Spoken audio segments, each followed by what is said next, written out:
So obviously as well, it is the UK, it is Britain's, England's Tom Aspinall taking on France's Ciryl Gane. This one just means a little bit more to us over here. Obviously, to have the heavyweight champion of the world is a real kind of honour, and it's something that the UK has never had before. It does feel to me like Tom Aspinall needs to get the win today to really get rid of any doubt that he is the rightful heir to the throne. Obviously, he didn't win this championship. And I think whenever you don't win the championship, I think there's always a few question marks around. I think most people are expecting Tom to get the victory today. He is a pretty big favourite coming into this fight. So I think there are people definitely expecting Tom to get the job done. But he's got to get that job done. Obviously, this is still a very dangerous opponent. Ciryl Gane, of course, has suffered his defeats, most notably against John Jones, but he's still a very dangerous opponent. He's still someone that is a high-level MMA fighter. This is actually a fight that I've wanted to see for a long time. These two felt like they were kind of emerging heavyweights over the past few years. It's a shame that Ciryl Gane obviously has suffered the setbacks that he has suffered, but he's got a massive opportunity. And some might say even the kind of last opportunity. This is his third crack at the world title. Now, obviously, he's took on some amazing names in the past. Certainly, there's no shame in losing to the people that Ciryl Gane has lost against. So, there's no shame there. But I think he's got to get the job done tonight. A lot of people are saying he likely won't get a fourth opportunity. So big main event. The heavyweights are going to be in action. Very much looking forward to that. As we said, it means a little bit more to us over here in the UK. And as well as that, the rest of the card looks pretty good as well. So a real solid offering from the UFC this evening. And obviously a bit of a weird time, an earlier time. It's 10 Eastern, 3 p.m. over here in the UK. So we've got all the prelims and everything to go through. The main card will start in about 4 hours. And then, of course, we got to wait a few hours to get to that main event. We do have another title match as well, though. That is Jandiroba taking on Dern. That is for the vacant women's strawweight championship. That one's a bit weird. I don't know that either of those strike me as being kind of the same level as like an Amanda Nunes, a Valentina Shevchenko, a Zhang Weili. Kind of really feels like a bit of a step down from those kinds of champions. But one of them is going to get their hands on a belt, and one of them will put themselves in a great position to show that they do deserve to be at that level. So that's our co-main event. Obviously, we've got Umar Nurmagomedov as well. That's going to be really fun. I think Volkov against Almeida is going to be interesting because the winner of that is going to stand a really good chance of facing the winner of Gane and Aspinall. And then, like, Rakic and Mirzakhanov, that is just going to be a really exciting fight. I'm just looking forward to that as a really exciting contest. So, main card tonight actually looks really, really fun. So, yes, welcome to everyone that is joining us. We do have the coverage just kind of kicking off on Fight Pass right now. The Wrestling Warrior, hello. Hope you're doing well, my friends. Big shout out to a lot of people that are jumping in early today to kind of swing by and join us. As we said, it is a bit of an early one. It might catch a few people off guard.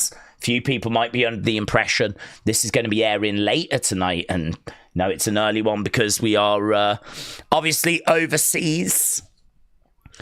So Abu Dhabi is where we are for this. Okay, hype video just coming to a close, and we should be underway with our first match relatively soon. Okay, Cal, hello, buds. Hope you're doing well. Nathan said, Days, hope everyone's having a good morning or having some breakfast, just watching the stream. Yeah, we're just getting settled in. It's going to be a long day, obviously. So we're just kind of getting settled in. Look at that lovely Etihad Arena. Looks so impressive. Amazing. Okay, so John Anik is just welcoming us. Obviously, this is the prelims. First fight that we've got coming up is a women's matchup. This is going to be Amarim against Inui. Amarim is 93% on Tapology. People have gone with her to get the victory. Inui just 7%. Amarim is a minus 450 favourite. Laura Sanko is going to be on commentary for this by the looks of it. So Daniel Cormier, Laura Sanko, John Anik are the commentators. Amarim is 4-1 in the UFC. She's won her last 4 all by stoppage. She is a submission specialist. She dominates on the mat, trains at American Top Team. She's very good at setting up her takedowns. She's got really good jiu-jitsu. There are a few cardio questions around Amarim, but she is a very talented grappler who has got power in both hands. She's going to be taking on Mizuki Inui. Been a while since we've seen her. She's only fought once since 2020, so we really don't know how she's going to look. She's got a decent chin and she's physical. Good boxing, fast hands. She likes to drive people against the cage as well and do a bit of work in the clinch.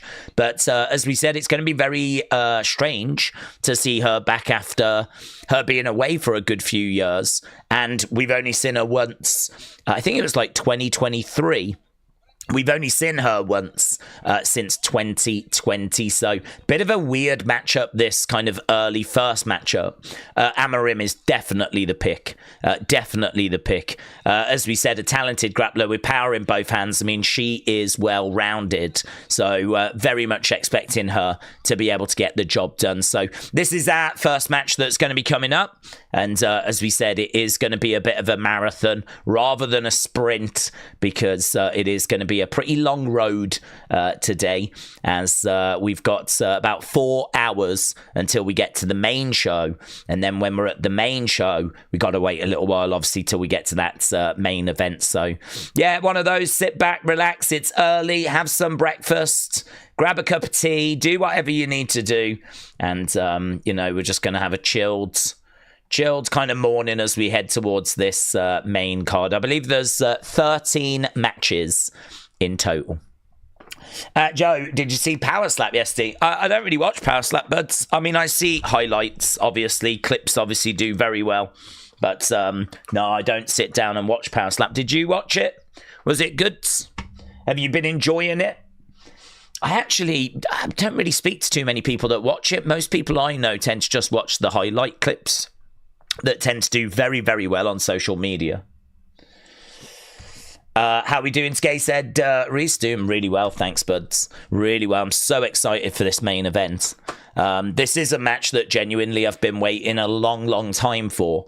I think it's come a bit late, to be honest. I would have rather we had it before Ciryl faced John Jones. I think that really did take away a lot of Cyryl's aura. And obviously he's coming out of a real close contest as well recently against Volkov, where a lot of people are saying that Ciryl did not win that fight. So I don't know, Ciryl Gane, he's 35, which isn't bad for a heavyweight, but do just wonder if we're seeing a bit of a decline now. Just seeing if maybe he's starting to just come out of his peak, just come out. I mean, certainly at this age, he's not going to be getting better. I mean, I think whatever he's got it now. And really, as we move forward, those skills, that speed, that explosiveness, that athleticism, it's only going to decline as time goes by. So I would have liked this fight before the John Jones fight, but it wasn't to be. We could never get it to kind of come together. And, certainly Tom was calling for it. Ciryl, not so much. I don't remember hearing Ciryl calling for the Tom fight. But this is a massive opportunity for both guys. Ciryl Gane has got to get past Tom Aspinall, who is, in a way, the great unknown. We just don't know what to expect out of Tom Aspinall. I think someone said that his UFC career is like 16 minutes long in all of his fights. most of Tom's fights end in like round 1. So like there's just really not much footage. We just really don't know how good he actually is. And Tom's been saying that is like one of my greatest strengths is people just don't know what I can do. They've not seen anything yet. Like how do you prepare for me? Because you just don't know what I'm capable of. And I don't know, is all of that talk? I don't think so. I think he can definitely back it up. This is a guy that a few times was getting ready for John Jones. And so this is someone that I think, you know, he's obviously got great jiu-jitsu. He's certainly very good down on the ground. He's got knockout ability. He's been putting people away with his fists. I mean, Tom Aspinall does feel like about as well-rounded as it gets. He is the favourite. I think he wins. Obviously, as an Englishman, I hope he wins as well. It's a big one for us over here. It is the Heavyweight Championship. It does mean that little bit more.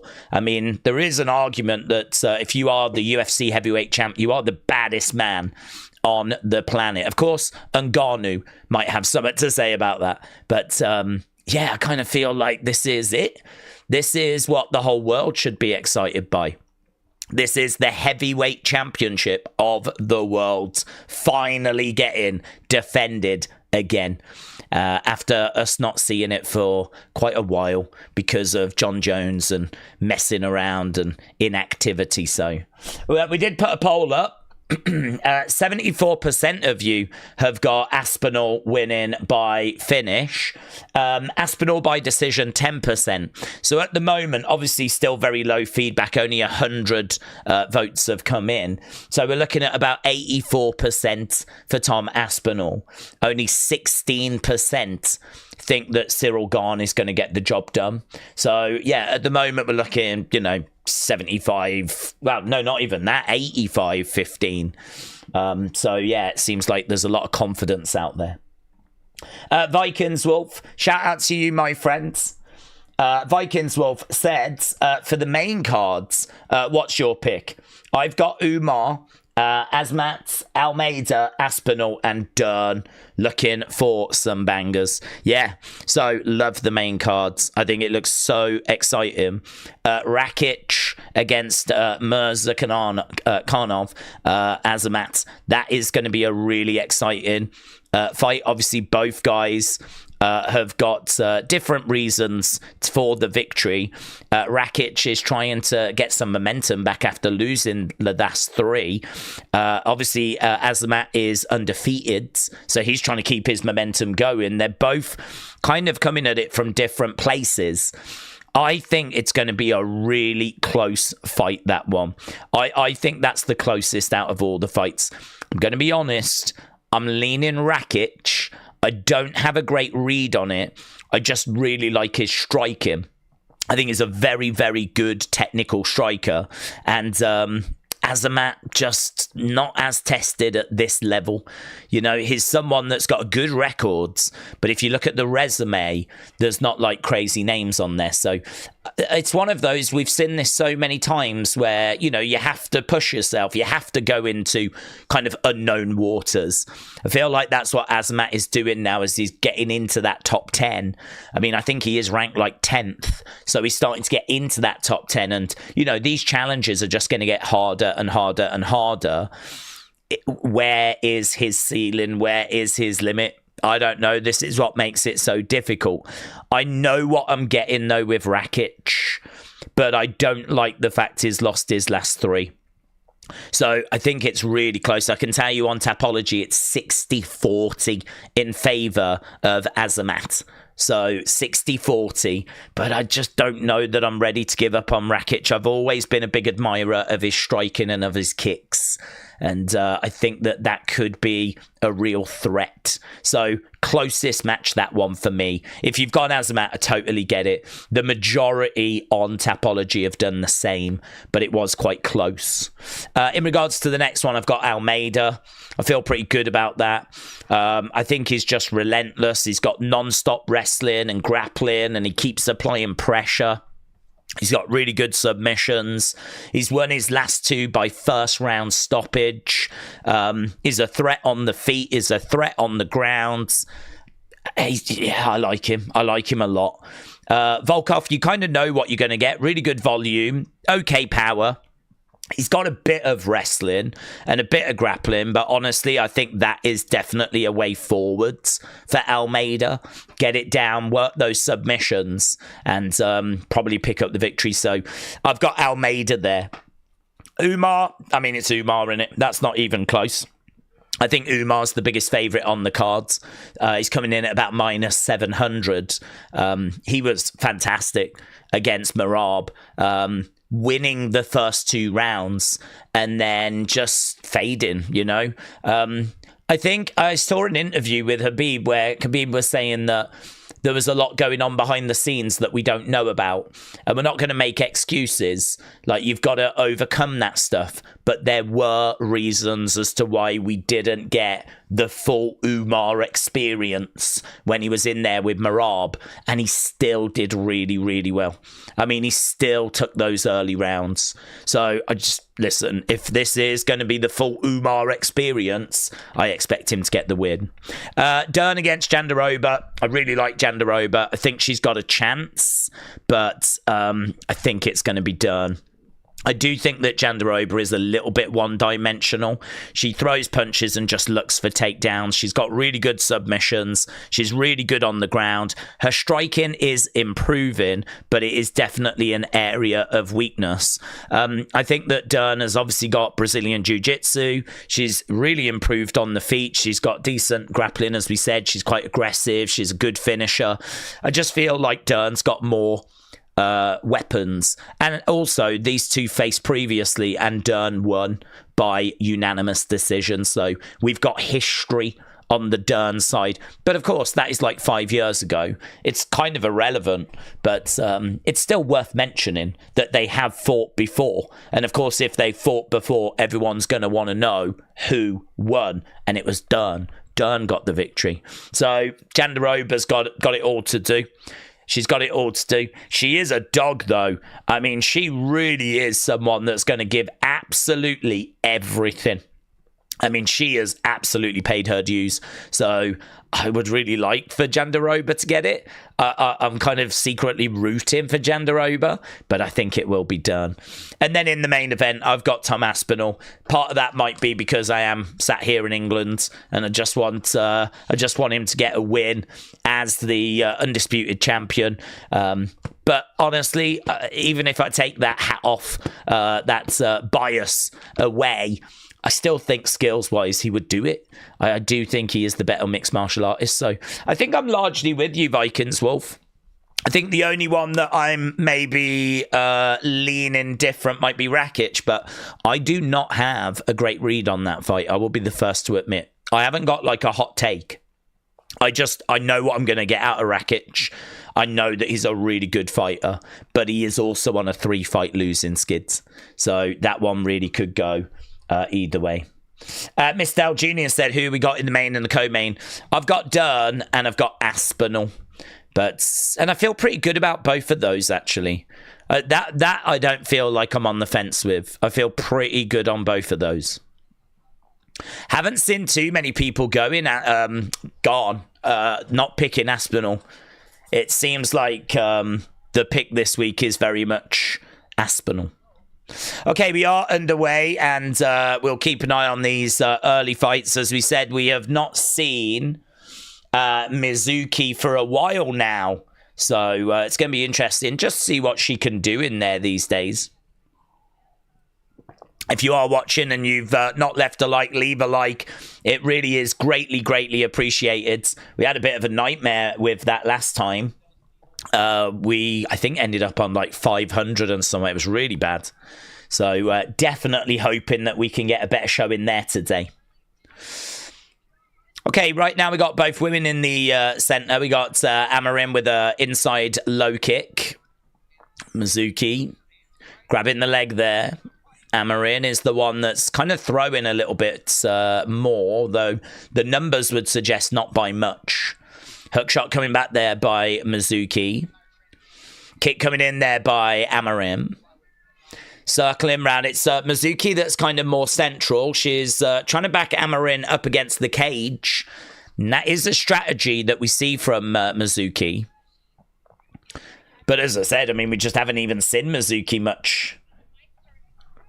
Kick coming in there by Amarin. She again circles around. We got 13 fights tonight, including this one. Amarin again over the other side. Mizuki in the center, grabbing the leg. There's not much being thrown, and there's even less getting through. Mizuki doing really well to apply the pressure, though. I mean, she really has managed to get Amarim up against that cage. She's really given her very little room to operate. Amarim is going to be feeling quite suffocated. Inside leg kick. She shoots for the takedown. Tries for it. Does manage to get it. Amarim. So right now we've got Mizuki in the middle of the octagon. Both fighters getting back up to their feet. And we've got Amarim looking for... Lovely. She's managed to grab the body and, like, drag Mizuki down. She's round the back at the moment, and we're right in the middle of the octagon. So Amarim in a very good position here. The pressure on the feet by Mizuki was really good. Now we're seeing that the fight right in the middle of the octagon as well. I mean, they are literally on that Monster Energy sponsor. And we're looking for a rear naked. She's not going to get it.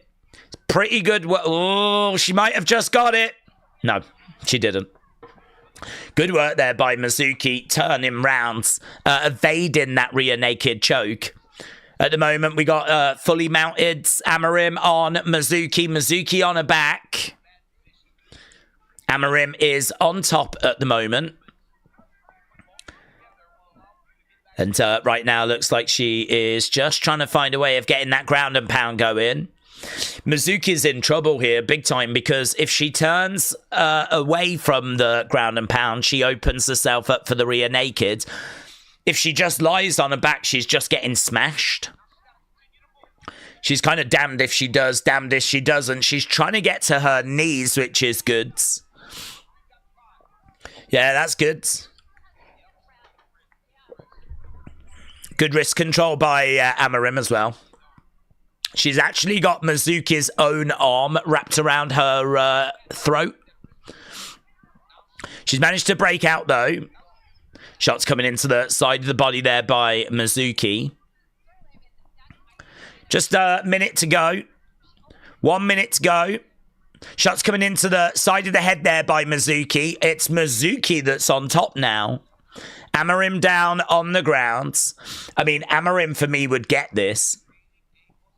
She's the one that managed to get the takedown, couple of takedowns. She's tried for that rear naked. She's had 1 minute 36 control time. Little bit ahead on the significant strikes, but not much in it. So it's an Amarim round for me. But right now, we've got Amarim in a little bit of trouble on her back. Shots coming into the side of the body by Mizuki.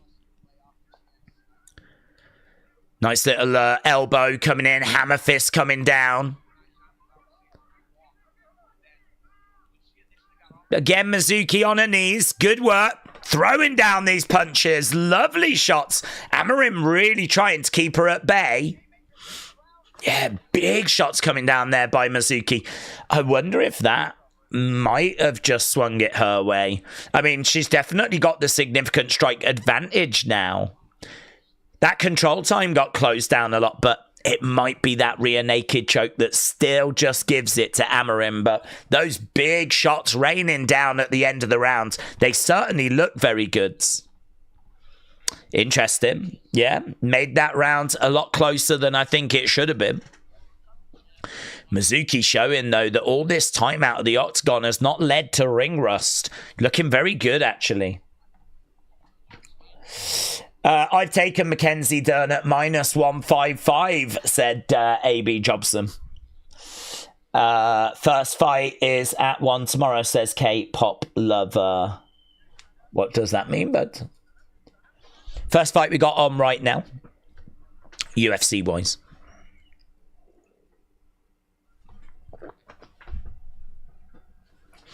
Right, should be underway with round number 2 very, very soon. Look at that. Lovely shots. These shots were right on the chin that Mizuki was raining down. Really nice. Look really good. Okay, we are underway with round number 2. Okay, Mizuki in the center. Amarim is right in front of her.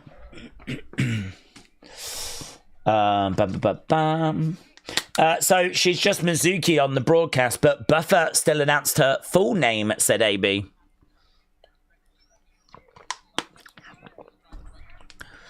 Shot coming in there by Amarim. Mizuki standing right in front. Kick coming back there by Amarim, trying to shoot the takedown. Shots coming in there by Mizuki, keeping Amarim back. Mizuki just kind of over-committing a little bit there. Maybe a little bit over-aggressive. Right now, she's managed to grab Amarim, and she's got Amarim up against the cage. And as we said, you do see this from Mizuki, using those shoulders, trying to smash that into Amarim's face. Good control time. Doesn't mean a great deal, obviously. You got to do something with that control time. Looking to try and get a trip, try and get a takedown. She's managed to get that. Amarim's down on her back with Mizuki on top. It's a better second round so far, this by Mizuki. Or certainly a better start.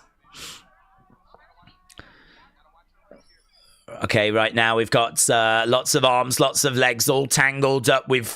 she looks like she is trying to get that leg. Knee bar, heel hook. There is a knee bar that Amarim has got previously, and she is looking for that leg.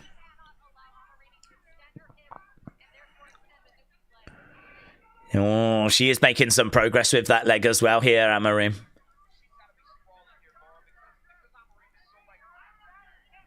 She's trying to get out. She might have just given up that leg a little bit more. It's not totally in. She's trying to drive her away at the moment, but this feels like a pretty significant moment in the fight. Amarim trying to grab that leg of Mizuki.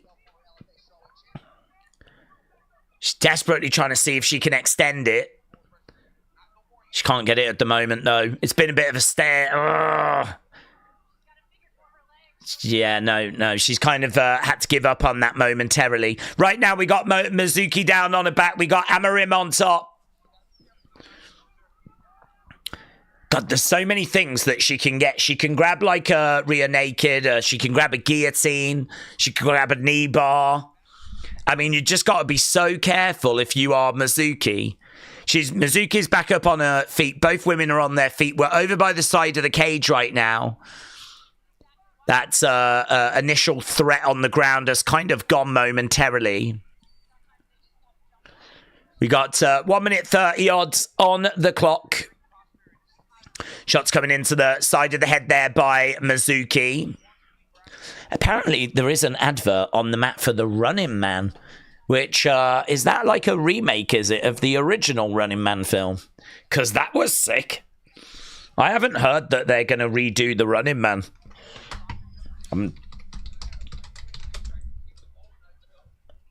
I'm like totally looking at that now. We got just over a minute.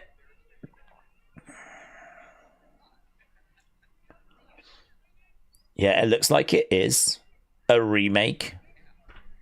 It's probably going to be awful, but that's a great film. Mizuki all over Amarim here. Amarim just down. We're not really making a great deal of progress. Amarim is down by the side of the cage. Mizuki standing over her. And she can't even really get any ground and pound going. It's all very tight, very compact. Amarim's got her legs in the way as a defense. Mizuki's in like full guards. You got 20 odd seconds left to go. Paul said Mizuki is doing well, not showing any signs of ring rust. I agree. Right, she's got to be so careful though, Mizuki. Every time, like, it feels like she's making some progress. Amarin's like trying to grab at a leg, trying to grab at an arm, trying to get at the neck. Like, Mizuki can never feel quite comfortable down there, but it feels like that was a much, much better round for Mizuki. I think the first one is debatable as to who won it. Might just give it Amarim, but that second round, I think, is, Mizuki's round. Look at the difference in the striking now. 10 significant strikes to 23. Both have managed to get a couple of takedowns. Look at that control time. Really good control time for Mizuki. Mizuki really targeting the head. Obviously, a lot of this work coming whilst they're down on the ground. A lot of this is ground and pound work. You can see the damage as well. Amarim's eye is all like bruised. Got to remember, Amarim coming into this was a pretty big favourite. She was minus 450 favourite. 93% of people on Tapology thought that she would get the victory here. So I think we could be looking at 1-1. Nasty bruise under the eye.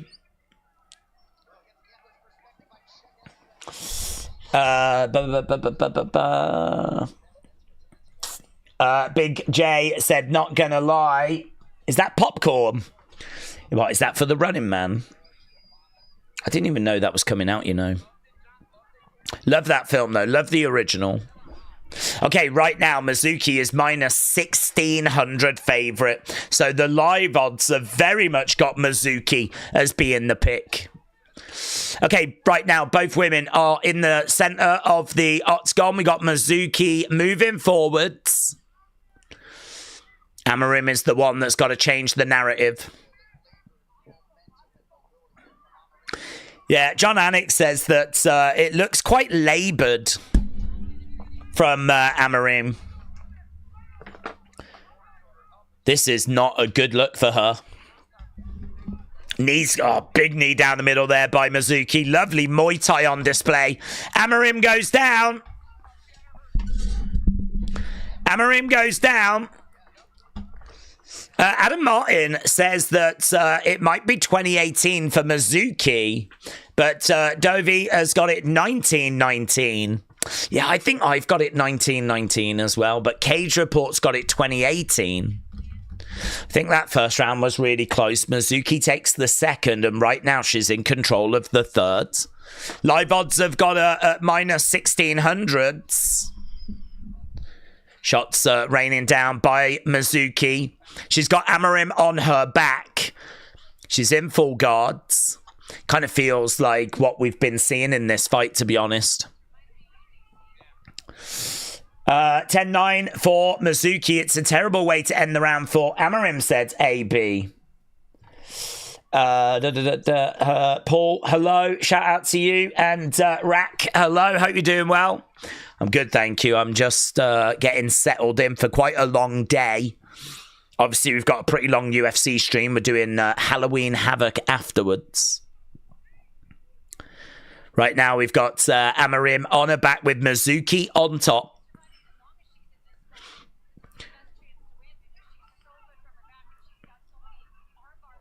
She's so good off her back, says Laura Sanko, talking about Amarim. She's got a lot of arm bars.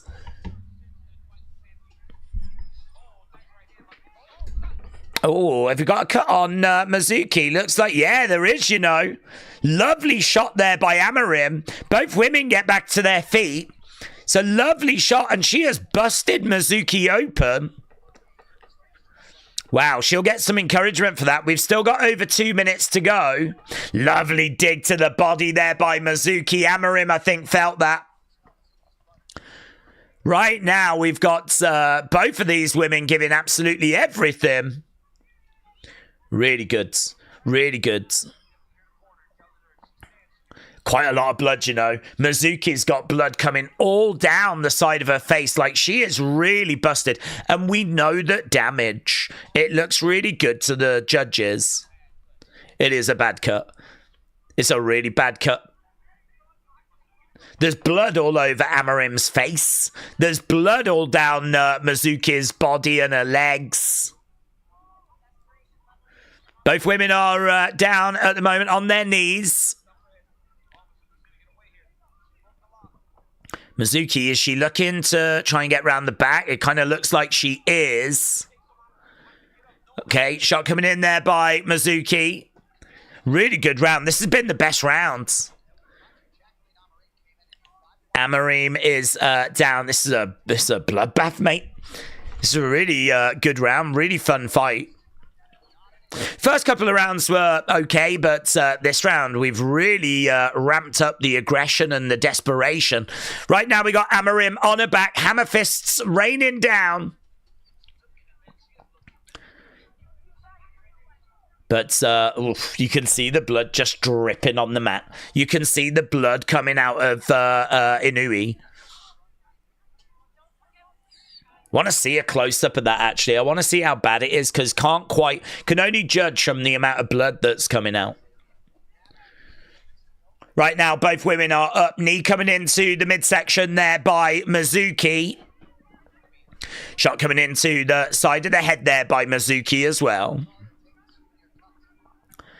More shots coming in. She's got Amarim up against the side of the cage. Both fighters exchanging knees. Again, shot coming into the side of the head. Little uppercut coming in as well.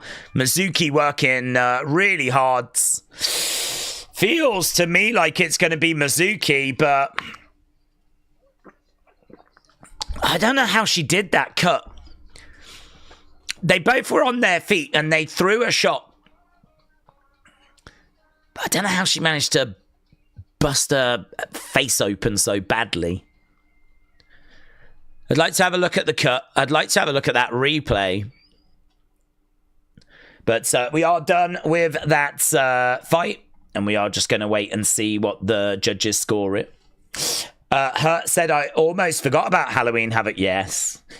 K-pop lover said, how many rounds? 3 rounds. 3 rounds.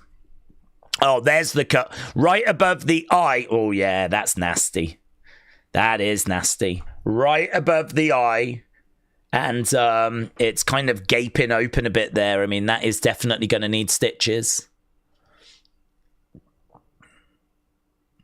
Okay, both fighters coming into the center. Feel like it's going to be Mizuki. I'll be surprised if it isn't. I tell you what, though, if you have gone with Mizuki here, then you could really be winning big. She came in as about a plus 350 underdog, and she might be about to get her hand raised. It's hard, isn't it? I mean, we just haven't seen... We've seen her once since 2020. I mean, there was just no way of knowing what to expect. But, I mean, she has put in a lot of work there. She looks good. She's still only 31.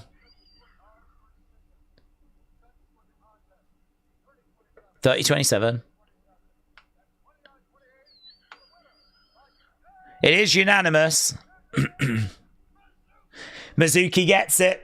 So you can see the odds or the scorecards. So 30-27, 30-27, 29-28. So I think the close round was the first round. Seems like 2 judges gave it Mizuki. 1 judge gave it to Amarim. But the 2 rounds that followed went to Mizuki. So, yeah, very good. Very good. We start the night off with an upset. And hopefully we don't get an upset in that main event. I am looking for Tom Aspinall to win. So, definitely not looking for an upset there. But... okay, that's the first fight done. Being said, we've got 2 terrible judges. Okay, let's get that there and that there. Lovely. Right. AB said no stand-up, flop into the ground and just accept in bottom position multiple times. The few times that she did have top position on the ground, she got reversed because she wanted to get a sub. So, not impressed, AB.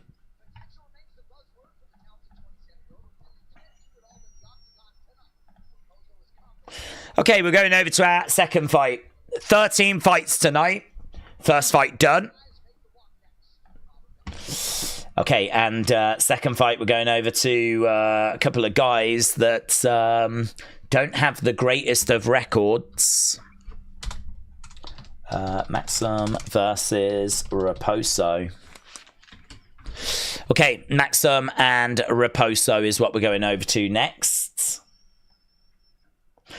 If you are watching and you've not left a like, leave a like. It really is appreciated. We have got a little counter in the corner. We're at 85, and we're trying to see if we can get to 1,000. I don't know if that's going to be possible.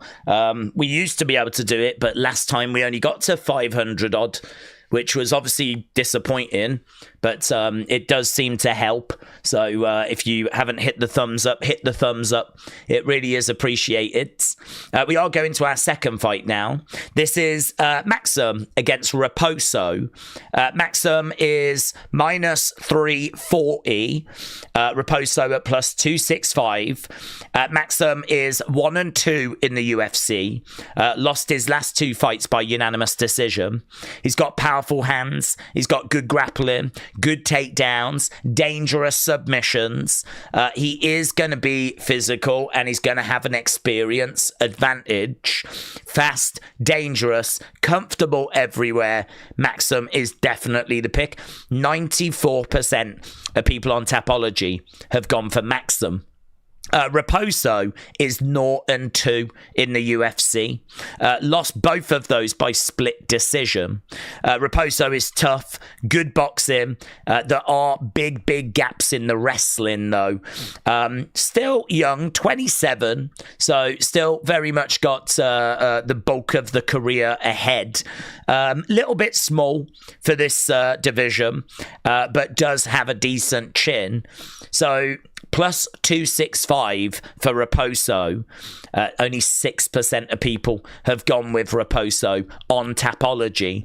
So Maxim, definitely the pick here. Definitely the play. You can see that from a striking point of view, the volume is there. Southpaw makes it a little bit tricky as well. And as we said, like, has got some good submissions, some decent grappling. It should be a fun fight as well. I mean, these are 2 flyweights, and the flyweights always tend to bring some excitement. So this should be a pretty fun fight. Looking for Maxim to get the victory. AB said Maxim at minus 450. And Greece said Mizuki is my GOAT.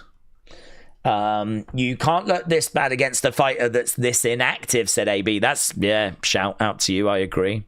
It's a really bad look that is for Amarim. I mean, she was 4-1, and she'd won all 4 by stoppage. So obviously 4-2 is still not a bad record. It's still a winning record. Still not bad, but yeah, she's going to be gutted at that. I kind of feel like UFC set her up there with Mizuki so that she could get a win. You know, fighting someone that's that inactive, someone that's only had 3 UFC fights, winning 2 of them. But as we said, you know, that level of inactivity, it's got to count against you. But yeah, on we go. Video fan, hello, my friends. Shout out to you. I wonder if Gane will gain any points early on, said Chris. Well, obviously we're building towards that main event, and so excited for it. I mean, we know what Gane is going to try and do. He likes to try and stay on the outside, kind of work the jab. He's kind of a bit of a point fighter in the sense of, you know, he likes to try and win rounds. I mean, he's going to look to survive round 1. That's what he's going to look to do. I mean, I think if I'm Gane, I'm going to look to try and get out of round 1. I'm going to look to not get myself, like, you know, put out early and take the fight into the deeper waters. Obviously, we've only got Aspinall's word as to what he can actually do when we get into those deeper waters. We have no idea. Aspinall tells us that, you know, he has got so much to show. He said it's stupid that a lot of people think he just trains for like 2 minutes fights. He's like, I'm training for 5 rounds. I believe him, but I mean, we need to see it, of course. And obviously training is very different to actually being in an actual fight as well. So I think if I'm gone, my strategy is, let's see if I can just survive round 1, take Aspinall into those deeper waters, try and get through round 2. Obviously need to get, like, you know, the shots going off, need to land something. I don't think that Gane is someone that's necessarily going to be looking for, like, a finish. I mean, he's big, he's strong, but I don't know that he's necessarily someone that we can say has got, like, crazy finishing ability. So it's a hell of a fight, though. It's a fight that I've wanted to see for a long time, as I said. I think the John Jones matchup just took a bit of aura away from Gane. But, you know, he's got... I just want to have a look at his record. So he has got 6 wins by knockout, 3 wins by submission, 4 wins by decision. So, you know, those wins, though, those knockout wins, Tai Tuivasa, Spivak, Derek Lewis, Junior Dos Santos. I don't know that these are the same caliber of kind of names as Aspinall. I mean, I'm not expecting Gane to be able to, like, put Aspinall away. I think he is going to have to try and win rounds and maybe take it on points. Well, I don't know, though. I mean, the thing is, what if Aspinall gets tired? What if he does tire and then Gane can, like, put it on in the end, you know, like round 4, round 5, actually make some progress? It's really interesting. Virna or Mackenzie, said Duma. Virna or Mackenzie? I am leaning to Mackenzie Dern. I think that Virna's a little bit one-dimensional. I think that you can quite easily prepare for Virna. She is on a really good win streak at the moment, though. So, you know, it's all well and good saying that you can prepare for her and you know what her game plan is going to be, but it's another thing actually getting in there and, like, stopping it. I do think Mackenzie Dern is going to be good enough to do that, though. These two fought before, obviously, as we said earlier, and Dern got the victory. We know that Dern won by unanimous decision. So Dern feels like the pick. She is coming in a slight favourite as well. Minus 155. Jandiroba coming in as the underdog at plus 125. So, you know, it's not the bravest pick in the world. Jandiroba is a dog, though. I mean, she really is someone that's going to fight with everything she's got. I got a lot of respect for her. I'd love for her to win, actually. But I don't know. Hard to look past Dern on that one. It's not a strong read. I feel a lot more confident about Aspinall than I do Dern. And listen, we just saw a bigger upset, didn't we, with Inoue. So could be a night of upsets. Okay, we are underway with our second fight. We are underway, and we got Maxim in blue. We got Raposo in black. We're almost nearly 50 minutes in. We've managed to get over 100 likes. Really do appreciate that. I want to try and really get some progress with that during the stream. So, again, if you've not left a thumbs up, leave a thumbs up. We always try to get to 1,000, and we missed that quite dramatically last time. Okay, both guys. Oh, man, look at Raposo. Really letting those hands go, man. I mean, he does carry a threat. Just trying to come forward, letting the hands go. Maxim, though, very, very calm. Just takes a few steps back. Just gets himself out of danger. And a lot of those shots are just not landing. So far, he's thrown 11, and he's only landed 1. 3 of 15 now for Raposo. Maxim not allowing Raposo to really pull away too drastically. Nice shot coming into the body. Maxim in the centre. Raposo circles rounds. Maxim again in the middle as Raposo continues to circle rounds. Jab coming in there by Maxim. Raposo just trying to regroup using that lateral movement. Nice. Good leg kick there by Maxim. That leg was right there and he took the option.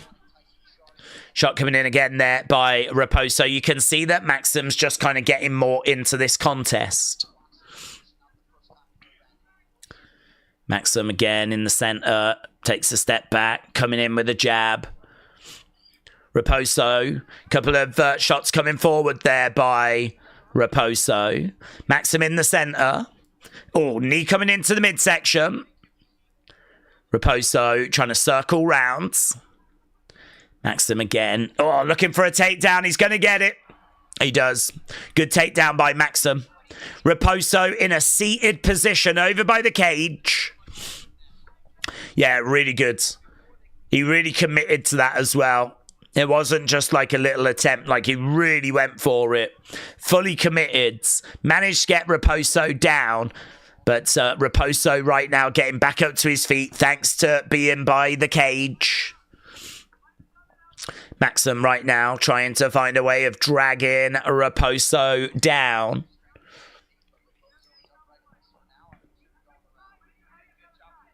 Knee coming in there by Maxim. And again, Maxim just throwing in these knee strikes to the legs. Where are we on the striking? Raposo still ahead. Maxim's going to have to try and do a little bit more here. He's managed to get a takedown. He's managed to get a bit of control time. Got to do a little bit more than that, though. Another knee coming in there by Maxim. So we're still in a clinch. Over by the side of the cage. Crowd are chanting away, cheering away. We've got referee Cam. He's just having a word saying that we need to make some progress here. Maxim trying to drag Raposo down, but he can't do it. He's still trying to see if he can drag him down. No joy. Good work there by Raposo. Maxim's got him still pinned up against the cage, though. He's still in control. We've got about 40-odd seconds left to go at the moment. Maxim with so much control time. He's probably going to clock in about 3 minutes control time by the time he gets to the end of this round. Raposo is over by the cage. Maxim still keeping him pinned. Shot coming into the side of the head. James said everyone's got a plan until they get punched in the face. Hello, James. Hope you're well. 8 seconds left on the clock here, and that's going to be the end of the rounds. Tricky round to score, to be honest. I feel like you might give it Maxim because of the takedown and the control time. But we know that takedowns and control times, they just don't mean a great deal. You've got to do something with them. The judges care about damage, and there's really not much damage on either guy. If we look at the striking, it probably favours Raposo. 5 significant strikes to 2. 19 to 10 on total strikes. I think you can make an argument to go either way on that one. It's a lot of time that Maxim looks like he's the one that's in control. But what does he actually do with it? What did he manage to achieve? Like, he just didn't really do much. Raposo did more with the time they were on the feet, so... I think that Jandiroba is going to wipe the floor with Dern's sexy ass, said Henry. Well, I hope so, but I hope so. I really like Vern. I think UFC, though, will hope that it's going to be Dern because you're right. Dern is obviously a very good-looking lady, very marketable. And I think that UFC probably are looking at that and hoping that she's going to be the one that emerges victorious. Okay, we are back underway then with round number 2. Leg kick coming in there by Maxim. Lovely shot coming in there by Raposo. Maxim was just really out of position. Raposo with a nice shot as Maxim backs away. Raposo, oh my God. Lovely overhands by Raposo. This big shot coming in. Outside leg kick there by Raposo. Maxim in the center. Okay, 50-odd seconds in, and I think there's a few concerns here for Maxim. Raposo is so dynamic with the way that he's coming forward, and that overhand again he throws. He doesn't connect this time. 10-9 for Maxim, not a ton of damage. Maxim 10-9 says Cage Report. So seems like people are giving that first round to Maxim. I think you could make an argument either way, but I have no problem with Maxim getting it. Raposo coming out and bringing some early fire in the early stages of this second round. Hookshot just misses there by Maxim. Leg kick lands by Raposo. Raposo staying on the outside, just edging for... Oh my God, again that overhand gets through. Raposo with that overhand. Shot coming in there by Maxim. Raposo continues circling rounds. Maxim in the centre. Lovely work there by Raposo. Digging into the body. Going upstairs. Maxim is really not getting things his own way here. That gap is now opened up. 27-15 for Raposo. Maxim looking for a takedown. He didn't get that there. Raposo just looking very positive, very confident. Looks like he's got a bit of a game plan and he's really sticking with it. Oh, again, mate. Bang, bang. Lovely overhand. Looked like it followed with a hook by Raposo, who's just getting real success with these shots. 29-15 total. 15-7 on significant. Maxim again in the middle as he just can't get any kind of momentum. Lovely hook shot coming in there by Raposo again, and a jab. He is in like full flow, and he's got really good movement. Maxim charging over at Raposo, driving him over against the cage, looking for a takedown. Shots coming into the side of the heads. Shots coming in.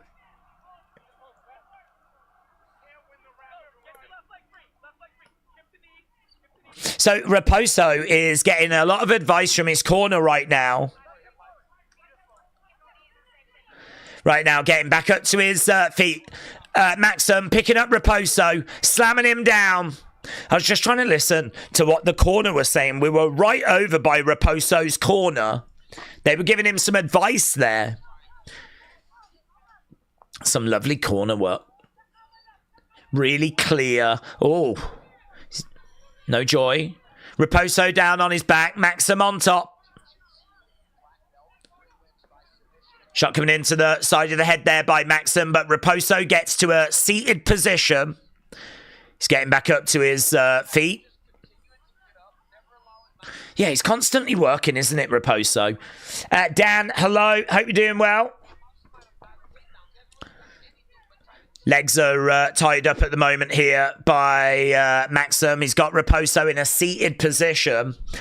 I mean, like, again, I mean, he's got the takedown. He's going to get a little bit of control time, but some of those shots by Raposo were so nice. Surely Raposo's got to get that round. That's got to be a Raposo round. I'd give the first to Raposo, said Jake. Maxim did nothing but holds. I kind of agree with you, to be honest. I mean, I really think Raposo's looking very good here. That second round in particular.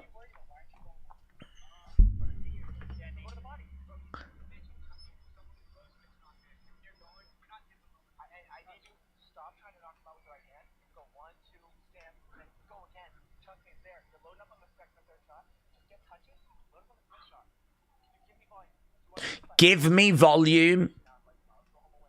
Let's go home a winner. That's what they're saying to Raposo.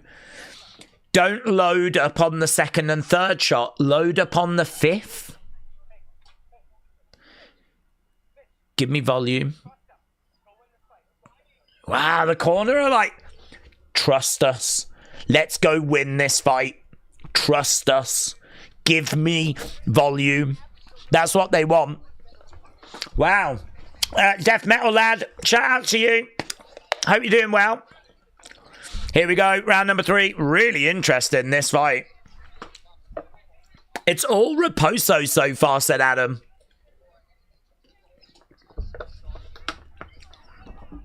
Okay, here we go then. Round number 3. Oh, takedown by Maxim, but Raposo does well to get right back up. Maxim has gone over by the side of the cage with Raposo. They're both standing at the moment. Raposo all the way, said Snow Kizzo. Raposo right now is just being frustrated. They've got Maxim at minus 250, which I don't understand. I mean, I know that he came in as a decent favourite, but I mean, surely this is 1-1. I mean, maybe even 2-0 Raposo, but surely 1-1. Nice takedown there by Maxim. Maxim, though, is stamping his authority on this round. Raposo over by the side of the cage. I mean, look, Raposo's corner wanted volume, and we ain't going to get any of that right now. Because we're just in a clinch. Over by the side of the cage. Raposo trying to find it. Oh, he's done well there. He's done well to get out. Now, they said, give us volume. Load up on the 5th. So we need to have a look and see if Raposo is going to deliver that. 1-2 down the middle. Raposo's looking so much better with the striking. It's like 26-10. Oh, yeah. Nice little dig to the body going upstairs. Still only a couple of shots, though. He can't get any bigger combos off than a couple of shots. Circles rounds. Maxim right in front of him. Kick coming in there by Maxim. Raposo again trying to go to the body. Trying to go pop, pop. Body and then upstairs. It's really fascinating, this fight. It's so interesting watching the approach of both guys. Shot coming in there. Hook shot there by Raposo. Maxim takes a step back.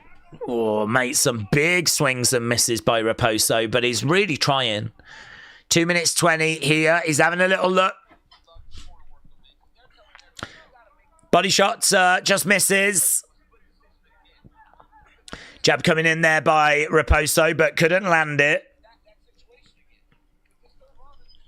Raposo is 0-2 in the UFC. He has lost both of his previous fights by split decision. And honestly, this fight also feels like it's going to be really quite close. I don't know, though, that anyone's going to be giving Raposo the win. Maxim feels like he might be edging this round. The striking is definitely with Raposo, though. I mean, the numbers say that. 51-21. 31-10.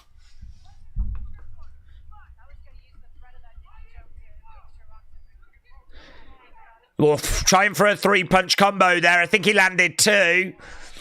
Nice.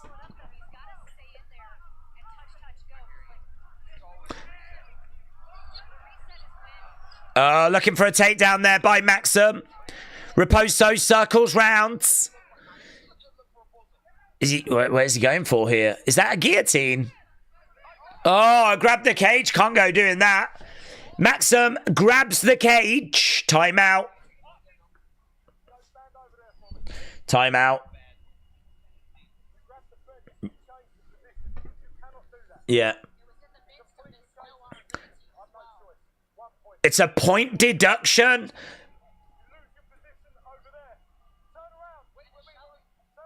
It's a point deduction for Maxim.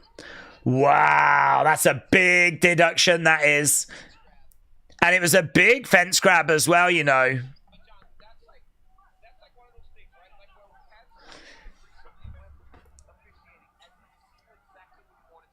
Yeah, Cormier said, you might not be keen on the point deduction, but at least the ref knew immediately what he was going to do. And it was a bad fence grab as well. I mean, they had him over by, and I mean, it's not like just a little thing, like he grabs. I don't know why he's done that. I mean, whether he just wasn't thinking or I have no idea. I tell you what, the judges here, it's going to be so interesting, this. Raposo has got Maxim up against the cage. And there we go. Corbin, shout out to you, said, love seeing you do the UFC streams, especially with WWE being in the state that it is. WWE going through a bit of a bumpy 2025. Was not blown away by yesterday's show, or last night's show, or whenever the show was.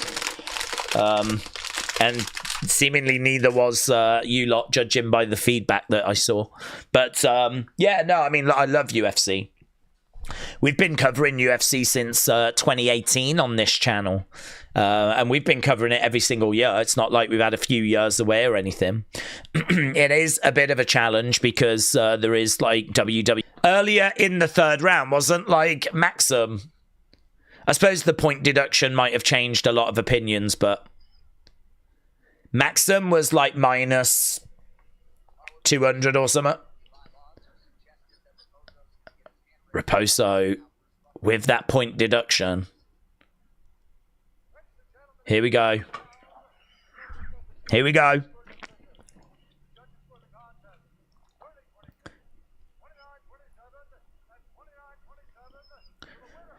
$30-26, 29-27. He's done it, you know. Mitch Raposo has done it. Wow.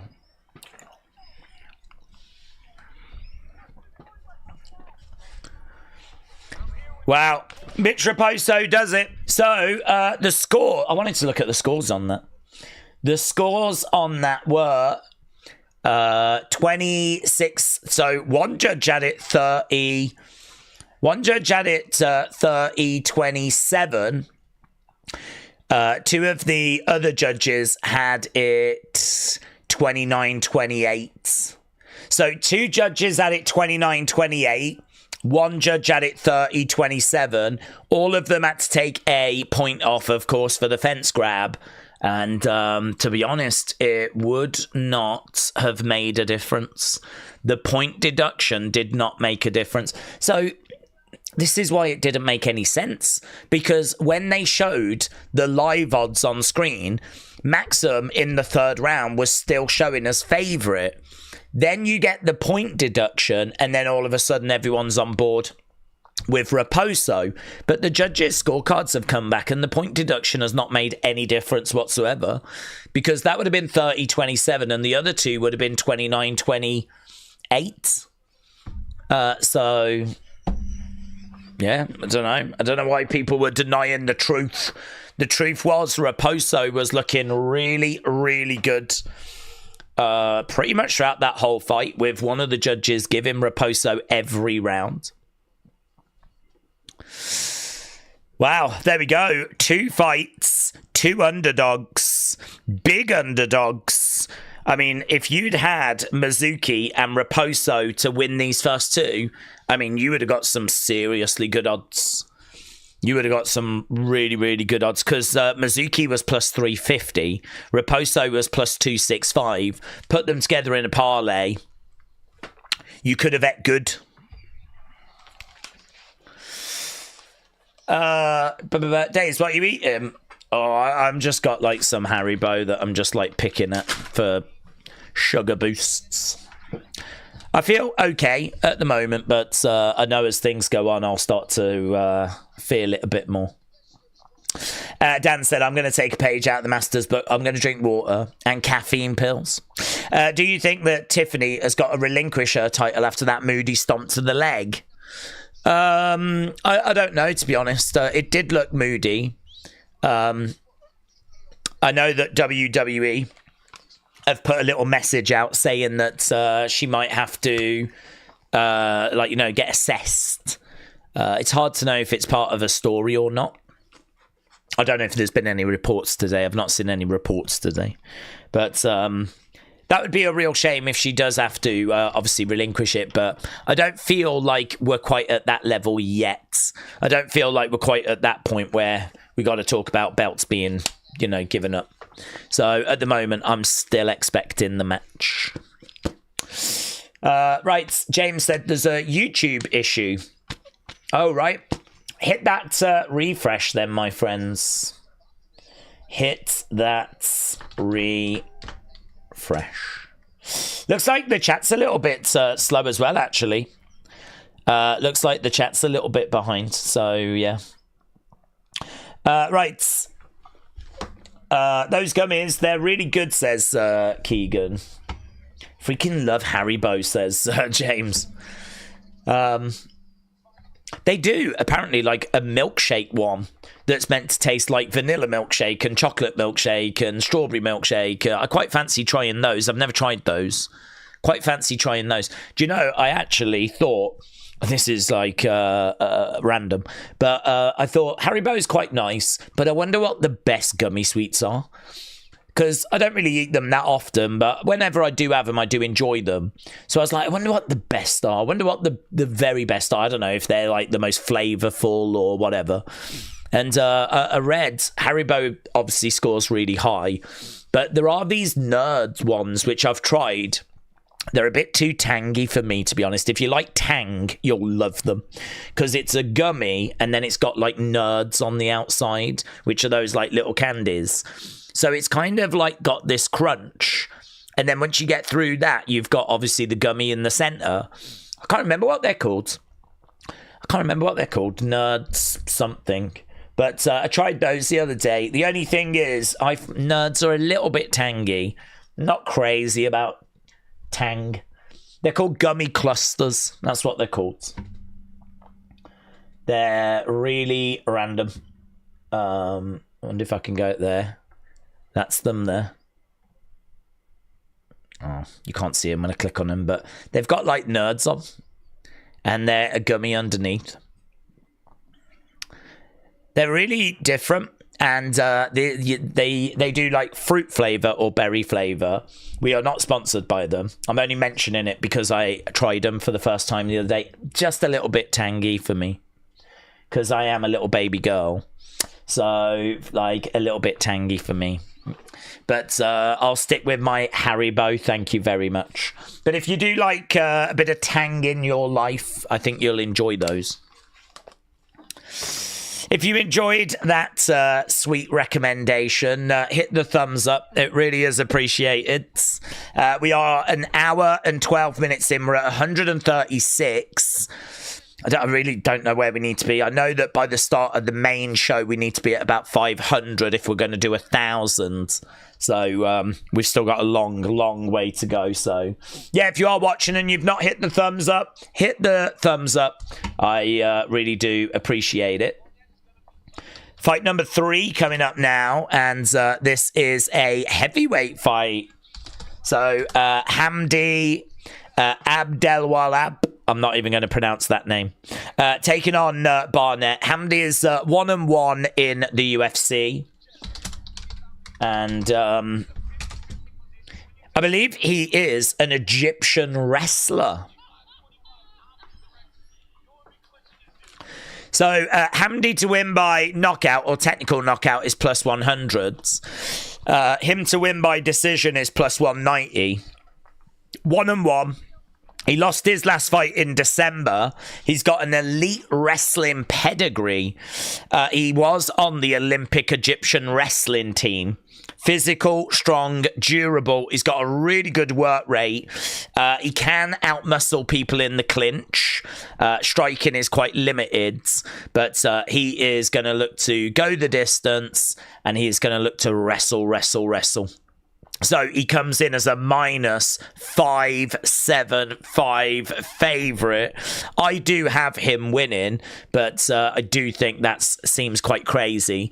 Minus 575 favourite for someone that's 1-1 in the UFC. He's taking on Chris Barnett. Barnett's 2-3 in the UFC. Chris Barnett can be quite athletic, quite exciting, quite wild, but you know, sometimes he doesn't take it maybe as serious as people would like. So this is a very low level heavyweight contest. Barnett at the age of 39 as well. You know, he's someone that's just going to try and blitz forwards, try and brawl in the pocket. He's got some good kicks in his arsenal. He likes to throw spin attacks, but yeah, I think Hamdi will probably do it. Hamdi is definitely the pick. But, I mean, it was only about 24 hours ago. He was minus 400 favourite. Now here we are on the day of the fight. Is now minus 575. So money has really been coming in on Hamdi over the past, 24, 48 hours. James said, Tantastics are as tangy as I go. I don't know what I'm just not a big tang guy. I'm not a big sour person either, to be honest. I mean, I would have them. It's not like I'm not gonna have them if someone gave me a pack of some of that, but it's not what I would look for. Here we go. We are underway then with fight number 3. And we've got Barnett in yellow, Hamdi in black. I remember Al Bundy used bread to wipe out a jar of Tang for breakfast. I never used to watch Married with Children. I mean, it was on in the UK, but I never really saw it. Oh, right now we got Barnett down. Hamdi has managed to get round the back. He's throwing in some big shots. Barnett just covering up here. I don't know, why is he not trying to get up to his feet? Why is he not trying and get up, you idiot?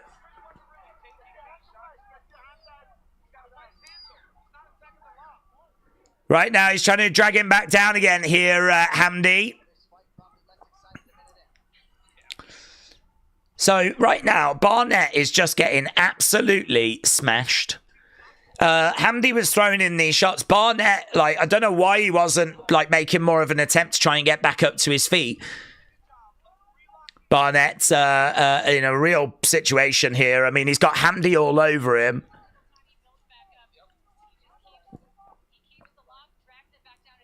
Hamdi has got Barnett really right where he wants him, because he is powerful enough to just drag him right back down again.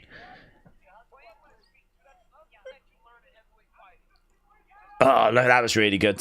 That was really good there by Hamdi. He was trying to drag him down. He just shifted his weight and drove down Barnett.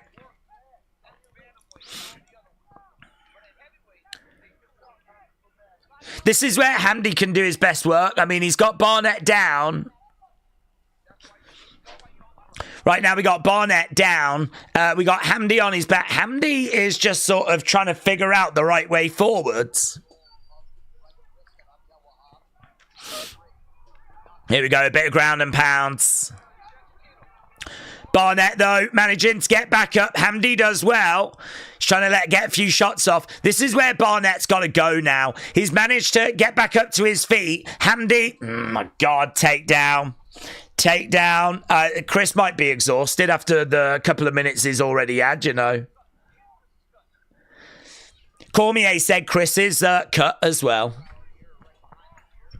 Shots coming. I don't think Chris is going to want this anymore. Oh, yeah, he is cut. Right now, Chris is down. Hamdi is on top of Chris.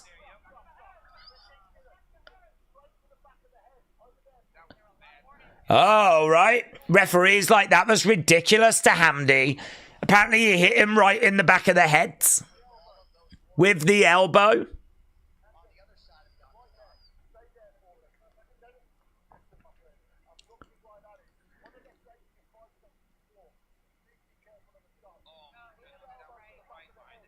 Yeah, so the elbow comes down and cracks him right in the back of the head.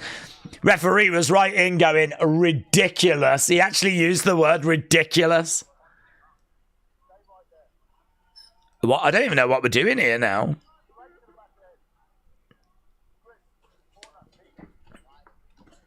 Look at me, Chris. Are you okay?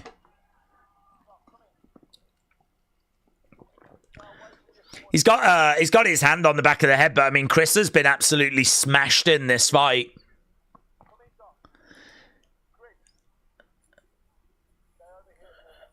Chris is doing an Oscar-worthy performance here, and so he should.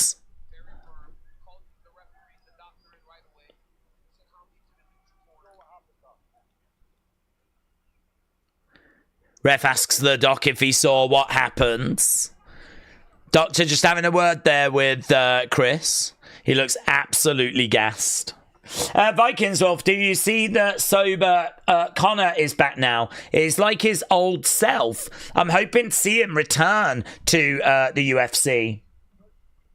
Well, I mean, I think I haven't heard anything from Dana, but I mean, if he is in a good place, if he's in a good place, then we absolutely point deduction for Hamdi.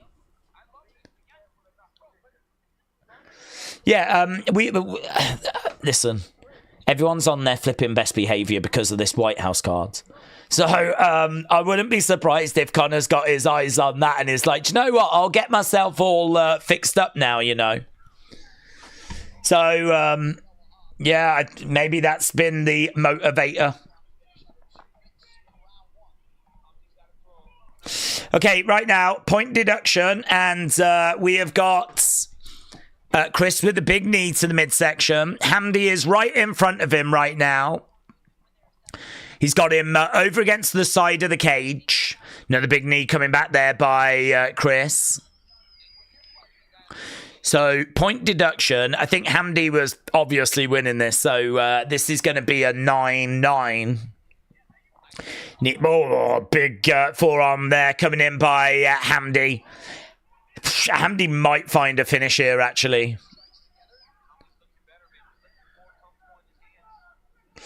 He is looking very comfortable with his shots. Hamdi's got a real size to him, hasn't he? 38 significant strikes to 3. Chris Barnett's shorts keep falling down as well, or they look like they're about to fall down.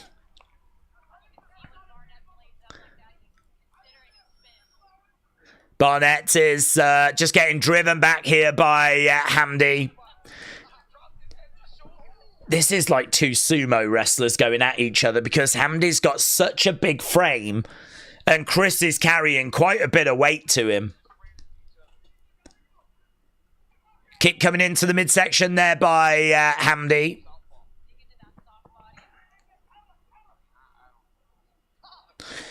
Outside leg kick there by Chris. Hamdi is standing right in front of him. Oh, lovely little kick to the body there by Hamdi. Oh, nice leading in with a straight right. Chris just can't find any kind of comeback, and that's going to be the end of the round. Pretty long round, that, because of what went down. But, yeah, Chris definitely feeling the effects of that round. Barnett needs to wrestle with Andy, says wrestle with Andy. That's really good. That's really good. That could be your Egyptian channel. This could be, like, you could hit up Hamdi if it doesn't work in the UFC. See if he wants to translate all of your videos into Egyptian. Now the people's main event, says AB. Looks like it could be concussion, says K-pop. Barnett looks like a fight night at Freddy's animatronic. Wow. Love that. Love that. James is excited for the Man United game. Keegan said, I'm glad to see that Connor's doing well. Hopefully we can get rid of his trash mouth. Viking said, I've got Handy for this fight. Handy is definitely the pick here. I think it's crazy how the odds jumped as we got closer to this fight, but I mean, he is looking every bit like minus 600 favourite. He dominated that first round. It might even, I don't even know if it would be a 10-8, honestly. I mean, obviously, the point deduction would make it a 9-8.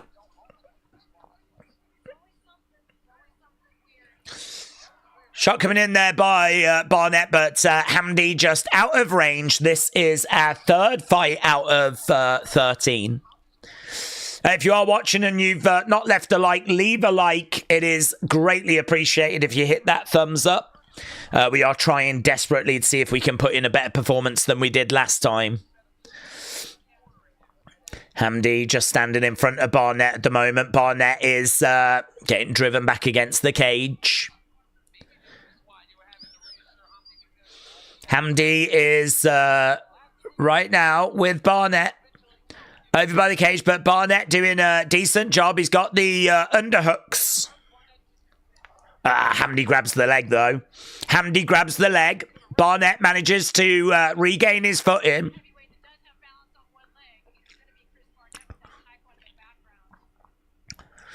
Okay, we're in a clinch. Shots coming in there by Barnett. Hamdi right in front of him. Trip takes him down. Oh. Little bit of a scream there by Barnett. Is it because Hamdi dropped all his weight onto his legs? Shots coming in.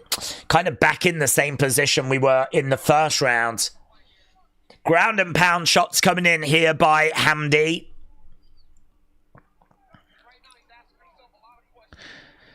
Barnett, again, just trying to cover up as Hamdi lays in these blows. I tell you what, he's doing really well to take this amount of shots. He's had 50 shots to the head.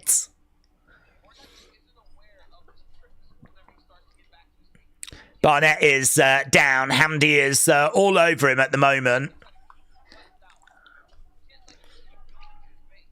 Shots coming into the side of the head.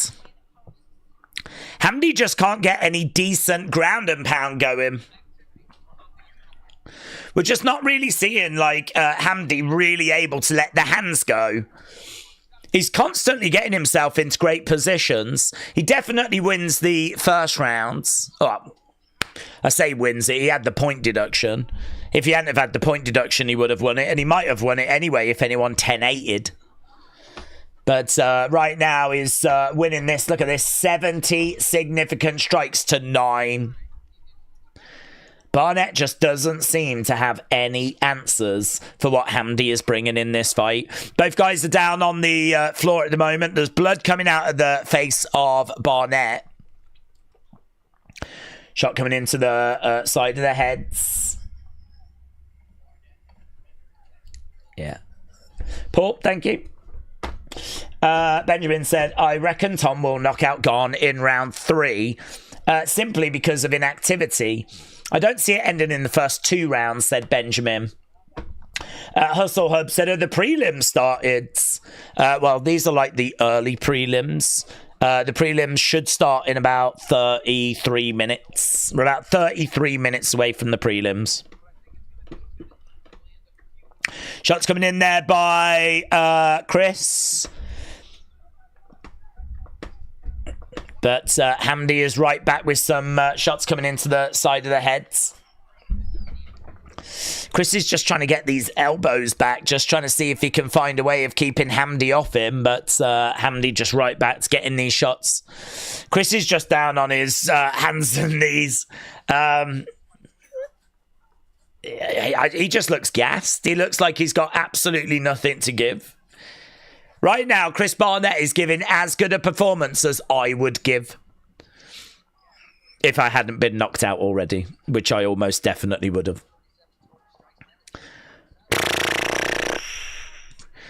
I mean, I've got to say, it's a bit frustrating that Hamdi can't find a finish here. I mean, you've basically got someone that is on their hands and knees crawling around the octagon. You're on their back. You can pretty much do what you want. Like, come on. Find a finish.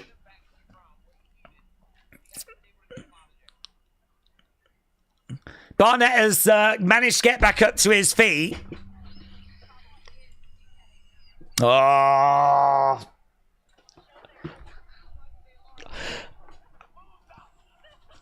The moon is out.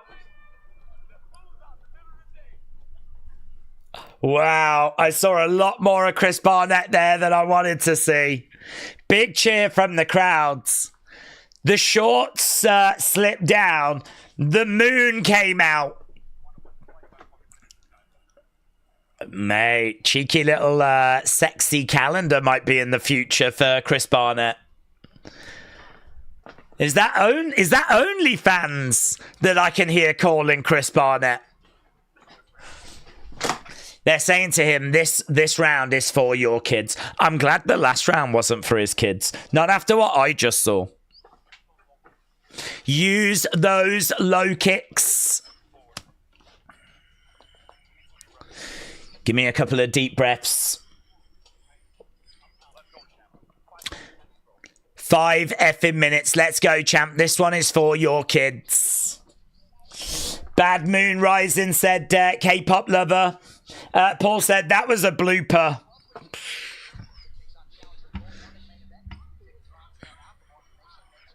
Right, here we go. Round number 3. In fight number 3. And we are underway. I mean, it's all Hamdi. Hamdi, 88 significant strikes to 9. Days at Survivor Series, I think Becky should defend her title. She should face AJ Lee. Andy, shout out to you. Wardrobe malfunction, says K-pop. Mr. Meme said Islam or JDM. It's an amazing card in November, said Mr. Meme. It's hard to not lean for Islam. That would be my pick. But I agree. Actually, a lot of the cards coming up for the rest of this year from UFC look really, really good. Zhang Weili against Valentina as well, isn't it? So that's a fight that looks really good. But yeah, Islam for me. No, oh, lovely shot there by Hamdi. Chris Barnett getting a little bit rocked. Hamdi taking Barnett down. Right now we've got Barnett down. We got Hamdi all over him. Shot coming in there by Hamdi. Barnett is down. Shots coming into the side of the head there by Hamdi. Okay, that's better. Perhaps he was just saving it in the tank. Perhaps he just wanted to make sure that when he really was going to start going, that he was going to really start going. Hamdi with 63 significant ground strikes. Barnett with 0. Barnett is down over by the cage. He's still got his shorts on. I mean, that's a positive. If we are going to look for positives for Barnett, he has still got his shorts on. Right now, Barnett is on his back. We've got Hamdi on top. Side control.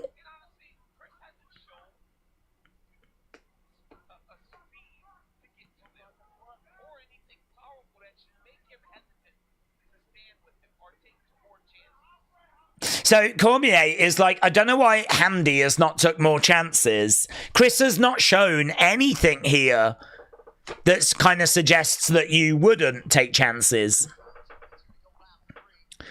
Barnett is on his hands and knees. You got shots coming in. And again, Chris is getting back up to his feet. I think those shorts slipping down once again, but inside leg kick there by Hamdi. Looking for driving Barnett back against the side of the cage. We've got about 1 minute 50 here. Days, the United team, Lemons, Dallo, Delit, Yoro, Short, Bruno, Casemiro, Ahmad Cunha, Buemo, Sesko. I suppose it's about as good as you could hope for. In a way, I suppose I'm a bit surprised there's not Mount, but I think he's out, isn't he? Thinking about it. Shot coming in there by Hamdi.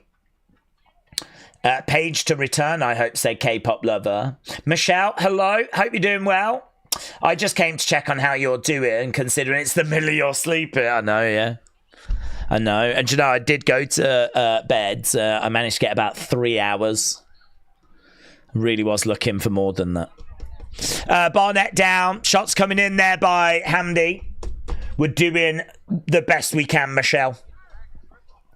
So, Hamdi with some hammer fists and some shots. We need to have a look at our poll, actually. We haven't looked at that in a while. Barnett trying to find a way of getting back up to his feet. Hamdi's going to win this. With 30-odd seconds left to go, it doesn't feel like a finish is coming.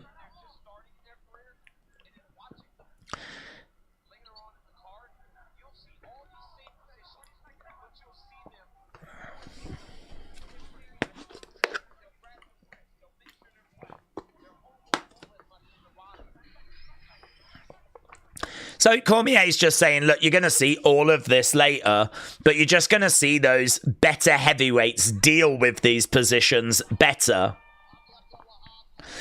Okay, well, there we go. End of the fight. And honestly, it was pretty dull.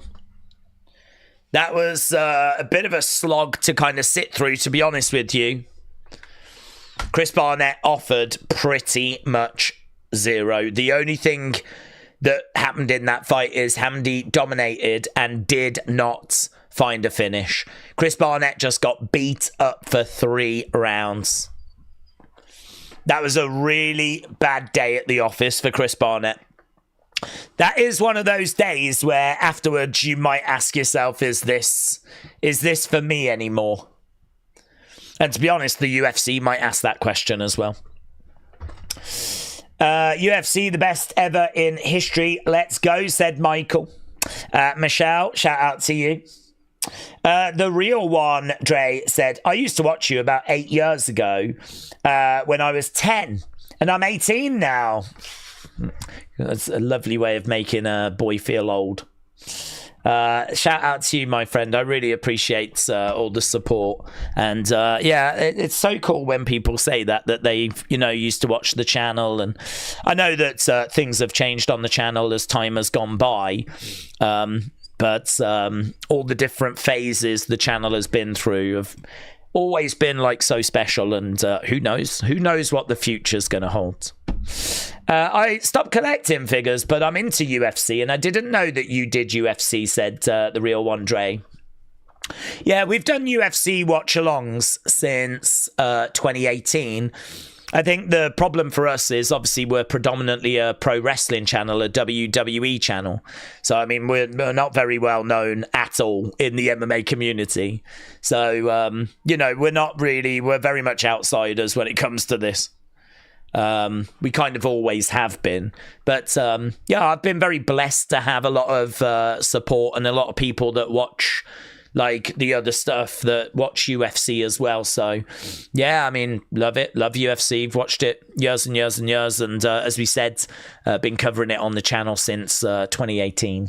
But you're not going to get, like, breakdown videos and stuff like that because, well, to be honest, there's just not the time. We're pretty much streaming every single day. I don't even really get the time to do like toy hunt videos and stuff like that anymore. So, yes, sorry to hear that you stopped collecting, but I think most people kind of get to that point when they reach a certain age. You just got to spend money on other things, haven't you?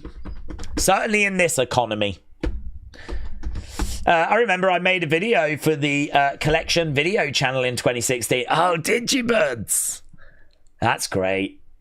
Well, lovely to have you back around, and I hope life is treating you well, my friend. So shout out to you. That's very cool. Michelle, shout out to you. Appreciate it. And Wrestle with Andy said, Days, if Barnett is cut, he could end up as a welterweight. Oh, what if he lost weight because of his size? I don't know if he'd make it that far, but yeah, I mean, I don't know. I mean, like, because of his height and everything, if he did like slim down, he certainly could make it in a different division. But I mean, look, at the age of 39, after getting spanked, I don't know. If you go down, people are getting faster, aren't they? I certainly don't think speed is going to be Barnett's friend, so I don't know, maybe the end of the road. Maybe the end of the road.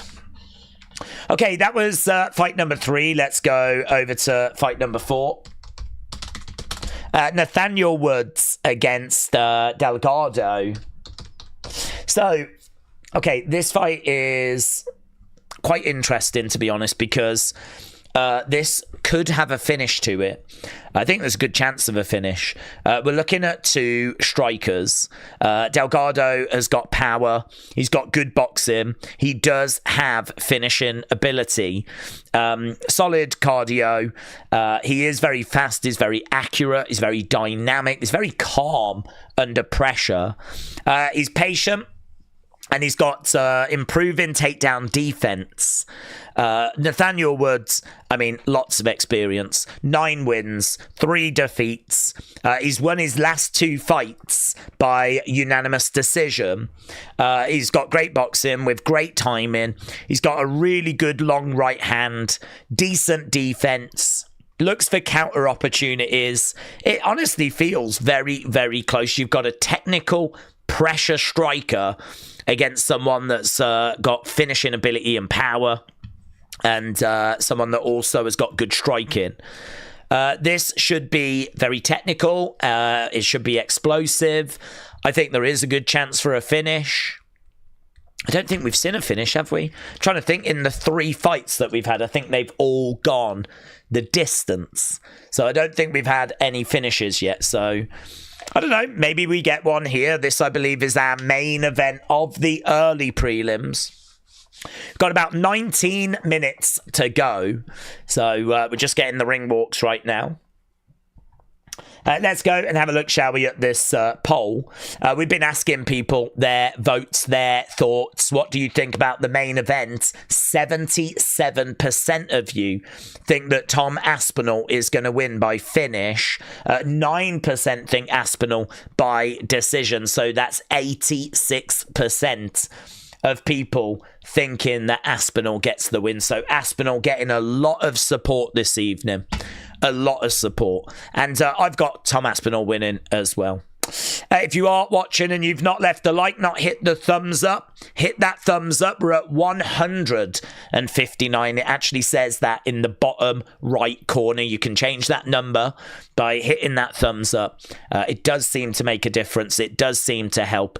It seems to tell the algorithm that people are enjoying hanging out, sharing their thoughts, and it just seems to help with things. So if you haven't hit that thumbs up, hit that thumbs up. It really is appreciated as we are heading to our main event of the early prelims. Here comes Nathaniel Woods, about to make his way down to the octagon.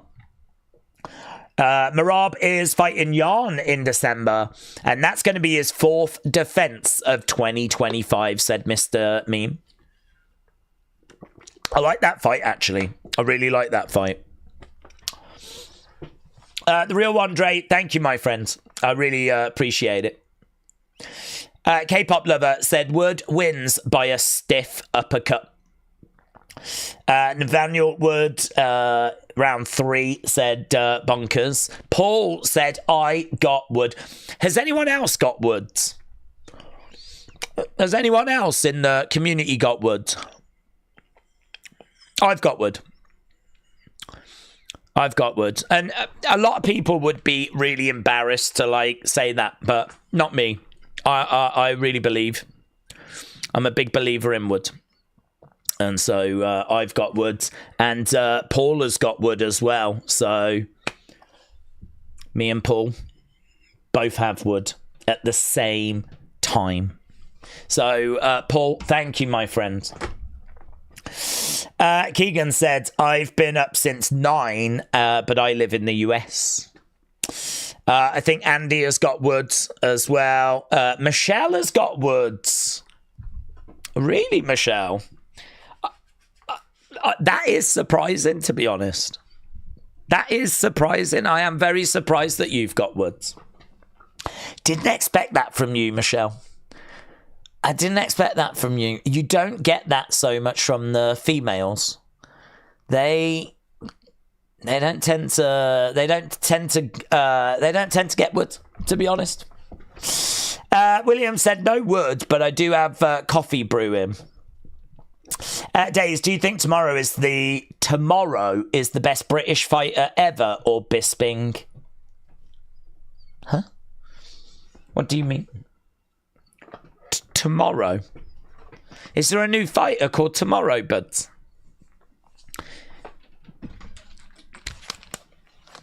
Yodonga's got Woods, said Wrestle with Andy. Right, we're about to get underway with this, so it seems like a lot of people in our community have got Woods. I've had my coffee already, said Keegan.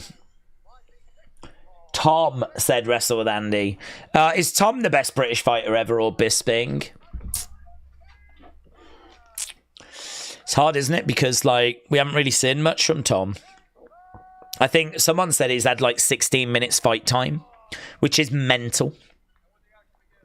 So, yeah, I am probably still going to say Bisping, but I think Tom now, with some wins, can actually pull ahead. Okay, here we go. Michelle said, I'm glad you're surprised.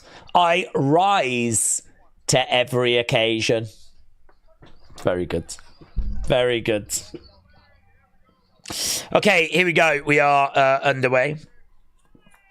Yeah, Michelle, it was just surprising because, like, me and Paul were talking about, like, erections. We were talking about penises.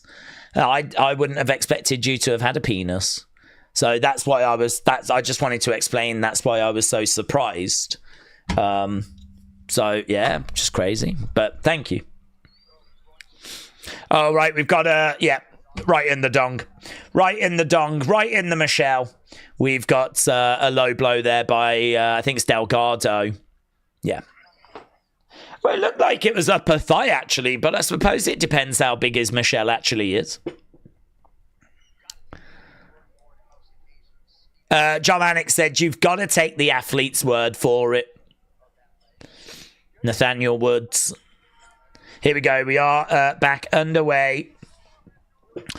Low kick coming in there by Delgado. Nathaniel. Look, that last fight nearly put me to sleep. This is not going to be like that. These two are really going to have quick striking. Excellent work here. Lovely work there by Delgado, letting off a real flurry of shots. Nathaniel comes back into the middle. Low kick coming in there by Nathaniel. Delgado. Kick coming in there by Woods. Ah! Trying to throw in a kick to the body. Swing and a miss. Delgado. Unloading there on Nathaniel. Yeah, man. Already. Head kick coming in there by Delgado. It's a bit of damage already on the head. Nathaniel is busted. Oh, my God. Back elbow. Damn. I don't even know if he meant that, because he kind of threw a kick and then just sort of swung back. But he cracked Nathaniel. Yeah, man, that nose could be broken. There's blood pouring down his face right now. Shots coming in by Delgado. Delgado is all over Nathaniel. Mate, he's done some serious damage there. He's done some serious damage. His face is absolutely covered in blood. That nose is easily broken. Blood all put. Yeah, that nose is a mess. That nose is a mess.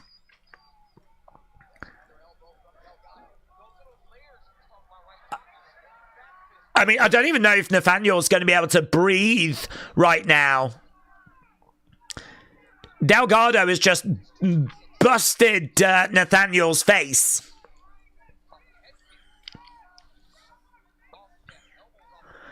So it was a head kick, but it was that back elbow. And you know, that back elbow was so well disguised. So well disguised. Jeez, mate, his nose looks horrific. It's like it's flipping exploded. Delgado right in front of Nathaniel.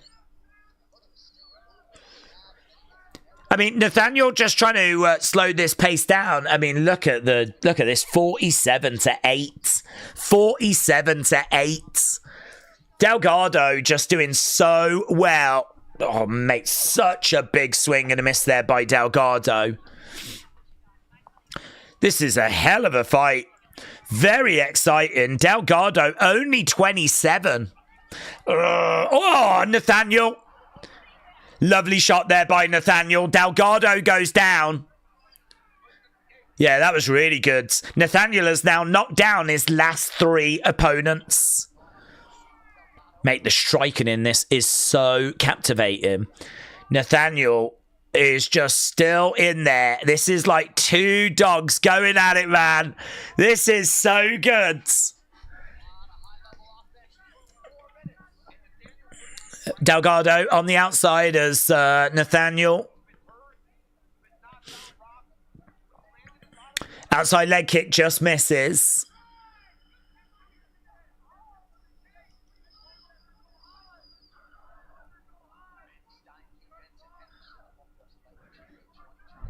Nathaniel, I mean, we haven't got much right now. Nathaniel in the center, Delgado trying to find a way forward. It's a Delgado round. To be honest, he doesn't really need to do anything else right now. He did just punch him in the face, though. Oh, mate, I don't know what the hell they're going to do with Nathaniel when he gets back to his corner. I don't know if they've got any spare noses that they can attach. Kick coming in there by Nathaniel. Tom said, I like football. Michelle said, I'm off to work now, peeps, but I will see you for Halloween Havoc. It's been emotional. Michelle, have a good day. You will be missed. Wow, brilliant rounds. We're just having a look at Nathaniel's nose. I mean, it's got to be broken. It's got blood coming down right from up here, and I don't know how easily he's going to be able to breathe. 58-18. Amazing from Delgado. Amazing from both, actually. Really impressive. Vikings Wolf said that's the best fight of the night. It's really good. It's really, really good. I've watched some of the toy streams. All I've got into your streams, and you've done well. Keegan, shout out to you, buds. Yeah, I mean, back in the day, we were doing a lot on action figures and stuff like that. It was only when I was able to move here that we could start streaming. And so we've been doing that since 2018. So, I think like most channels, you go through a journey, you go through a bit of a change. And, I'm sure that evolution is going to continue. But, loving UFC. Always love sitting down and watching this because, it's just so good, isn't it? I mean, what an amazing sport. And, after what we just saw in that last round, it's easy to see why people are so interested. This is a pay-per-view in the UK this week. It's very rare. But it's £20, which still isn't bad, to be honest. Right, let's see what Nathaniel can do here. Is right in the centre of the octagon with Delgado on the outsides. Sunderland are 2-1 against Chelsea, says James. Kick coming in. Oh, shots coming in there by Delgado. Inside leg kick there by Woods.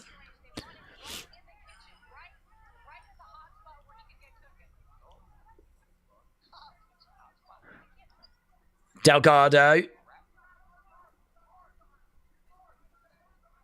Kick coming in there by Wood. Big knee there by Delgado. All the tweets on screen, of course, are saying Delgado takes that first round, which of course he does. Wood throwing out a jab. Delgado staying on the outsides. Delgado with 54% striking accuracy. Nathaniel Wood 32%. Nice jab coming in there by Woods. Jab coming in again. Lovely shot coming in there by Delgado. Delgado backing up a little bit as Wood continues to put that pressure on. He's grabbed him, driven him against the cage. Delgado right now staying on his feet for now. So at the moment, we've got Nathaniel staying standing. He's trying to drag Delgado down. I mean, he's done a good job of neutralizing that striking. This is a better round so far by Nathaniel. I mean, he was just getting smashed in round one. Gotta say, I know it's a given, but respect to Nathaniel because, I mean, his face flipping exploded in that first round. And here he is, like, putting in a really good showing in this second round. Really digging into that experience advantage that he's got. Nathaniel is 9-3 in the UFC, whereas Delgado is just 2-0. Yeah, nice hook shot coming in there by Woods. Is it another low blow? Is it? It's another low blow by Delgado. It's another low blow. That's the second low blow, and we've got another timeout. It did look like a low blow.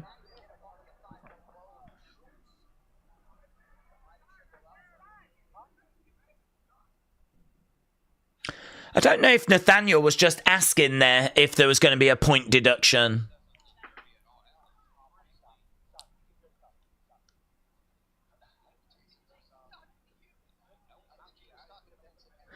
Jason Herzog just said you can hear the cup.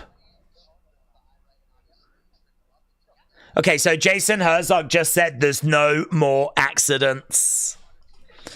So he's going to let that one slide. But there is no more room for error here. Right now they're in a clinch. Knee coming in the middle there by Delgado. Nice jab coming in there by Nathaniel. Blood once again pouring out of his nose. I mean, it's just going to keep going, isn't it? Shot coming back. Keegan said, I might have Wood, but who is he facing, said Keegan. He's facing Delgado, who's proven himself to be a very formidable opponent. Right now we got Woods in the middle of the octagon. Swing and a miss. Swing and a miss. Lovely shot coming in there by Nathaniel. Delgado circling round as Nathaniel right in front of him. Another big shot coming in there by Nathaniel. Both guys in the center of the octagon. Knee coming in there by Delgado.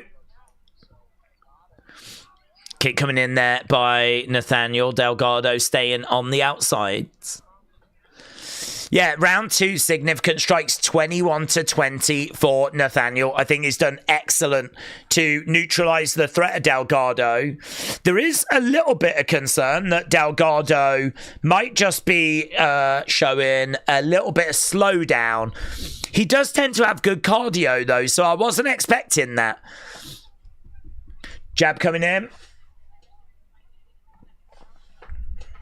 Swing and a miss there by Wood. Shot coming back there by Delgado. Jab. Again, circling round. Low kick coming in there by Woods.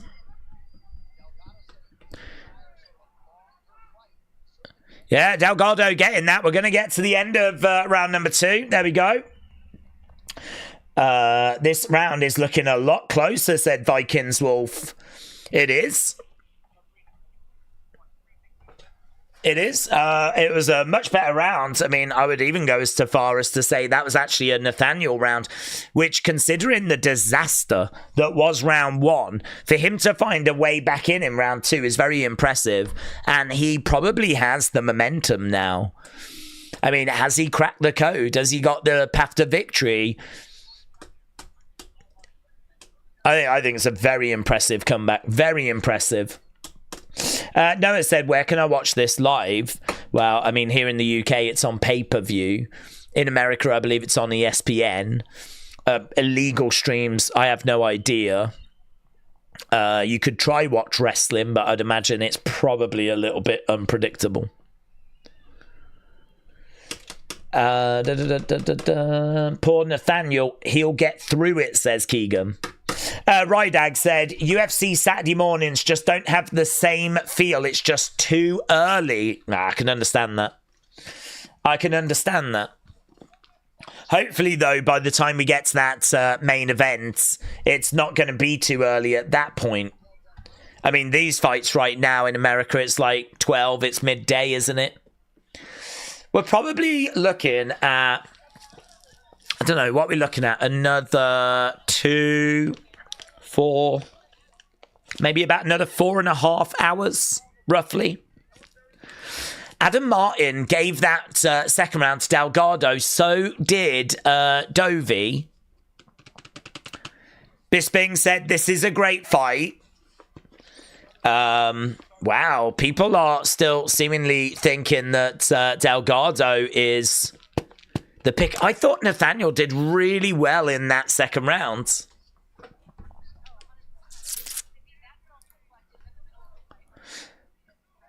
Okay, shot coming in there by Delgado. I think we can all agree that Nathaniel has to win this round. Low kick coming in. Couple of jabs coming back there by Delgado. Let's hope United are not worse than Chelsea were, said Bonkers. Leg kick coming in there by Nathaniel as Delgado fires a shot back. Inside leg kick coming in. So we are done with these early prelims. Jab coming in there by Delgado. Final rounds of these early prelims. That blood really pouring down his face right now. Nathaniel, I mean, these guys obviously keeping it standing at the moment. It's tit for tat at the moment as well. It's a very close round. Kind of feel like they're both exchanging shots. Just kind of,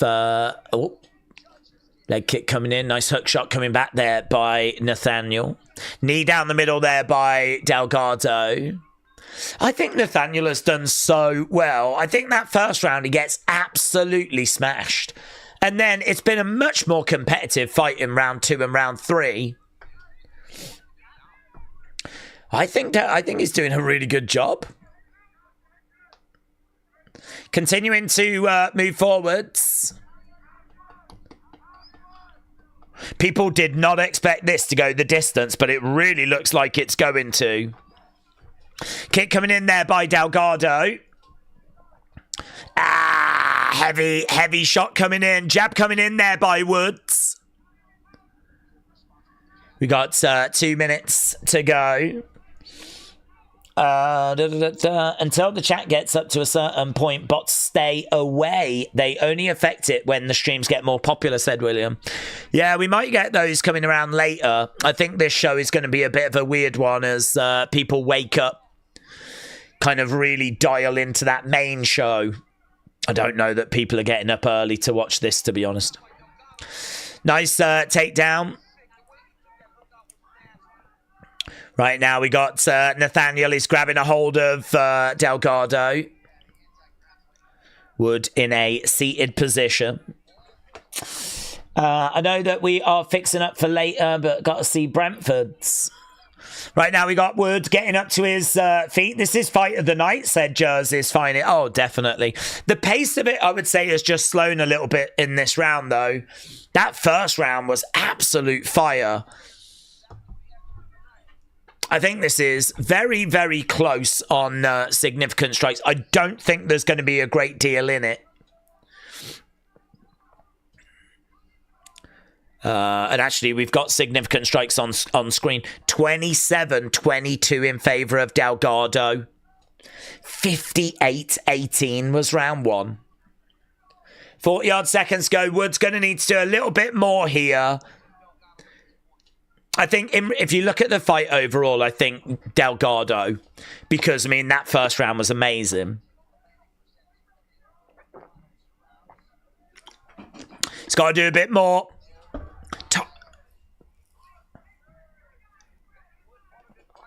Kick. Knee. Takedown. Good work by Woods.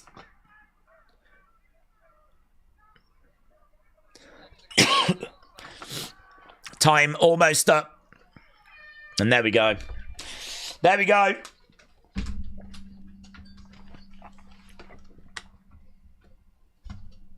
Right, we can actually change it over. Let's get rid of that.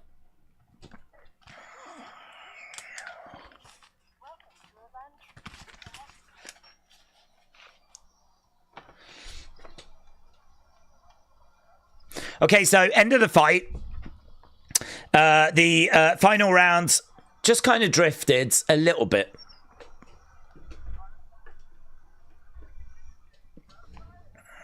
Still had some decent action in it, though. I mean, both guys were still throwing, but didn't have the fireworks of the first round.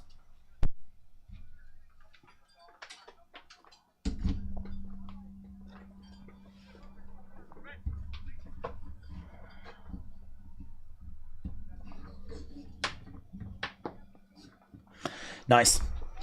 That definitely was a fight worth watching, said Vikings Wolf. Bonkers has got Woods. Tom said it's unlucky Woods. Okay, 2 p.m. Eastern is when we're going over to that main card. If you are watching and you've not left a thumbs up, leave a thumbs up. It's going okay. We definitely need a boost, though.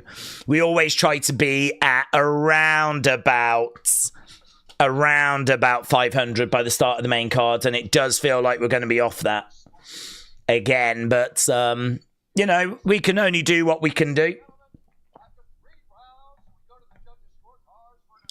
Here we go. All three. 29-28.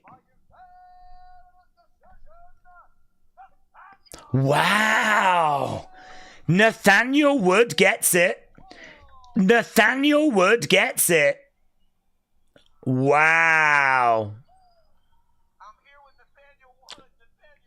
29-28. All three judges.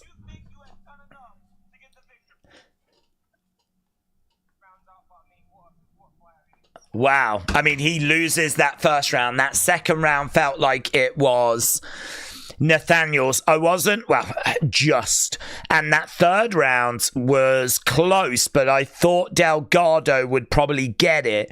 But they've gone Nathaniel Wood, which I am surprised by. I think you're going to get a fair few chance of robbery on that, but it's Nathaniel that is awarded the victory.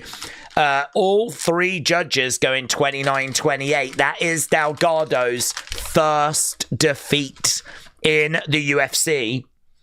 That is a surprise. So far, we've had 4 fights. Every underdog has won, except for Chris Barnett, who looked absolutely atrocious. So it's another underdog victory. Another underdog victory. Wow. Yes, Wood did it. Well, listen. So many of you in our chat had Wood. I mean, you lot called it. I've never seen a community so united behind a fighter. You were all like, I've got Wood right now. I'm really enjoying having Wood. I love it that I've got Wood. You know? And you lot were just buzzing. Should have trusted what you lot were saying to me. And I don't know why I'm so surprised. But he was the underdog in all fairness. So there we go. Right, we are going over to our next fight now. Fight number 5.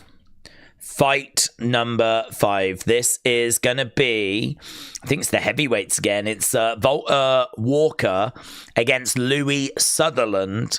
Louis Sutherland is making his UFC debut, unproven at this level. He's got a nice long jab. He's got some finishing ability. He has got heavy hands, but doesn't really bring much more than that. Walter Walker is 3-1. He's won his last 3. He obviously brings heel hooks. If you've been watching UFC recently, this is the heel hook guy who, says that he's got like several different ways of putting on heel hooks and that no one has got an answer for those. So, I think Walter is definitely the pick here, probably by a heel hook, probably by a submission. But he is just going to have to overcome the threat of Louis Sutherland, who, as we said, has got pretty heavy hands. Noah is with Sutherland. Mark said the judges rigged it. Wood stole the victory, said Mark. That was a scam by the judges, says Mark. Afternoon, Metal Mama. Metal Mama, you missed it. Metal Mama has missed it.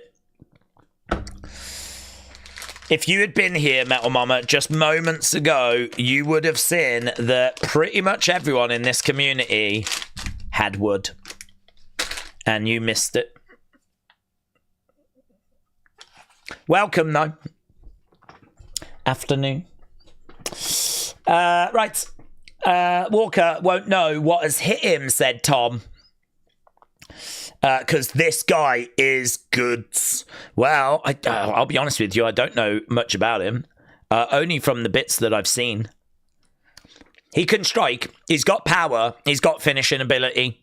He is going to be a threat. Walker is minus 400 favourite. 95% of people on Tapology have gone with him. Let's see how this goes. Heavyweight fighting as well. I mean, you just don't know which way it's going to go in the heavyweights. Kian said, what's going on? Hello, Kian. Hope you're doing well, bud. Delgado lost. Yeah. Wood was victorious.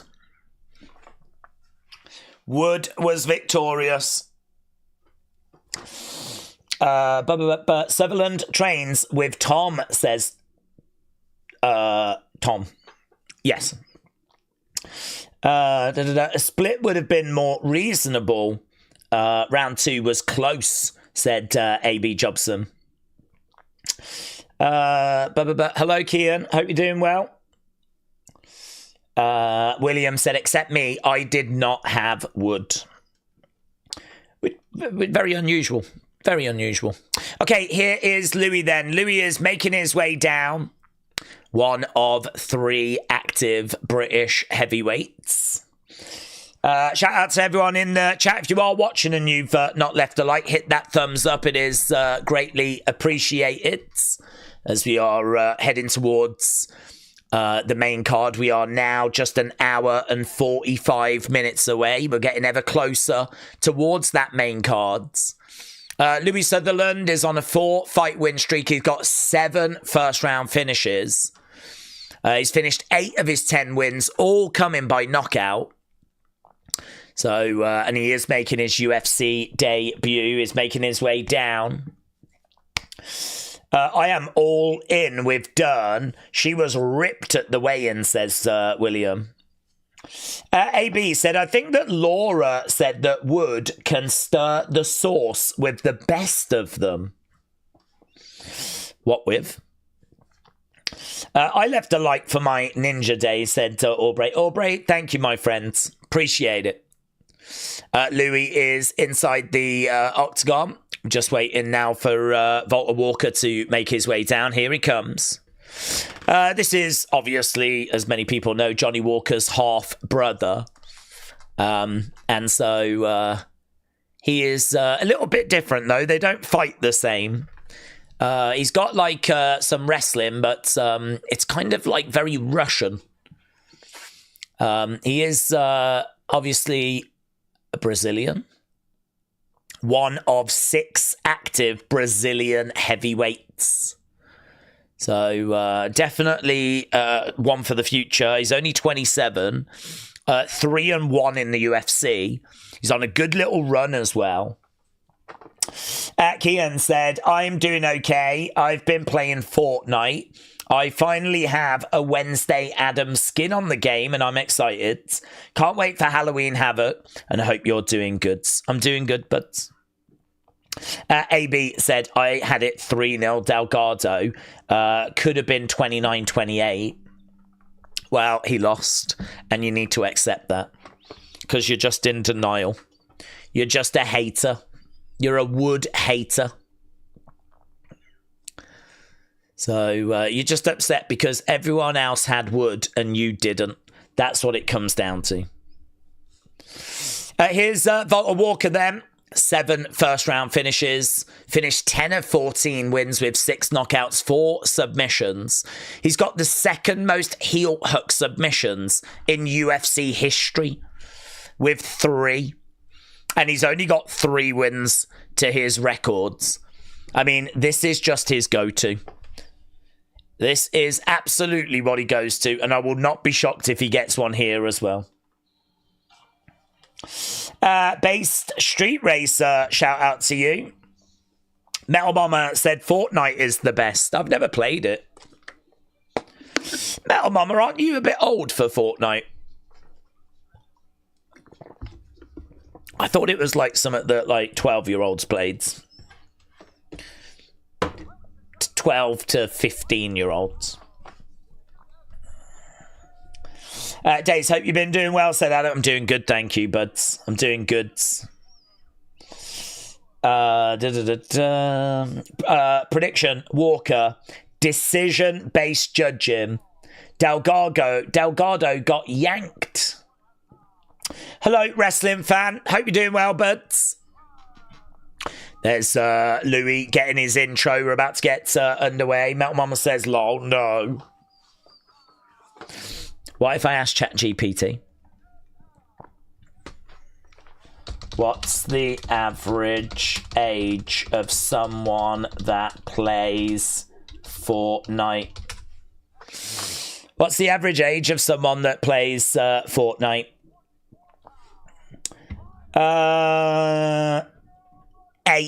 8 years old. How'd you feel about that? 8 years old.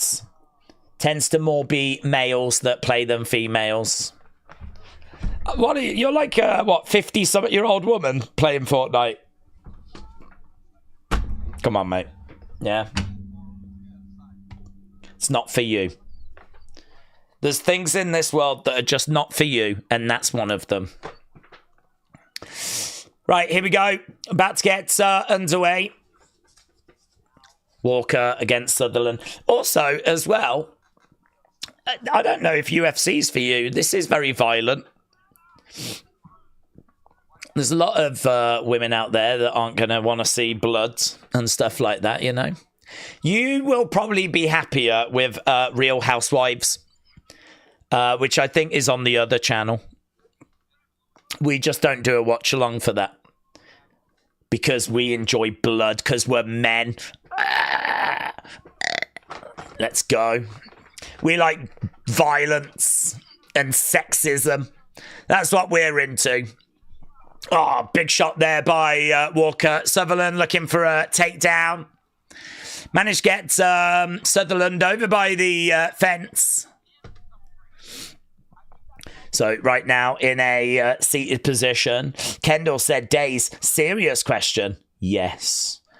Would you have wood or your dong if I was able to see that fight? Well, I do love you, Dong. I love you, Dong, but I think I would have Wood. Oh, here it is. It's in, and he's got it. There we go.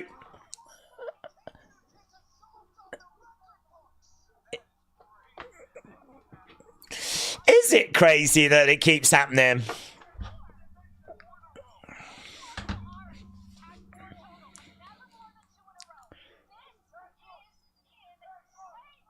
Laura Sanko said this is insane. I don't think it's that insane. If the fight is going to go down to the ground, he's going to go for it.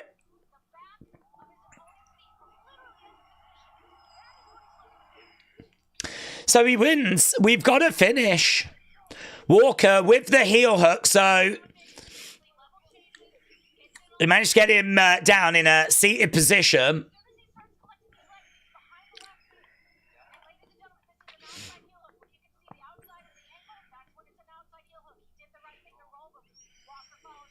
Yeah, I mean, he loves it.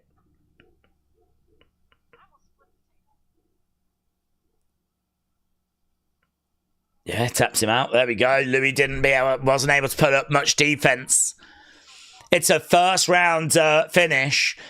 He's got himself a little party trick, and he is going to keep using it. Laura Sanko can't believe it.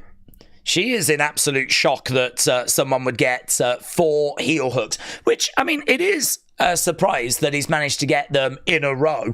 I mean, I do agree. You would think that opponents would do their very best to defend against them, but I don't know. I mean, that's just what he looks for. That's what he's going for. Days Wood in Yan'an. Wood in Yan'an. I don't know. You've lost me now, James. I don't know what you're up to. I'm here to talk about UFC fights. Bay Street Racer said, that weird foot he wears makes sense yet again, said Bay Street Racer. El May said, you're all the same. Wrestling is just an athletic soap opera with occasional choreographed dance routines. I fancy Volta Walker. Do you, AB? Shout out to you. Shout out to you. Vikings Wolf said, it's all over. It's all over.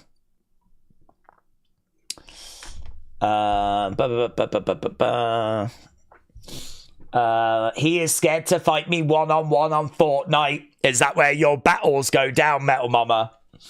If someone steps to you, if someone in the hood steps to you, do you throw down the challenge of going one-on-one in Fortnite? Is that what the streets do these days, is it?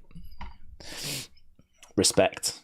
To be honest, I wouldn't step to you in Fortnite because it's for kids. I don't play kids games, so I wouldn't want to step to you in Fortnite. If I played Fortnite, I would feel like a paedophile. And I don't want to do that. So, but thank you. Thank you. Would have would, I meant, said James. James, you seem to be going through it, but did he hurt his own leg, said G. Esther. Oh, I don't know. I don't think so. They're just showing a replay right now of the heel hook. Playing Fortnite over the age of 12 is weird, says James. Look, Metal Mama, even other community members are starting to turn on you now. Don't you regret joining this stream? This is our sexist stream. This is where we get all macho and manly. Heel days, said Vikings Wolf. Captain said, have you got a license for those guns? Yeah.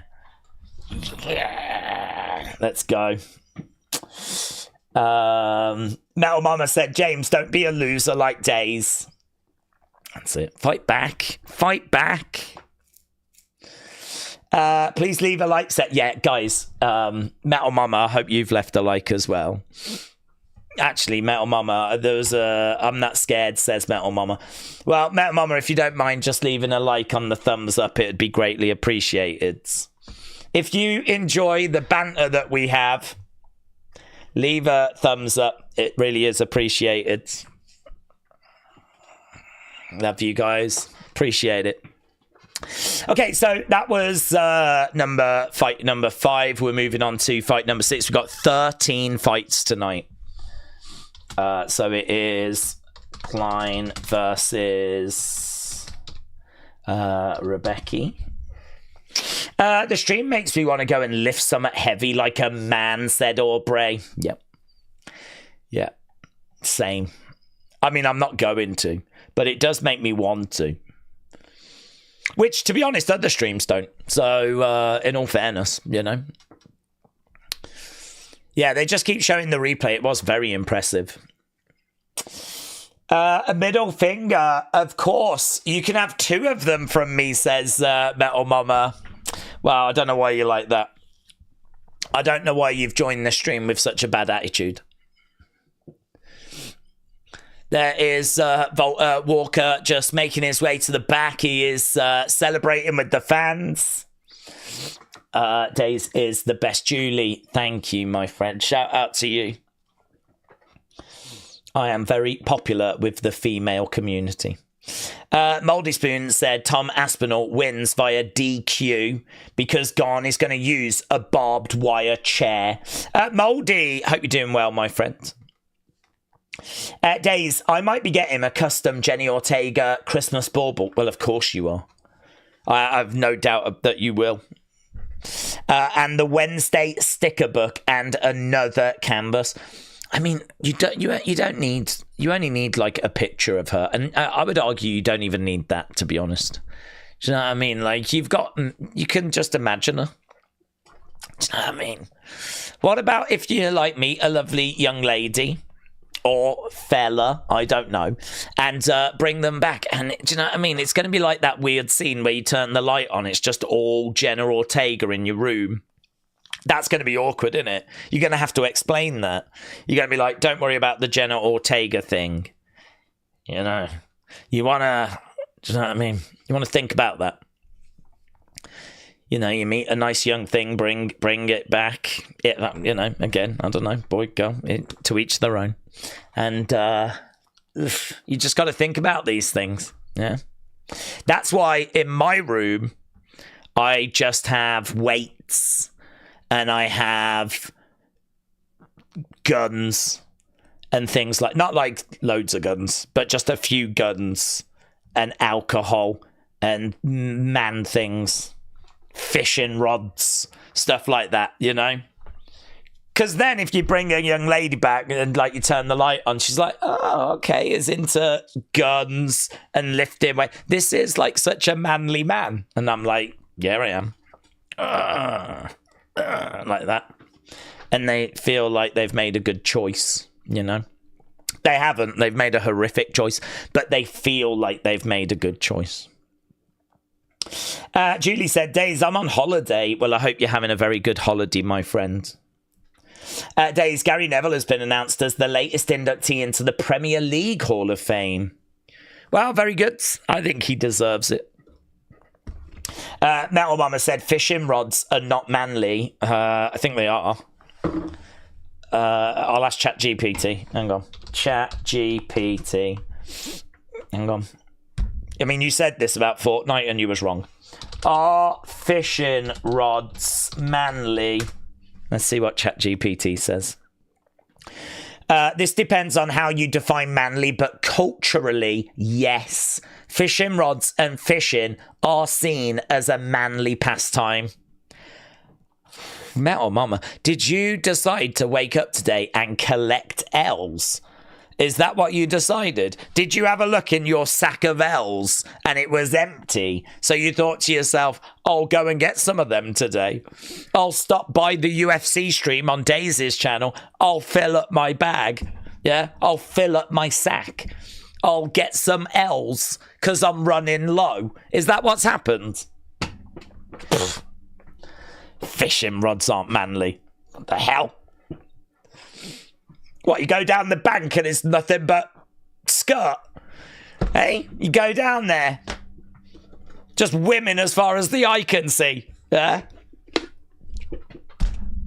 I don't even know why I searched it. It's like a waste of a search. I don't even know how much electricity that used up. You know what I mean? They keep saying that ChatGPT uses a load of power. I wasted that then.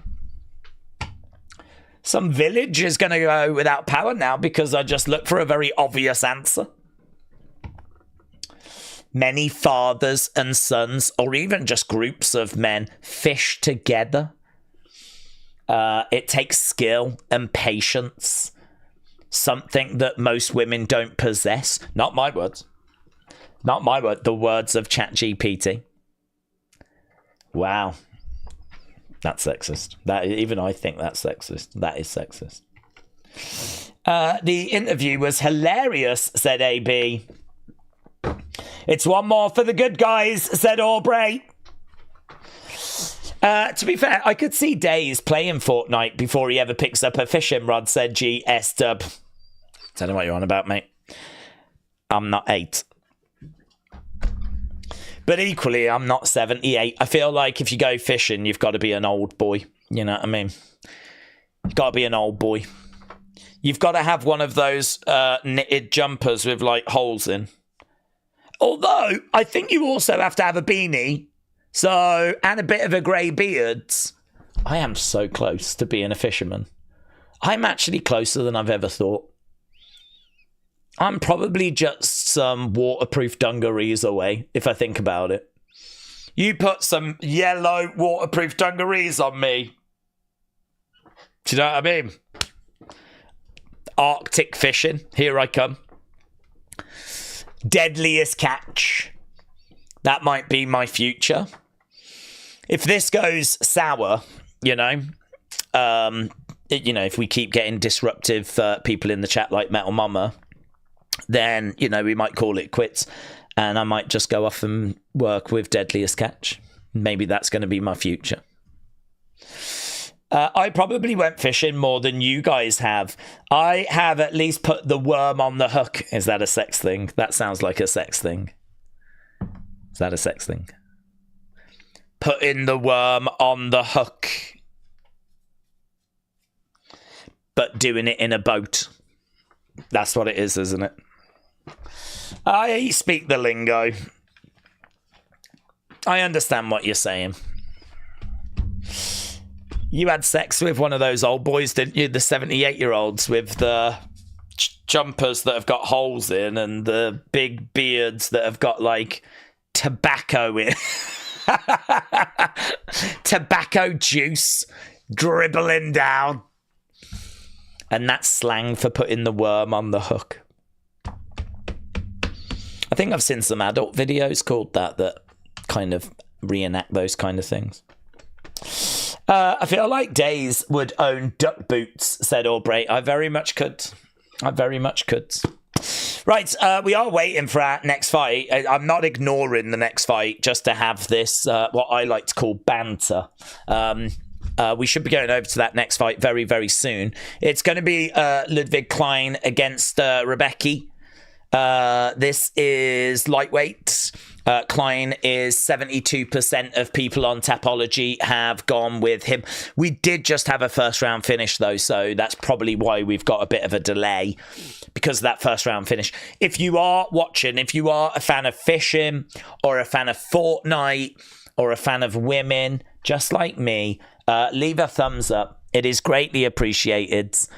We are desperately trying to get as many as we can tonight. I'm already thinking that the 1,000 is not going to happen, but hey ho, it is an earlier start time than usual. Wrestling Void said, Days, can you calm down? My little brother is sitting right next to me watching this stream, said Wrestling Voids. Calm down. Well, I mean, I would say that these UFC streams are very manly streams, Wrestling Voids. This is where things get really manly. So you do have to enter these streams kind of already aware of that. This is not PG. This is not like WWE, yeah, where we just play nice. This is where things get manly. So I am not going to apologize for that. I just need you to be aware before you click on it that that's what goes down here. We don't give a flip about people's feelings on these streams, yeah? Remember that. Someday, Days is going to stream a Bass Masters tournament. Let's go. Let's go. Days and James. Right, we are going over to this next one. Let me know in the chat which way you are leaning.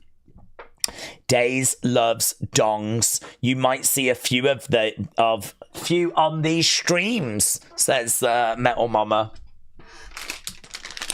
Well, that is just a vicious rumor, to be honest. CJS says manly lol. Yeah, this is a manly stream, actually. Thank you. Right, I'm basically the new Andrew Tate. That's what a lot of people are saying. No, I'm not saying this. Sports Illustrated are saying this, that I am basically the new Andrew Tate for 2026. This is going to be toxic masculinity, and yeah, we're going to tell it like it is. We're going to say things other people are too afraid to say. We're going to say stuff that other people won't say because they're too afraid. We're going to tell the truth about this world in a manly way, right? That's what we're going to do. I mean, we'll get the fights out the way first. But then, mate, we're going to have some conversations. Yeah, we've heard things, says Metal Mama. Bence is like, okay, but who wins this fight? Yes. Is it going to be Klein or is it going to be Rebecca? So I've got Klein. He's the favourite. He's got really good striking, varied striking. He works all parts of the body. He's very smooth, very fast. He's got good front kicks, good punches, great takedown defense. He can control the range. He can dictate the pace. He is got very well rounded. He's got lots of paths to victory. Rebecca is 4-2. He's not got the same level of experience. He is a little bit sloppy. He gets opened up quite easily. He is also, though, very relentless, and he has got very good aggressive grappling. So he's definitely coming in with some skills, but I've got Ludwig Klein getting the victory personally. And actually, Ludwig Klein is making his way down right now. Days, they have the footy on here. Man United, Brighton. Oh, is it? Oh, yeah, it started, hasn't it? 6 minutes ago. Yeah, you can. We can talk about the footy. That's a very manly thing to do. I'm guessing it's still 0-0 at the moment. How can I watch this online? I don't know where it is, to be honest, but I know it's on ESPN. It's on TNT Sports box office here in the UK. Illegally, no idea. Don't know where it'll be shown. Wasn't it Stream East or something that got closed down? Yudong versus Wood, said AB. Please, info, who wins? I'm betting right now, said Bence. Well, I favour Ludwig Klein, but tonight has been a night for underdogs. We've had 5 fights and 3 underdogs have won in those 5 fights. We play tomorrow, says Kian.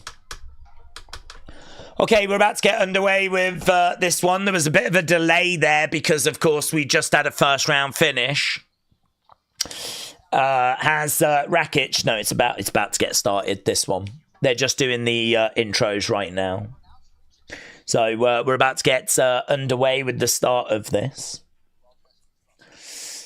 Okay, Bruce Buffer is coming out. We've got about an hour and 22 minutes to go. About an hour and 22 minutes. And then we're at our main cards.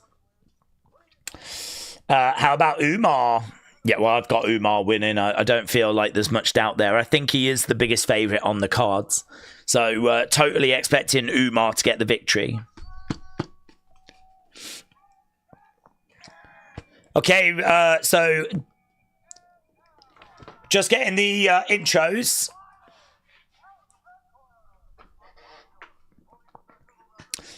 Ludwig Klein is a -125 favourite. 5-2 as a UFC favourite. Should be a good fight, this. Should be quite a close fight. Yeah, feel free to let us know which way you think it's going to go. Let's have a look at the poll. We've had over 600 votes, which is not bad. And at the moment, Tom Aspinall, 85% of people think he's going to win. It's 85% to 15. Right, here we go. About to get underway.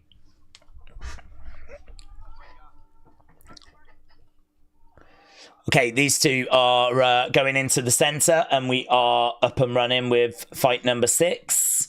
That's bringing us to about the halfway point in the card.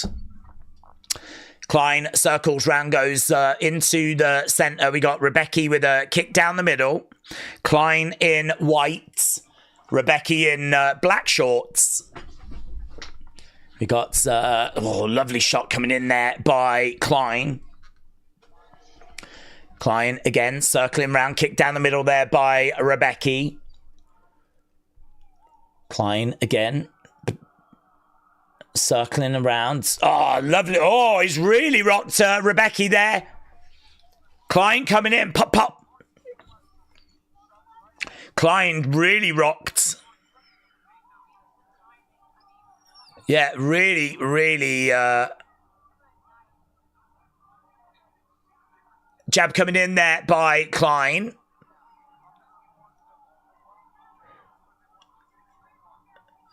Klein is, I tell you what, he's got his head up. He's looking very composed right now. Ludwig Klein looking quite good here as Rebecca is moving forward. Inside leg kick there by Rebecca. Jab coming in by Rebecca. Klein backing up. Both guys in the centre. It's Rebecca that's applying the pressure at the moment. Klein step back. He's trying to hit those counters, isn't he? You can see it's very close. It's very close. 9-8. Both guys landing shots. Nice jab there by Klein. Rebecca keeping down low, trying to get off that centre line, trying to avoid any shots coming in. In a clinch. He's got Klein over against the side of the cage. Right now, Klein is trying to grab a hold of the leg at the moment here, Rebecca. So he's managed to grab the leg.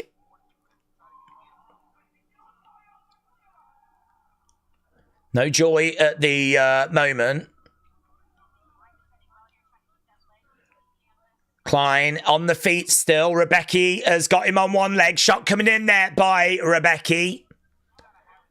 Good defense, though, by Klein. Is not getting dragged down. Again, Rebecca has got the leg. Shot coming in. They disengage. Shot coming in there by Rebecca. I tell you, it's been quite even, actually. Both guys have had moments. I feel like Klein has looked a lot more composed. Nice shot coming in there by Rebecca. Klein, Rebecca in the centre. Rebecca backing up a little bit as Klein follows him round. Rebecca, comes forward. Couple of jabs. Klein goes down. It was just a stumble backwards. He didn't get knocked down. Klein again with a jab. It's going to be a hard one to score this. We've got 1:30 left on the clock. It's going to be a little bit tricky to score. Swing and a miss. Klein goes back to the centre. Rebecca on the outside. Jab coming in there by Klein. Again, we got Rebecki is moving forward as Klein stands in the centre. It's 16-13 for Klein. Oh, lovely kick there by Klein. It does feel like with the final minute in this round, someone can do something just to really take it. I think it's there for either guy to take this round. At the moment, damage on the face of Rebecki. I think that that's going to give it Klein. Damage always scores very well. And there's a bit of damage showing there on Rebecki's face. So Klein, I think, is in the lead in this round and is starting to pull ahead as well on the significant strikes. Right now it's 21-15. Bit of damage on the face of Rebecki. Jab coming, a lovely shot there by Klein.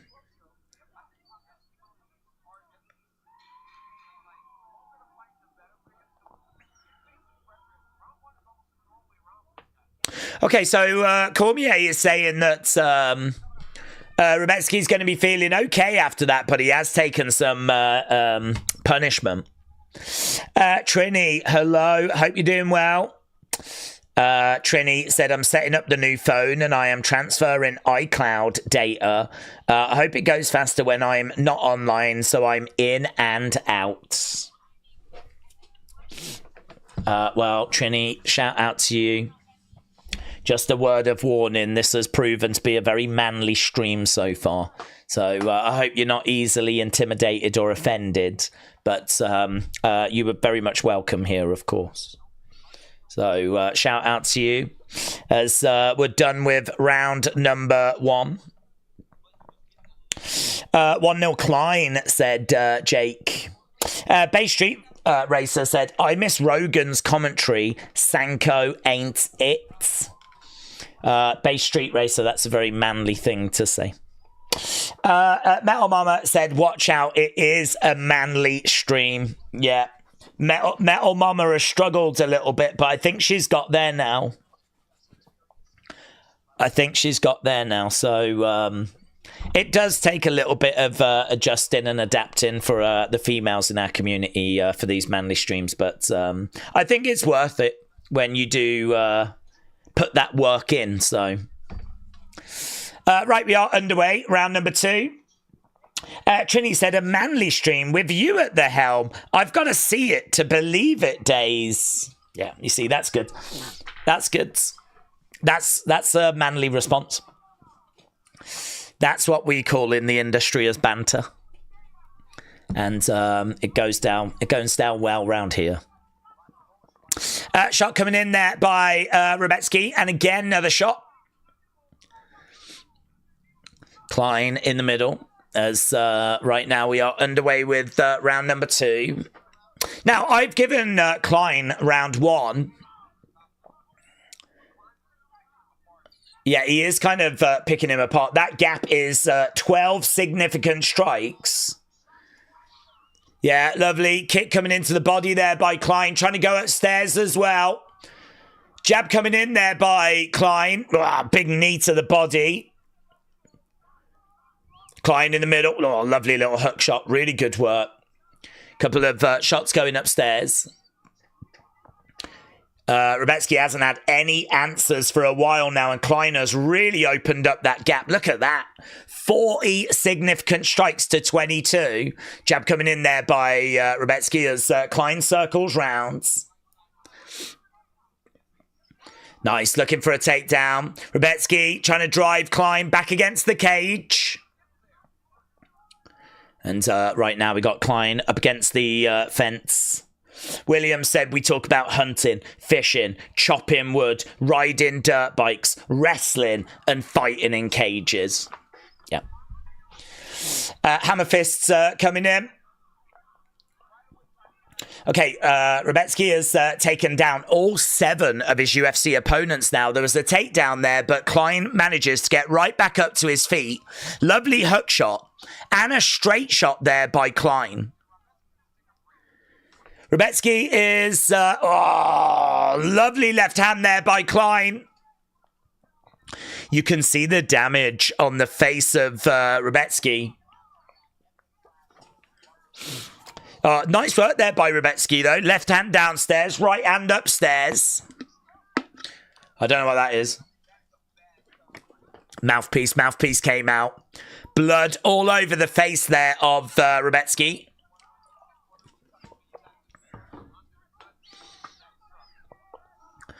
So Cormier's like, the cut that Rebetsky's got is pretty moody.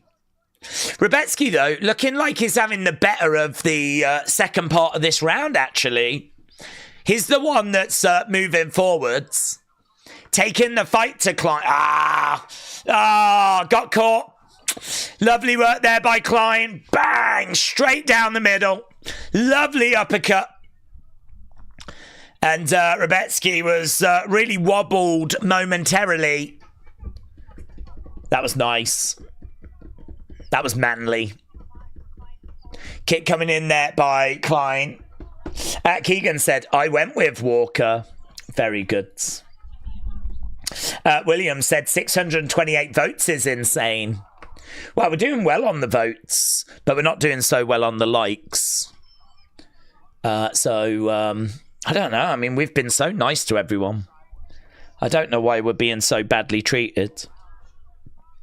But if you are watching and you've not left a like, leave a thumbs up. It's greatly appreciated. There's a hook shot coming in there by Klein. When does the main card start? Said It's Anarchy. Starts in an hour and 10 minutes. An hour and 10 minutes. Nice knee coming in. So Klein, 26-16 in the first round. Second round, 26-13. Shot coming in there by Rebetsky. That dude is cut open, said Based Street Racer. Right, here we go. Moving forward. Big knee coming in there by Klein. Jab kick coming into the side of the body there by Klein. 10 seconds left to go. Jab coming in there by Klein. So 55 significant strikes to 35. I tell you, I mean, fair play to Rebetsky. He's in there fighting, battling, working. It does feel like this is Klein's to lose, though. It's Anarchy said, thank you. I didn't realise it was on so early. I think a lot of people didn't realise it was on so early, to be honest. Trini said, I don't know about you, Metal Mama, but somehow this manly stream doesn't feel intimidating at all. That's what someone that's intimidated would say, to be honest. Someone that is feeling very intimidated and threatened would probably turn around and say, I don't feel very intimidated and threatened, but probably typing it whilst crying. That's what I'm sensing, Trini. And that's okay. I think the amount of manliness that's in this chat right now could be overwhelming. But I just want you to know that you are safe. This is toxic masculinity, but it is also controlled. So you are safe here. People like Kian has promised to not get out of control. Right, here we go. Round number 3. And we are underway with our third and final rounds. Right now we've got Klein up against the cage, circling round with Rebetsky in front of him. Jabs coming in. I feel like Rebetsky probably knows that he needs a finish. Oh my God. Knee down the middle. That was really close to the dong, you know. Knee down the middle. Lovely shot coming in there by Rebetsky. Klein circling round, going back to the middle is managed to deny 8 takedowns, which is actually really impressive. Oh, big shot there by Rebetsky. Klein on the outside, circling round. Rebetsky's going to have to find a finish here. Lovely hook shot there by Klein. Really nice. We got an hour and 7 minutes. An hour and 7 minutes, and then we're at the start of the main card. This has actually gone by really quickly. Really quickly. Looking for a takedown. Managing to get that takedown. So, Rebetsky has managed to get Klein down. How to deal with toxic masculinity in one sentence. Short, honey. You go play UFC with your little friends, says Trini. Shots coming in. Nice by Rebetsky. What time is Tom fighting? Well, here's our main event. Main card starts in an hour and 6 minutes. And then you probably got another couple of hours after that. So about 3 hours will be at the Tom fight. Right now, Rebetsky is on top of Klein. He's trying to throw down a lot of ground and pounds. He is looking for this finish, you know. He's looking for this finish. Right now, he's driving his head right in the head of Nathaniel Ludwig Klein. Ludwig needs to find a way of getting back up to his feet.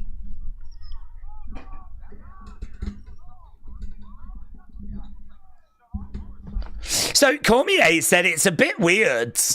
I don't know if something's happened, but it's a little bit like... I don't know if he's hurt or anything, but it's like he's shut off momentarily.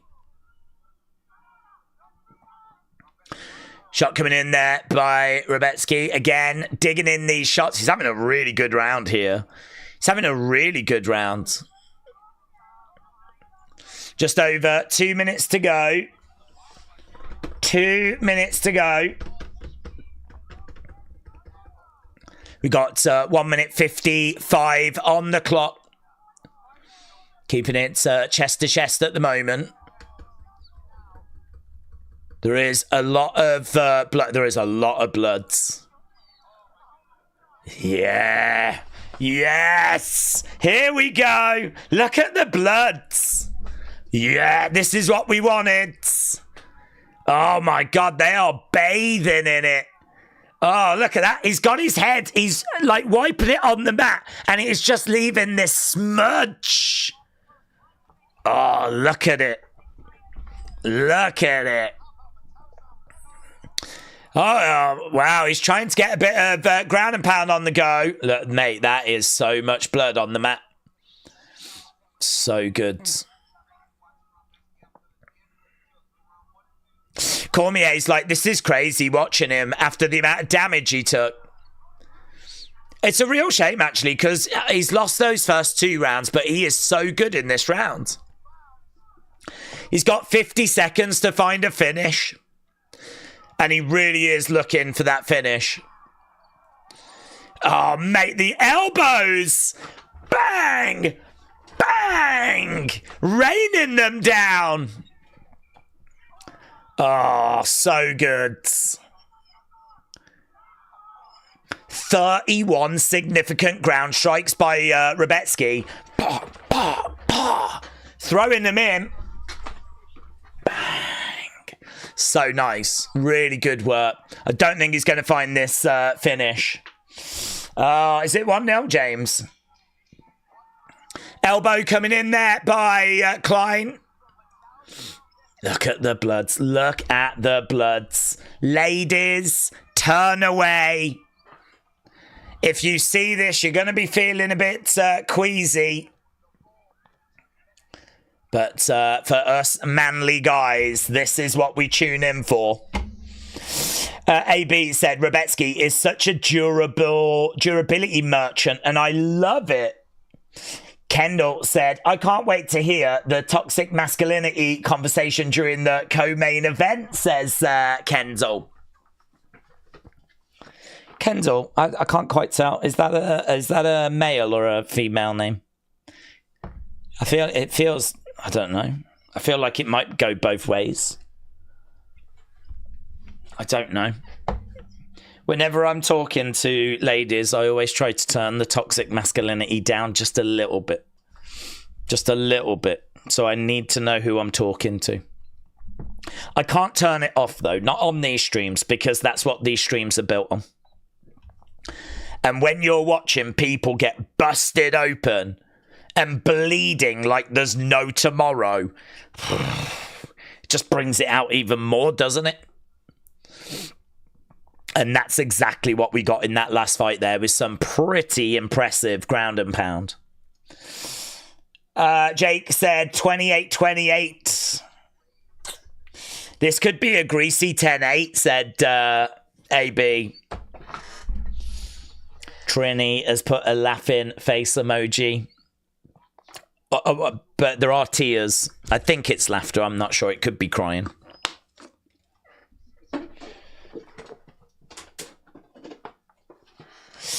Right. Jake thinks it's going to be a draw.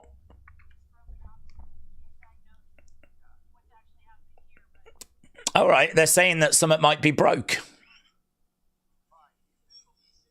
I missed that. I was looking at the chat. What's broken? Show me.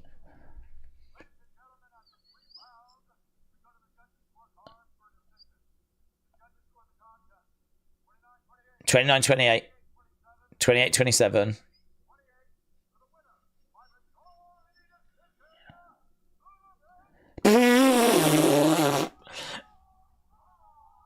Klein wins by majority decision, and he is so beat up that he is on his stool. He cannot go over to the ref.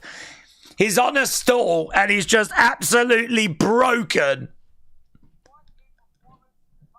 Well, I don't even know what he's done. A broken ankle, is it? Well, show us. I feel amazing, but I've got a broken ankle.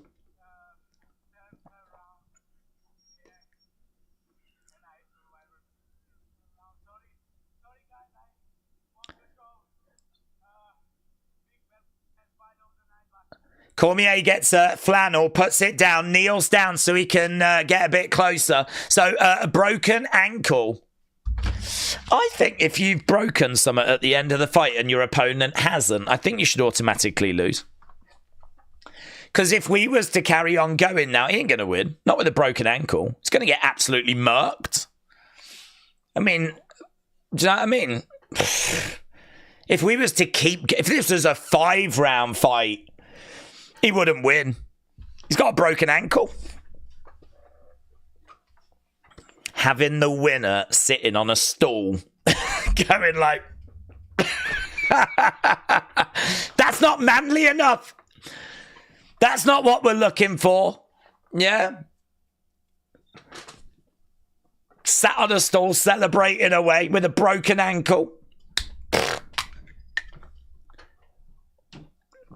Well, there we go. It is a victory. Oh, are they showing the moment, are they? Was that it, was it? Where he kind of twisted it? Do you know what we haven't seen in a while? Oh, yeah, no, it's going there. That is going completely the wrong direction, that foot. When you actually see it that way, his foot is completely the wrong way round. Yeah, I take it back. That was actually quite good. I was about to say, we haven't seen a broken bone for a while, or I haven't. So, we are due one of those, I feel. But that was quite good. Klein's ground game needs some more work, said AB. Yep. Keegan said, I'm just listening to the stream. Give both of them bonuses because that was an insane fight, said AB. Trini said, it's lunchtime for me. I will be right back. Well, Trini, have a lovely lunch.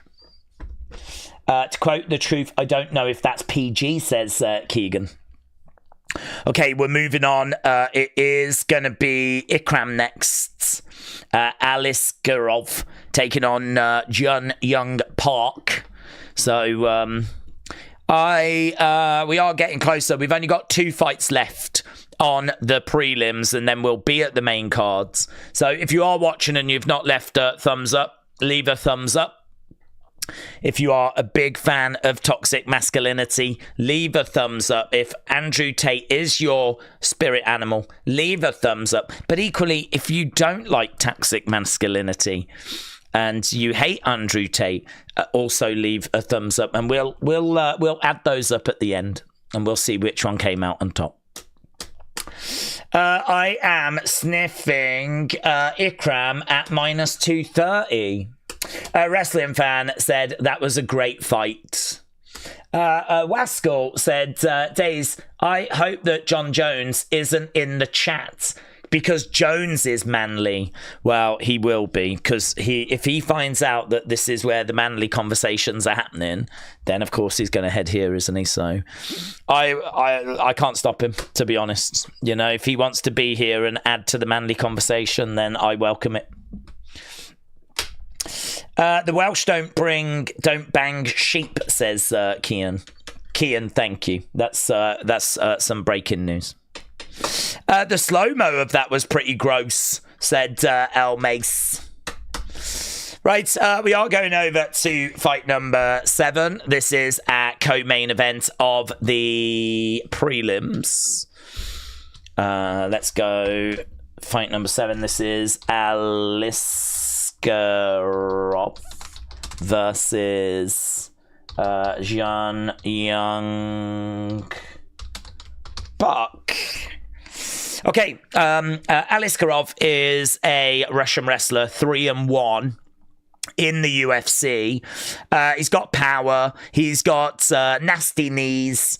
He is someone that can rely a bit on an early finish, and if he doesn't get it, there's a few questions. He is a master of sport in combat sambo.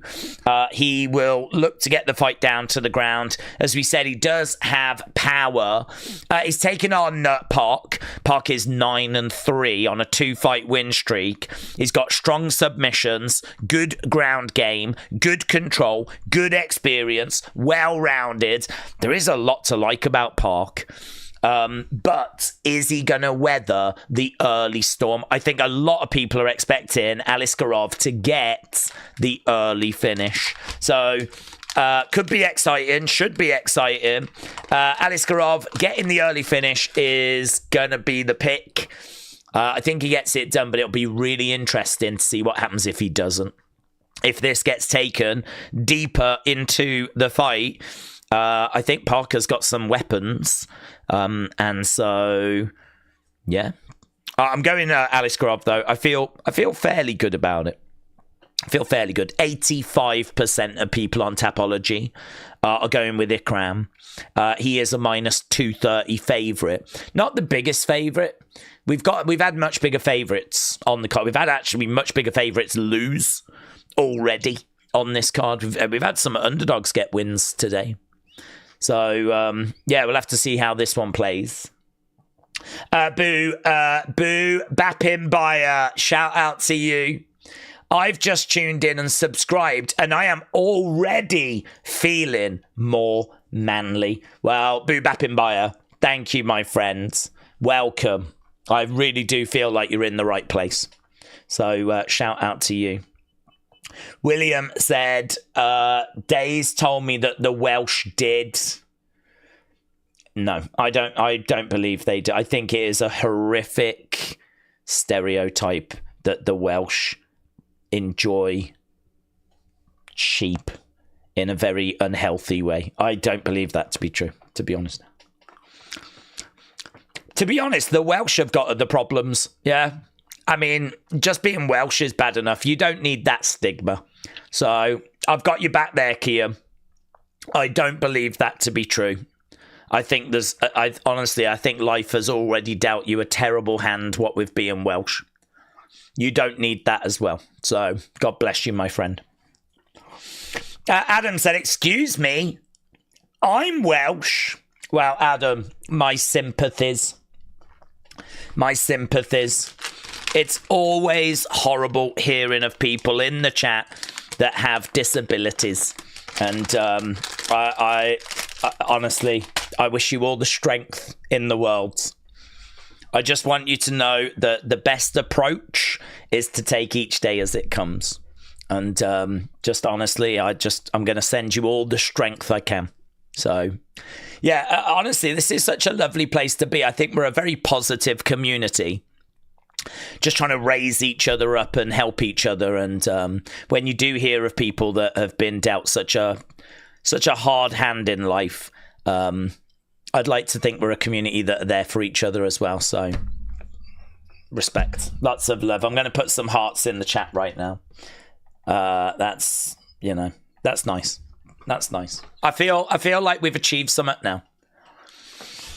I feel like we've achieved so. I felt like this stream was just lacking that moment, Metal Mama came in and tried to derail it, but we overcame that. Our masculinity got us through. And now I think we can really be there for those that need us. So, respect. Right, why has the conversation turned into talk about sheep shagging, said Kian. Well, Kian, it hasn't. You're the only person, Kian, that keeps mentioning it, which is really weird because I've not seen anyone else mention it. So you're the one that keeps dragging it back to that, right? So I mean, I don't know if this is something you want to talk about or I don't know, but we're here for you anyway. Yeah, if you need us. Right, lovely. God, we're just putting out fires everywhere. Okay, intro time. James said United are winning 2-0. Casemiro has scored. What a great day. Everything is just going so well. And Man United are winning that. How long they've been playing? 39 minutes. I wish it was 89, but yeah, okay. I'll take that. 2-0. Lovely. Right, Adam said, we do not F sheep. Sometimes we cuddle them for warmth, but that is all. I did not have inappropriate relations with that sheep.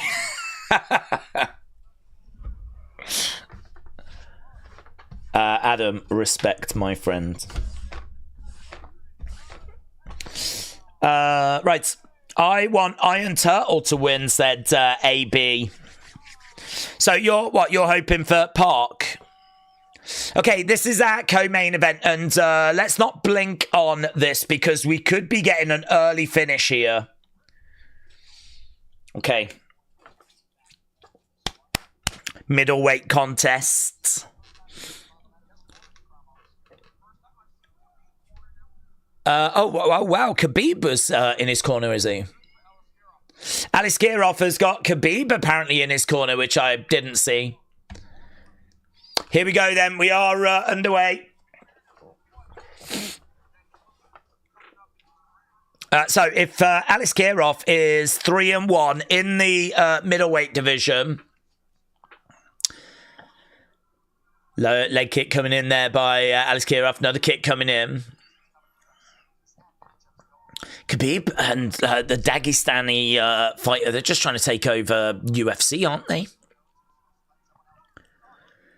Low blow already, actually, by Alice Kirov. So a little bit of a cagey open so far.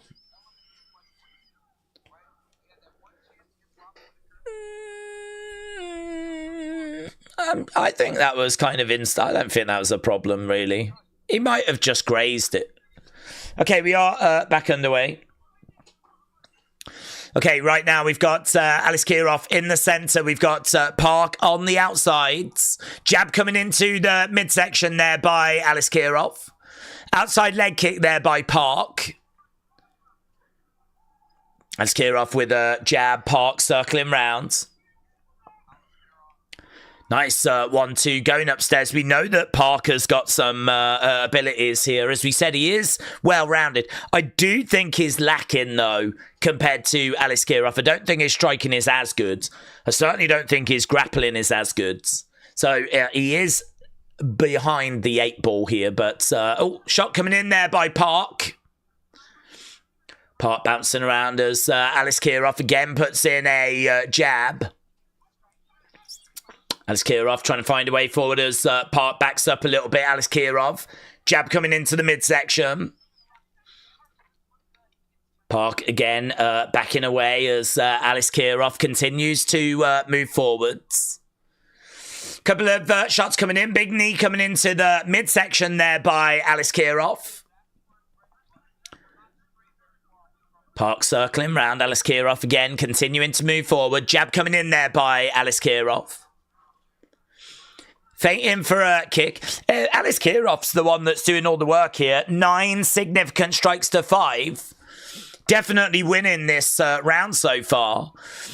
Kick coming in, and we're just up in the tempo now. 2 minutes. We're into the fight. Right now, Park circling round in the centre. Alice Kirov right in front of him. Bouncing around. Jab coming in.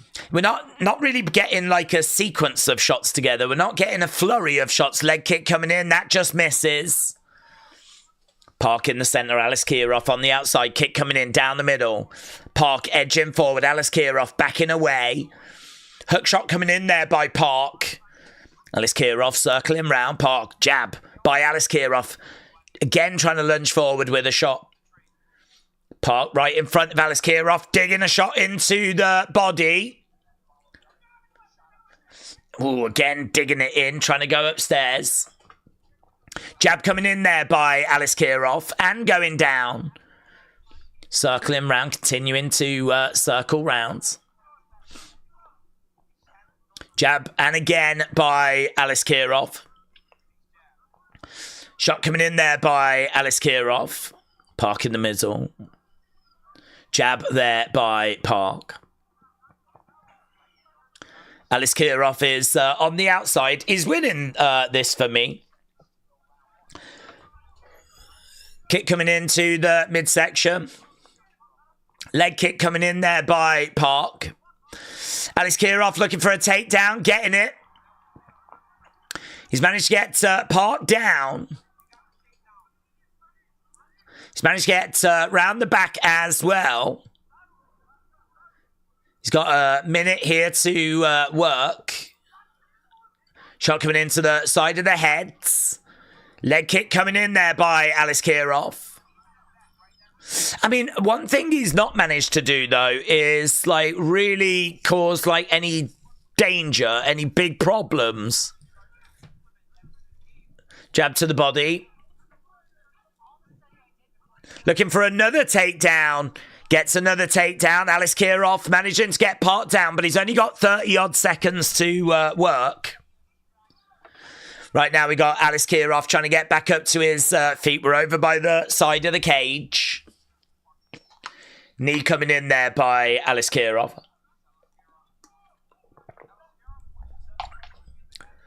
Right now, we got Alice Kirov backing up as Park over the other side. 22-20. I think Alice Kirov is edging it. 2 takedowns. He's got the advantage on significant strikes. We got about 14 seconds to go. Not much in it, though. Not much in it. It kind of felt at one point like he was really going to stamp his authority on this match, but he didn't. There we go. End of round number 1. William said, oh my God, do not Google sheep's vagina. Wow. I have never thought to do that. I'm also probably not going to do that. There's some things that you just can't unsee.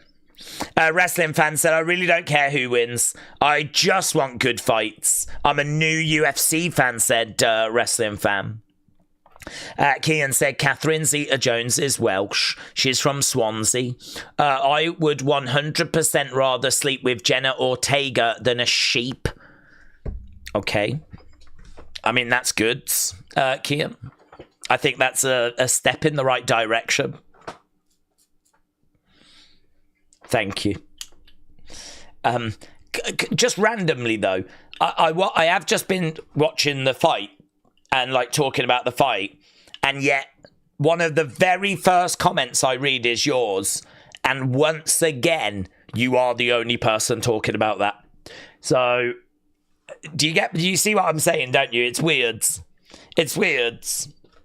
I'm not seeing anyone else mention this apart from you. It's like you're having a one-man conversation about, like, sleeping with sheep. Which, I mean, look, you do you. Honestly, you do you, but if that's something you're interested in, I'm sure the sheep love it. I mean, I'm not sure they get any other action. And maybe they do. I have no idea. But we can talk about these things because this is a manly stream. And this is what men talk about. Nice shots coming in there by Park. We're underway then with round number 2. Right, MMA Mathletes said Ikram takes the first round. 10-9 Ikram after round 1. Adam said, this is a very different chat room to normal. It is a little bit, but it's a very manly chat room. 10-9, Alice Kirov in the first, said Ryan. Okay, we are underway. Round number 2. Alice Kirov taking that first round, but can he build on it now? Taylor, please don't bar. Because I can't protect you if someone slides into your DMs. Right, we've got a jab coming in. By someone, I do mean Kian. Kick coming in there by Alice Kirov. Jab coming in again there by Alice Kirov. Kick down the middle. Park grabbing the leg. Referee is in. We've got a complaint for a low blow. Timeout.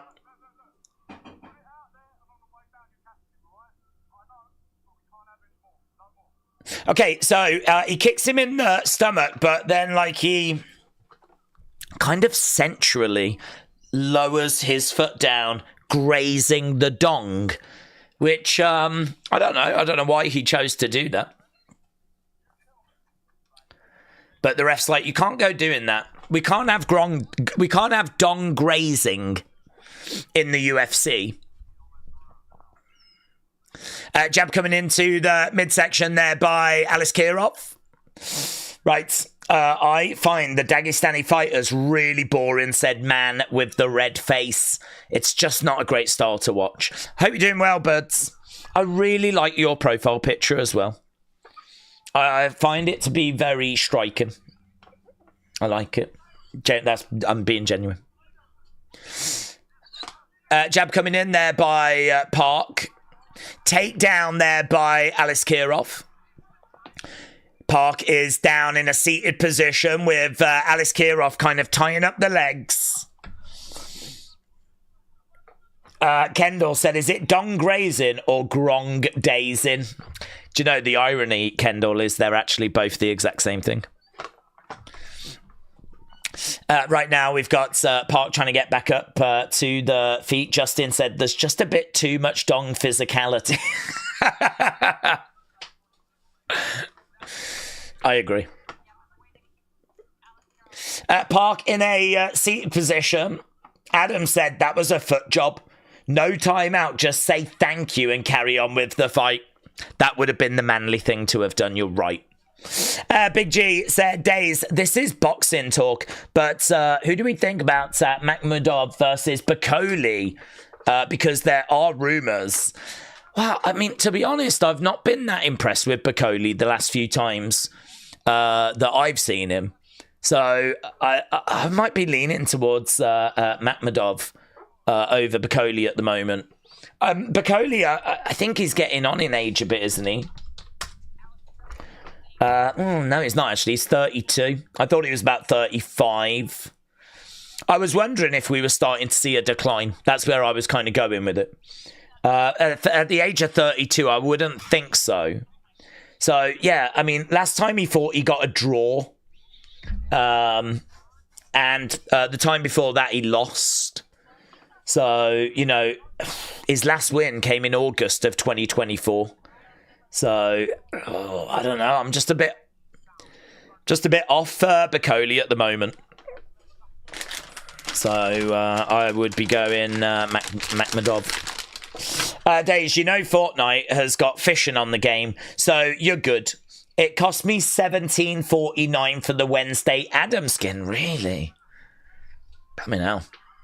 Don't you just get it for free? Those kind of in-game purchases suck, don't they? Right now we got Park. He's got a front face lock on Alice Kirov, driving him back. We're still in round 2. Feel like this fight's been going on for ages. This round has kind of drifted. I don't even know who's winning this round. Park's doing really well, though, actually. It might be Park that's winning this round. Yeah, I feel like Alice Kirov was ahead on the significant striking after round 1. Not by much, but now he finds himself behind. So Park definitely getting that round for me. Metal Mama said, if you play Fortnite, please use creator code Metal Mama 1987. What does that do, Metal Mama? What does that achieve?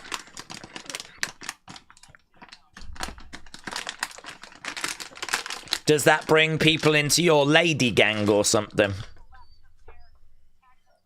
If you put that code in, do you, like, do all your outfits become pink? I think it's 2018, said Jake. Metal Mama's actually deleted a response there.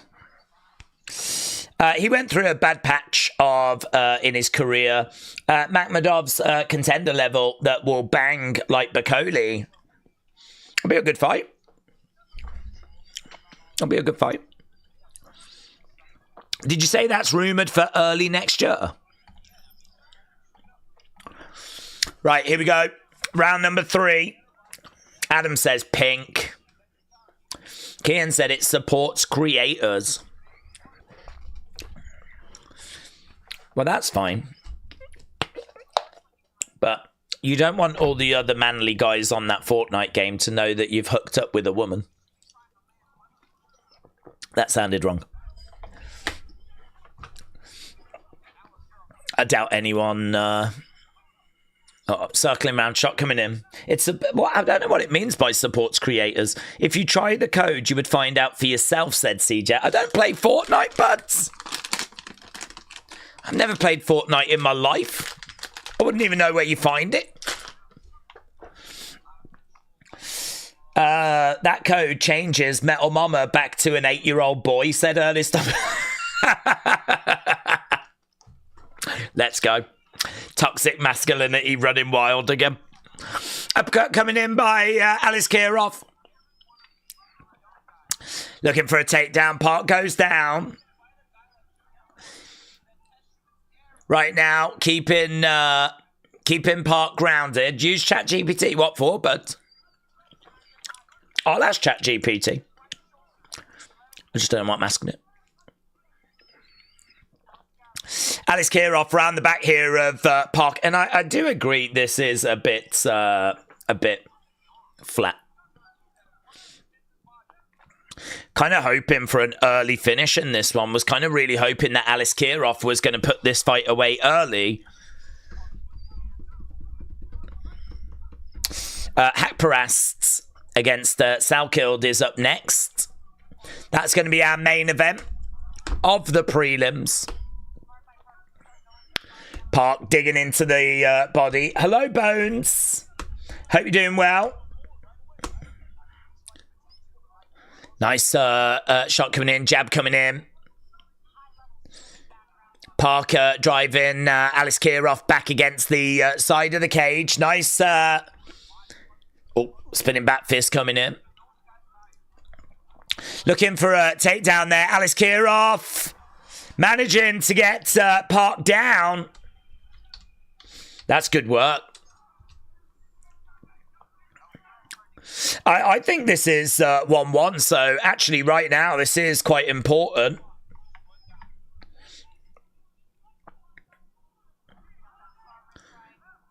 Right now we've got...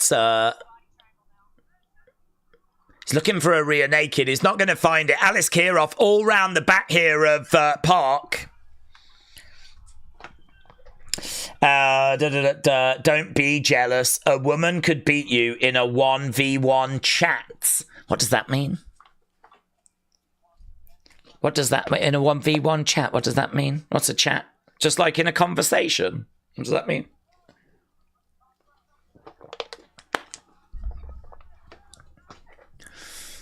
Shot coming in, side of the heads. Is that slang? Is that like what they call a battle in Fortnite, a chat?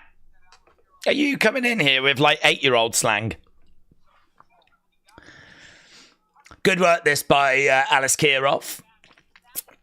Parker or Wardley days? I think it'll be Parker. I'll be surprised if Wardley gets the win. Parker feels like he's ready for Usyk. Feels like he's been on a great run. If he loses to Wardley now, that'd be flipping horrific for him. Feels like I think the winner of this is next in line for Usyk. But to be honest, Parker should be the next in line for Usyk anyway. The blooming hoops that he's had to jump through. Shots coming in. I'm amazed they haven't made him fight Moses at Alba. Yeah, he's in full control here with 20 odd seconds to go. Metal Mama said, I was talking to the chat. Sorry, I just suck at punctuation. That's fine. Again, he's still keeping him down. We got 10 seconds left to go. I think this is going to be Alice Kirov that gets it. And there we go. End of the fight. That was a little bit dull, to be honest. I'm sure some people enjoyed it. Man with the red face said Connor was right. The Dagestan fighting style is just like a sniff the jockstrap style. I agree, said Bonkers. The Gamer's got it 30-27 for Ikram. Jake said, like the video. Yeah, if you are watching and you've not left a like, leave a like. It is really appreciated. We are really behind. Incredibly behind. Mind-blowingly behind. I think what's happened is we've become too manly for the MMA community. I think that's what's happened. I think the MMA community is now actually intimidated to join our streams. And I'm just going to put it down to that because we have been pretty manly this evening. Jake, appreciate it, but William said, has Fortnite got a Buffalo Bills skin? You think they might, says William. I have no idea.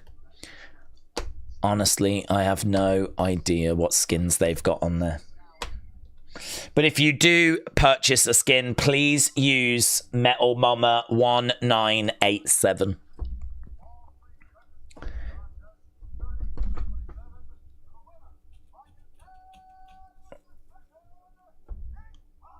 Yeah, there we go. Alice Kirov gets it.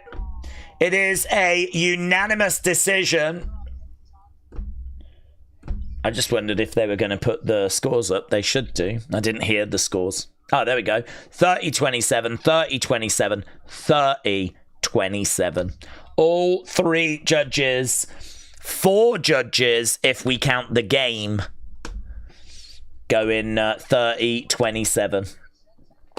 Keegan said, I predicted that 3 of the winners, but one of my picks lost. That's a shame. Paul is 5-2 so far. Martin said, I drink milk out of the bottle because I'm a real man. Well, I can actually beat you there, Martin, because I drink it straight out of the cow. Yeah. That's how real men drink their milk. Straight from the teat. Man with the red fan said, I always enjoy these streams, and obviously the wrestling ones as well. Well, thank you, my friend. I'm not here for Fortnite or sheep, but when's the main card?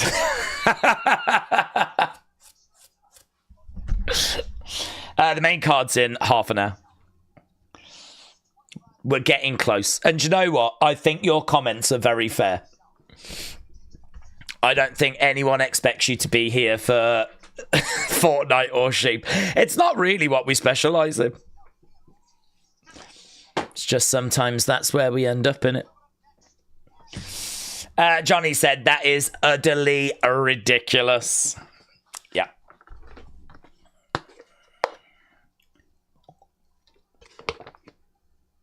I keep getting the farmer asking if he's allowed to film me whilst I do it. I don't know why. He keeps panting when he's asking me, but so far I've said no because I don't feel comfortable. But listen, I could change my mind for the right price. The clocks are changing back tonight. Oh, what are they changing back to? What were they before clocks? When's the next fight? It's literally like in a second because we've actually got the ring walks right now. It's Hakparast against Salkild. There wasn't even an interview. Hakparast versus Salkild. Let's go. I don't even watch UFC, but here I am, said Rent-Free. Well, Rent-Free, thank you, my friend. James said, do we really specialise in anything apart from a degree of not giving an F? That is true, actually. That is true. This is very on brand for us. We might not talk about sheep and Fortnite every stream, but talking about nonsense is pretty much on brand, isn't it? You are right, actually.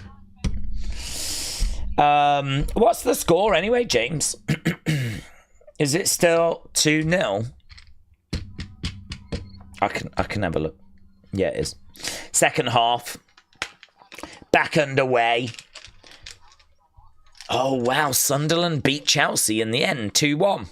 Wow. What? I don't even know what the scores are. Newcastle beat Fulham. Sunderland beat Chelsea.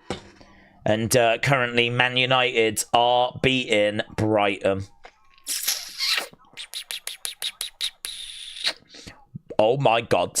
Right now, Man United are 4th in the table if it just ends now. I mean, granted, there's a lot of teams that haven't played yet, but oh my God. It's been so long since I've seen Man United there. Oh my God, we're going to win the league. We're going to win the league? Look at this. We are so back. We are so back. Amazing. Currently 4th. Mark said, Days, as a toxic, masculine, manly man, do you use a straw? What? To get the milk out of the cow? I couldn't do that to the cow. Where are you putting the straw? Down the Jap's eye. Are you an animal? Are you a savage? No, I don't use a straw. Do you know how offensive and painful that would be for the animal? Unbelievable. I want to watch, said Dart Warrior. Well, listen, you're not alone. A lot of people have asked if they can watch. Right. We're about to get underway with our main event of the prelims. Okay, Hakparast apparently minus 105 and Salkild minus 115. Okay, so Hakparast, good striking, good volume, good takedown defense. It's going to be a close fight, this. It's going to be a really interesting fight. It's pretty much a pick'em when it comes to the odds. Hakparast 63% on Tapology, Salkild 37%. So it's about 60-40. Salkild is 2-0 in the UFC. He's won his last 9. 25 years old. He is a real prospect. Hakparast is 10-4 in the UFC. He's won his last 5. He's only 30, though. I mean, he is still got many, many years ahead of him. But this is where you need to be making moves now. It is a pick'em. Both guys coming in pretty much even. AB said, I think Nasrat's going to win. And I'm going to get my pick right. If Quillen wins, I get to see one of my favourite prospects. Man United are 4th, Man City are 3rd, says William. Honestly, it's happening. It is flipping happening. We might as well book the bus parade right now. Looking for the single leg there, Salkeld. No joy. This should be really good. We got 22 minutes until we get to the main cards. This is our final fight on the undercard, on the prelims. It's fight number 8. Kick coming in there by Salkeld. That was a little bit lazy. He's very well-rounded. Backing up a little bit as Hatparas continues to move forward. UFC 321 is jumping in now. Apparently the full fight is on UFCHD.com. I'm going to have a look. UFCHD.com. It's a subscription model. Did you know that? If you go there, you have to pay $4.99 a week in order to get access. Stream ESPN pay-per-view live. Really? Is this legit? I mean, obviously not legit, but would it actually work? They do an NFL pass or just a 1-month pass. But they do have a UFC pass, $4.99 a week. You can save 95% when you put in, say, it should be $99 a week, but it's only $4.99 a week. What a bargain. Blimmin' hell. How can they do it for such cheap prices? How can they get 95% off? Wow. Well, there we go. What an honor to have those guys in the chat spreading the words. I have never, ever been to one of these sites. But, yeah, it's real. UFCHD.com. Thank you, UFCHD.com. Okay, right now, jab coming in there by Hatparas, but Salkeld is definitely pulling ahead here. Oh, my God! Oh, my God!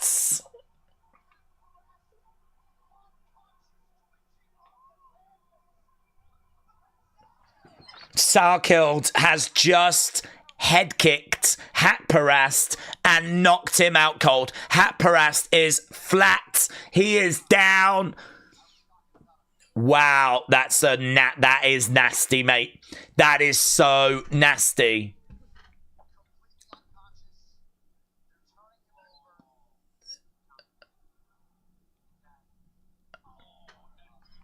Head kick. Dead. I mean, I hope he's not dead. Yeah, he's just got him right there. Landed it perfectly. Hatparas goes down and he just face planted. Let's look at the replay. It's like a gunshot. Do you remember earlier when I was hitting Metal Mama with toxic masculinity? It had the same impact as that. The exact same impact. Dead. Deaded. Wow. Salkeld. Amazing. That is a brutal knockout, said based street racer. It really is. I hope it's actually so bad. I hope he's okay. Adam said, is he dead? Well, obviously we've got like medics and everyone in there checking on him. We love bloods. We love broken bones. We love pain. I don't want to see someone killed. Even I've got limits. Yikes, said triggering people. That's the kind of knockout that can really change careers, isn't it?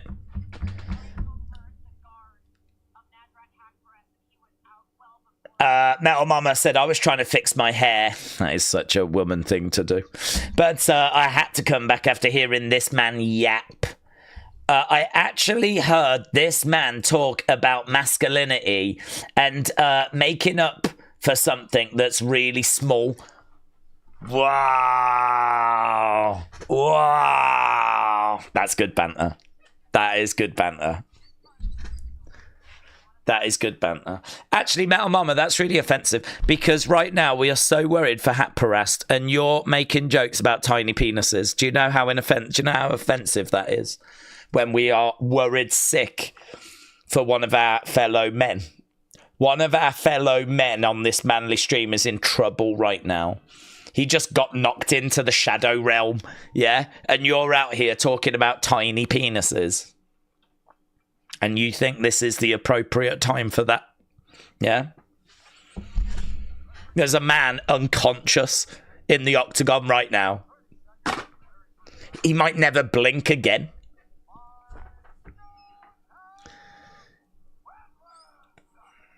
I'd like to apologise to... that was nasty, said K-Dub. I agree. That was. You should think about that, Metal Mama. You should think about that. K-Dub, I agree.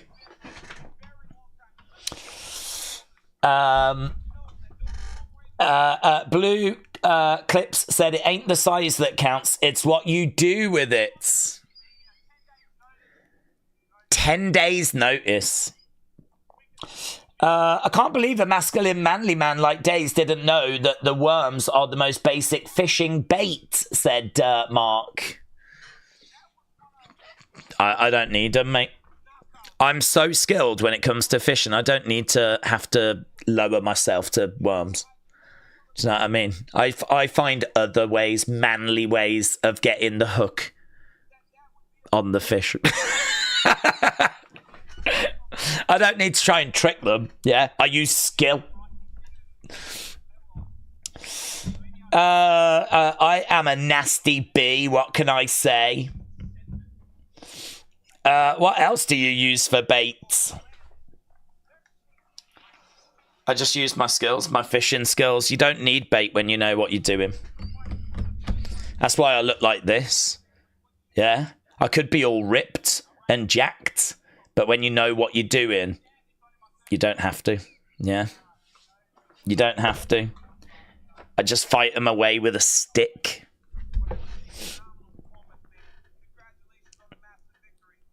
Sal Kilts. Well, there we go. I don't know. Have we got an update?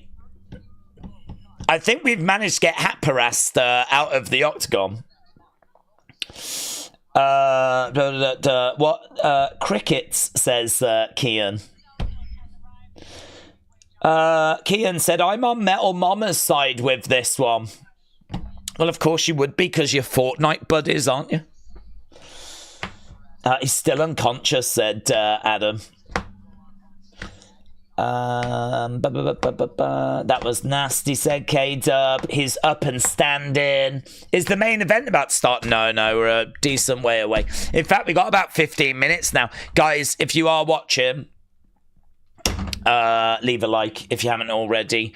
We are desperately trying to get to 300 likes on this stream. That's been our target from the start. We said at the very beginning it'd be great if we could get to 300, and we're only 15 away. Adam said he's on his feet and he seems okay. Mark said, I'd love to watch Days fishing with his stick. It'd be a masterclass, let me tell you. Jess said, I've got no limits, but that KO was effed up. It was, wasn't it? I mean, to be honest, it is, as long as he's all right, that is the kind of thing we tune in for. Zed said, German fighters suck. Zed, thank you. Main card is coming up in 13 minutes. 13 minutes. There is Michael Bisping inside a pub. And I think he's probably just doing a bit of promotional work for Tom Aspinall. Right. I'll leave a like on a decent channel. Just joking, says no. Shout out to you, bud. I just realised the main card isn't going to be on BT Sport, said Adam. It's pay-per-view, isn't it, this time? It's weird, isn't it? It is weird. So used to just having the cards free and available, but I suppose it makes sense that we have to pay for this one with the British fighter in the main event. Kian said you need to use a manly glass to find Daisy's, or a magnifying glass. To find Daisy's stick because it's so small. Kian, people are going to ask you how you know this. And that's just going to take us down some very awkward roads. AJ said, I was the 300th. Oh, yes. Brilliant. Brilliant. Well, AJ, thank you, my friend. I was lying. The target is actually 400. But 300 is still fantastic. So, AJ, thank you, my friends. Metal Mama, I don't know why you keep going on about little worms and stuff like that. This is a manly channel, and I feel like you're really undermining our... You see, this is why Andrew Tate exists, yeah? Because you women are always like this. And so that is why you drive the young men to go to people like Andrew Tate. Why don't you start being part of the solution rather than being part of the problem? Yeah? I'm just going to leave that with you to think about. Yeah? I think you've shown your true colours on this stream, Metal Mama. And I think that's a real shame.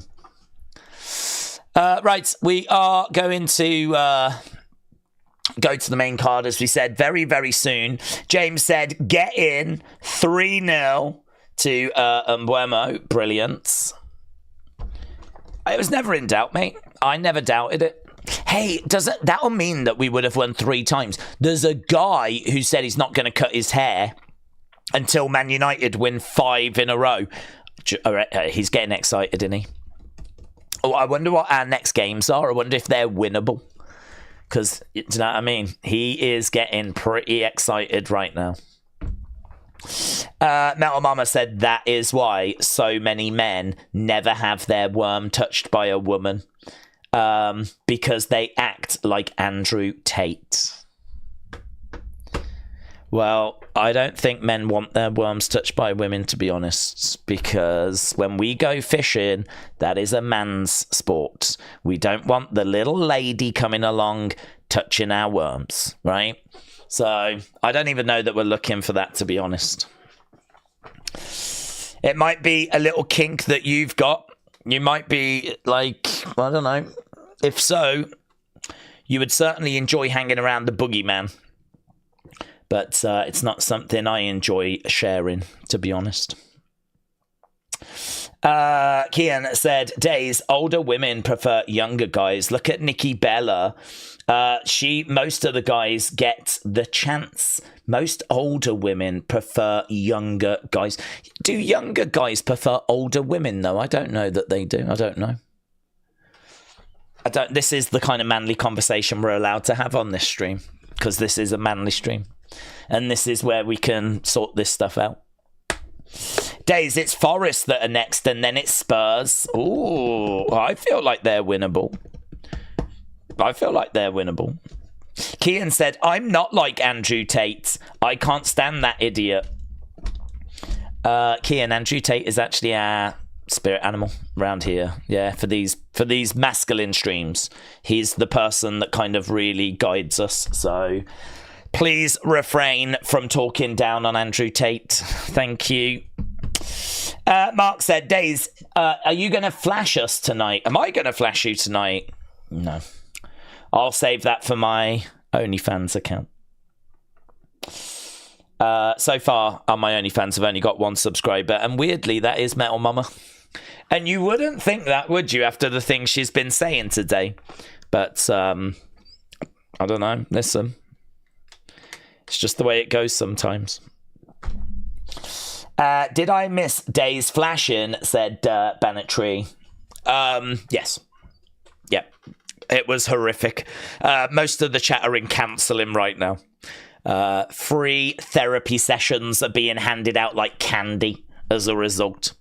So, main card coming up in 7 minutes. Guys, you don't have to talk about sheep. You don't have to talk about fishing or worms.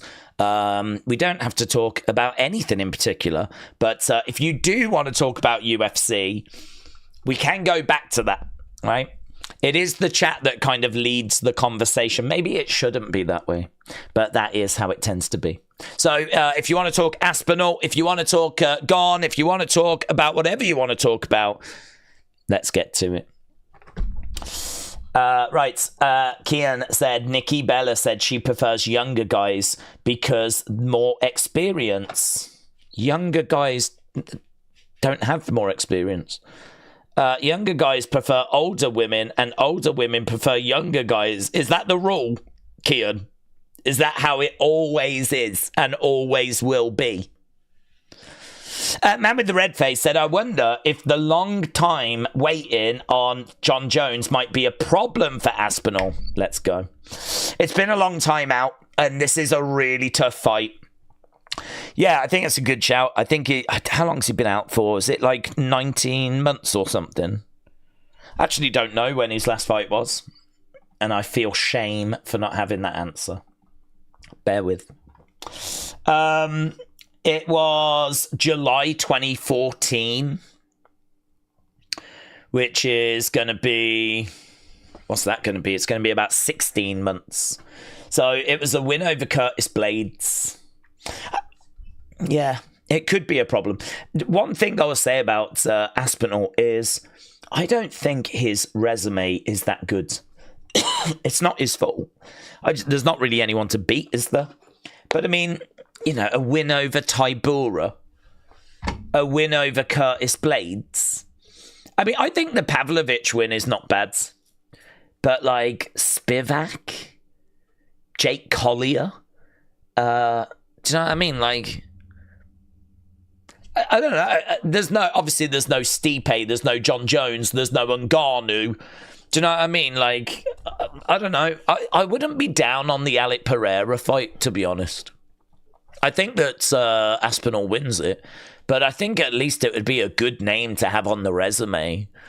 I wouldn't be down on the John Jones fight. If we do Aspinall John Jones, I know everyone's like, oh, he sucks. You know, he held up the division, all that, but that would be a hell of a fight. And, you know, it would at least give us the undisputed heavyweight champion.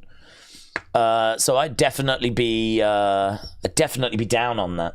I'd definitely be down for that. So, yeah, an interesting point. It's going to be a tricky one tonight. Can he get it done? This has been a very good UFC stream, says Kian. Tom Aspinall versus Gane. Umar against Mario Bautista is the real deal. Hector said, Days, I was recommended here. So many people said that you are too popular. When is the autograph sessions in person?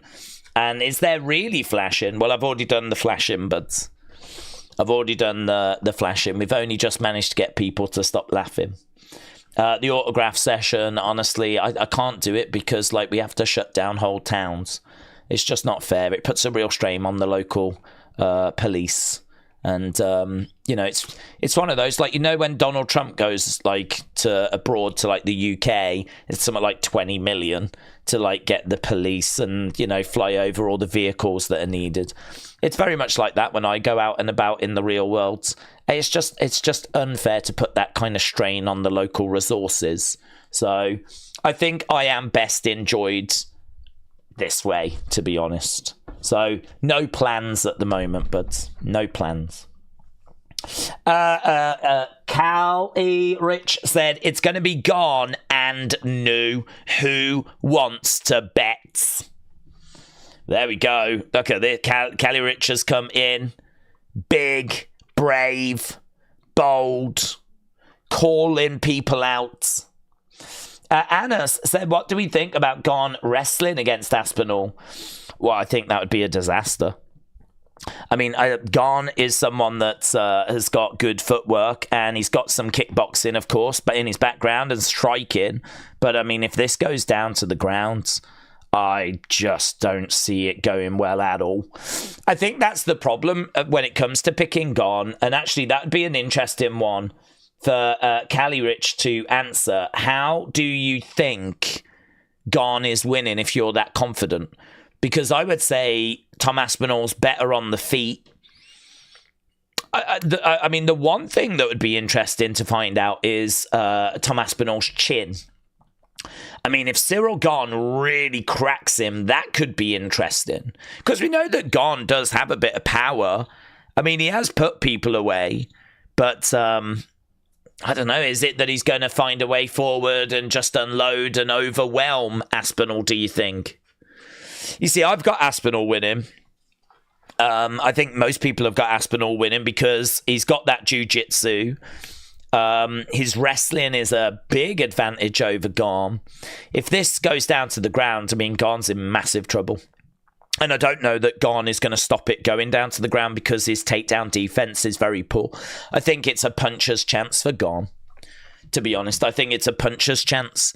But the thing is, in the heavyweight division, a puncher's chance is a chance.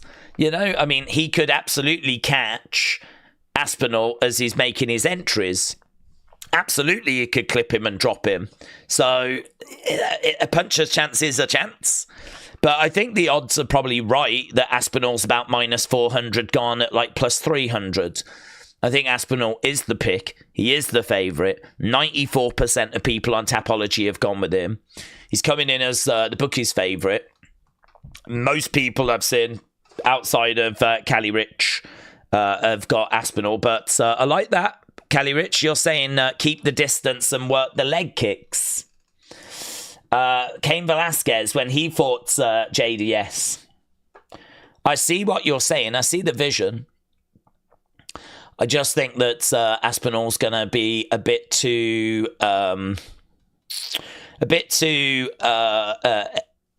switched on. I think that he is a young heavyweight with really good movement. I don't think that he's going to just take those leg kicks and not have anything to give out in response. I think that he can work the range well. Listen, there's a chance. There's a chance. Gane has a chance. And I like the confidence. Anna said Gane does have the power, but Aspinall is a bit faster and he's got that explosiveness. If Gane can catch him, it's going to be hard, said Annas. Gane's punches are powerful, but Aspinall keeps distance good. I think his range management is really good. I agree. He's got to mix in his striking and his takedowns. He's got to not chase the fight too much. I'll tell you the concern I've got for Tom Aspinall is there is a bit of a narrative that has built up that not only does he have to win, but he's got to look better than John Jones did. Because if he doesn't, then John Jones is going to take to social media going, well, I don't know why it took Tom so long to get the win, because, you know, I did it in, like, it was round 1, wasn't it? Did it in the first round. So, you know, if we go into round 2, round 3, round 4, I mean, all of a sudden you're just giving John Jones, even if you win, bragging rights. You know, MMA math doesn't work that way. You know, Ciryl Gane has learnt from his previous mistakes. So, I mean, you know, another fight with John Jones might not end the same way as it did last time. So, MMA math, it doesn't work, but I've seen this narrative building up about how Aspinall has got to look better against Gane than John Jones did. And I don't know, that worries me a little bit. Because I think Gane is a serious challenge. I think he's got a puncher's chance. I think that he is someone that is to be respected. And, you know, this is a fight that I've been looking forward to, and this is a fight that I've been waiting for. So for me, I'm quite excited for this. But, yeah, I just think Aspinall needs to get the win. I don't want him to chase this fight. I don't want him to put himself in stupid situations because he's desperately trying to show that he's as good as Jon Jones. You know, I do have a little concern around that. As the fight goes on, does Aspinall get more desperate to find a finish? And does that open up opportunities for Gane? But I don't know. I mean, blimey now, Tom Aspinall has just been putting people away early. I think odds are that he finds a way of putting Gane away early as well. It's going to be a great main event, though. James said Danny Welbecker's made it 3-1. James, please don't bring bad news in the chat. This is a very positive place. I've already accepted that we've won this league. So I'm not interested in goals for Brighton. And actually, they've still got 16 minutes, haven't they? Let me know. Right, Pigeon Poo. Hello, my friends. He could leave openings after he throws combos as well. Aspinall keeps his chin up, said Cali Rich. Cali Rich, I do find your comments to be very educated. Very good. There's a lot of times that we get people jumping in the chat that are like, oh, this is going to happen, this is going to happen, but they don't really have like any kind of substance behind their points. But I see where you're coming from. I do see where you're coming from. Right, this little unk is yapping nonsense. Just tell us when it's going to start. How much till it starts, said somebody 72. Are you going to stream the fight? Yeah. As soon as the fight starts, I'll stream it. We'll change this over to the actual fight. But it's not on yet, so... But when's the fight starts? Well, it's probably going to take about 10 minutes, isn't it?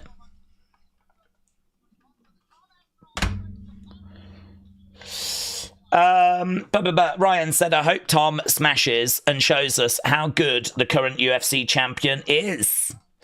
Well, I do think the UFC kind of need that a little, because I think that there's a bit of a problem with the heavyweight division because of the fact that we've lost Ngannou, we've lost Jon Jones, and so, you know, we're in a situation now where we kind of need a heavyweight champion that could believably be the baddest man on the planet. And I think the problem with Gane is that obviously he's tried a couple of times and failed. And so I think there is a bit of a question mark around Ciryl Gane. Whereas Tom Aspinall, his only failure has come against Blades. His only failure has come against Blades, and that was because of injury. And then, of course, he's avenged that. So Tom Aspinall, it kind of feels like you could kind of believe that he is there or thereabouts. I mean, honestly, I would love to see him against Jon Jones. I know there's a lot of people that are like, no, Jon's, you know, thrown that opportunity away. But if we did Jon Jones against Tom Aspinall at that White House card, mate, that would be so good. I'd be so down for that. I would, because at least then we can get as close as we possibly can to, you know, answering the question. Who is that kind of baddest man on the planet? It's just a shame that we can't get like Ngannou to come back as well, like find a way of bringing him back, because that's another contender, of course. So yeah, I think for the UFC it would be maybe more marketable if Tom Aspinall gets the win. But I mean, look, life doesn't work that way. If Gane does get the win tonight, then well, he deserves it, doesn't he? Cali Rich said, you're dope, I just subscribed. Cali Rich, well, thank you, my friend. I think, you know, it's always great to have like people that know what they're talking about around. So, yeah, really appreciate it. Metal Mama said, if you haven't already, please give the video a like, hit that thumbs up, it helps the stream out. AB said, pay-per-views are like $80 now. How long has it been since I've seen a pay-per-view? Do you know, it's £20 here in the UK, so I don't know if a VPN would work, where you could VPN and, like, somehow get it for cheaper. I don't know. But that's, it's much cheaper over here in the UK. It always has been. Our pay-per-views have always been cheaper than what you have to pay in America. The prices you pay in America are flipping ludicrous. I genuinely don't know how people afford it. Like on a monthly basis, spending like that much money. Derek Lewis against Aspinall, says Callie Rich. Anna said, I think if Gane could take him in the later rounds, it just depends on Tom's cardio. Yeah, Anna, that's the big unknown, isn't it? We just don't know. I mean, Tom's relishing it. Every interview I've seen with Tom is like, everyone thinks I've just got like a couple of minutes worth of cardio. It's like they just don't have any idea. He is really excited about what people haven't seen. So, yeah, I mean, I've just got to believe that he's been putting that work in. To be honest, he hasn't had anything else to do. I mean, he's been trying to get ready for John Jones. So, is he as good as we kind of think he is? Rakic against Murzakanov. Boom. Right. Keegan says go Man United. 9 minutes left in that game. Okay, Mackenzie Dern is going to be in action as well. So 5 fights left here. 5 fights left to go. We got Rakic taking on Azamat. That's going to be our first fight. We got Volkov against Almeida. That's pretty exciting because the winner of that probably next in line for the winner of the main event. Umar Nurmagomedov taking on Mario Bautista. Then we've got our first championship fight. The vacated women's strawweight title on the line. It's going to be Virna Jandiroba against Mackenzie Dern. And then, of course, our main event, Tom Aspinall against Ciryl Gane, the UFC Heavyweight Championship on the line. There is Virna. There is Mackenzie Dern. Both of those women arriving backstage. Big opportunity. Massive opportunity for both, but I don't know. I don't know if I ever saw Jandiroba ever quite get into this title match. Right. Somebody said, what do we think about Hamzat Islam? If they do meet at a specific weight, who do you think would win? I feel like Hamzat is too big, too strong. I mean, I know that if they meet at a certain weight, they're going to be at a similar weight. But, yeah, I think he's too big, too strong. Days, how long between UFC and NXT? Don't know. I think NXT... I don't know. I think I set it up for 11. So there might just be a little gap.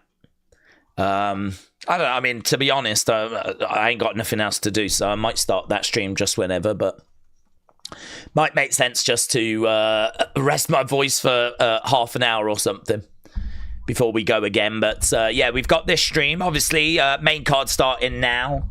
And then after this, we got another stream. Adam said, did anyone watch the Netflix How to Sell Drugs Online? Because Virna Jandiroba looks like the main actor on that show. Varno said his Rakic fight started against Azamat. No.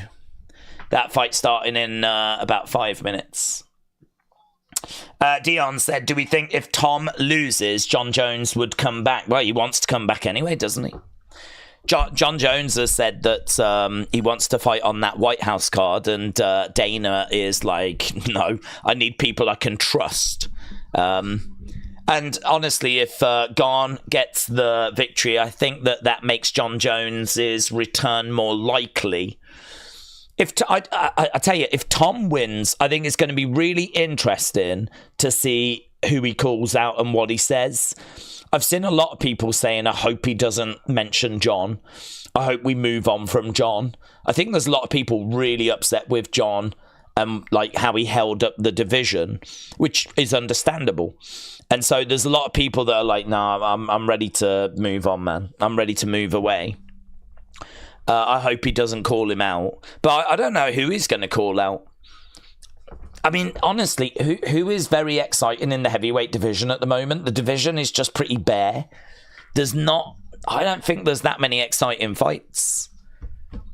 I mean, hopefully when we get to Volkov against Almeida, hopefully someone wins and they look really good doing it. And then maybe we can get a bit of a call out there, like, you know. So I think UFC are going to be really hoping that Jailton Almeida looks really good against Volkov. And then, you know, maybe that'll be the direction. Obviously, Alec Pereira is looking to be a 3-weight champion. So, you know, that's always an option. John Jones wants to return for the White House card. That's an option, but Dana has kind of shot it down. And then if you look at the rest of the heavyweight division, I mean, there just isn't... It's been cleaned out. I think that Tom Aspinall's beaten pretty much everyone outside of Gane, which he faces tonight. And obviously he's not faced Jailton Almeida. So, yeah, I mean, if Jailton Almeida loses to Volkov, that'll be a disaster for the UFC. And if Gane beats Aspinall, I think that would be not a disaster, but I don't think it would be the direction they would be hoping to go, you know? Do we think if Umar didn't break his hand, he could have won against Merab, said Anas. Yeah, I do actually. Because he took the first 2 rounds, didn't he, on the scorecards, judges' scorecards. So if he didn't break his hands, I think that he would have stood a much better chance of getting maybe round 3. And as a result, he would have took it on the scorecards. So Khabib came out and said there was a lot going on behind the scenes. Khabib came out and said that it was... there was a lot we don't know about, but like we're not using that as an excuse. So it's one of those where, you know, we move on. We don't talk about it, but he did mention it. So I think you're going to see a much better Umar. I think Umar kind of knows that he's not, you know, he's there or thereabouts when it comes to taking on Merab. I think just Merab's relentless cardio is obviously what you've got to get ready for. So, yeah, I do think he could have got it. Could have edged it. It's a very, very close fight. Bring back Brock, said Chairman. John lost credibility by ducking Tom, in my opinion, said Johnny. Yeah, you're not alone in saying that. I totally get that. I kind of agree, to be honest. I think he really messed around. He also was like asking for certain amounts of money, and I believe the UFC said, okay. Kind of green-lit it and said, yeah, okay. And I think John was like, okay, no, I can't. Yeah, he was ducking him. It really feels like he was ducking him. I'm sure John would say he wasn't, but I think it's so disappointing because John always said, like, what he said at the start was that a match with Aspinall doesn't do anything for his legacy, so he's not interested. But by saying that, of course, he made it a bigger fight. And by making it a bigger fight, obviously then it starts to do something for your legacy. People really want to see it. And so, you know, I thought at first it was really clever. You took a fight that people were, like, quite interested in, and you made it one of the biggest fights in UFC by saying, oh, no one wants to see this. Kind of really clever reverse psycho. This doesn't do anything for my legacy. He's not on my level. And of course, people are like, no, we do want to see it. And so, you know, you got everyone riled up. I actually thought it was really clever at first. And then, of course, that was it. That was it. He just walked away, retired, gave up the belt. And it wasn't some big clever strategy. Yeah, honestly, so frustrating. I really understand why people are like, done. And then you look like it feels wrong as well that we're doing the White House show and now he wants to come back. The White House show gets in that and now all of a sudden he's unretiring. And he's made no bones about it. He wants to come back because it's such a special show. He wants to come back for the White House show. But you can understand Dana being like, nah, you've already screwed me around. I get it. I just get it. It'll be very interesting to see what UFC decide and, you know, what matches Tom gets. Tom, I think, wants to fight like 3 times next year. Where are they going to find these opponents from? He's going to have to face people he's already beaten. I just don't think... There's not a long list of killers, is there, if Tom wins? Anyway, let's see what we get, because our next one is going to be Rakic against Azamat. What do you think about Conor trying to come back? It's the same thing. I think that Conor is in the exact same boat as John. I think Conor, you know, was meant to fight Chandler. And I know there's been injury and stuff like that, but Conor's been a difficult, you know, you can't tell me that if Conor really wanted to fight, that he couldn't have found his way back into the octagon. Of course he could. Of course he could. UFC would love to have had Conor in the octagon. I mean, it ain't going to be UFC that's going to be the problem, is it? I mean, if you get Conor on the card, you get him one of the biggest shows. I mean, UFC would take a Conor fight every flipping event if they could. I mean, the guy brings pay-per-view numbers, so I ain't buying that UFC have been the problem. So, Conor, I think, has been, you know, he's changed, isn't he? He's got money. It's changed him. You can sort of understand it. But it just now, you get to, like, a White House card, and you're like, do you really want to reward those people? Or do you want to reward the people that have been here? You know? Who do you want to reward? And it's like, I don't know, it's the dark side of business, really. I mean, the bigger names are John Jones and Conor McGregor, aren't they? They're the bigger names. They're the ones that are going to attract the most attention. But then equally, what about the great talent that maybe isn't as big of a name, but is still, like, great talent?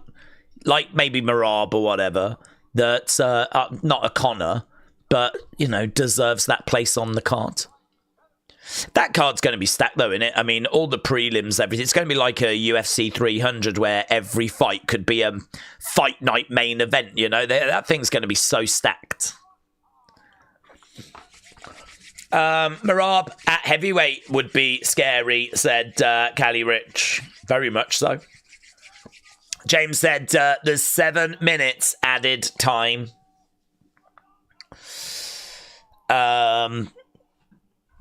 You make how much money? Act like you want to fight. I'm sure they would have loved to have had him, says Metal Mama. They would. The White House show is going to be all-star power 100%, said Wrestling Fan. Do you know what? Fair play to Dana if he really does keep certain people off that card. Because the easiest thing in the world would be to put Conor and John Jones on, wouldn't it? But that card's going to get views regardless. I mean, people are going to want to tune in because it's at the White House, aren't they? Do you remember when Fight Island got everyone's attention during the pandemic?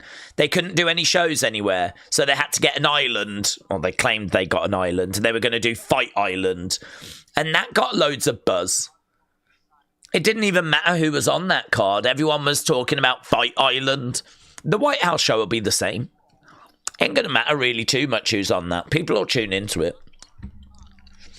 Right, here we go. When's the first fight happening? It's on right now.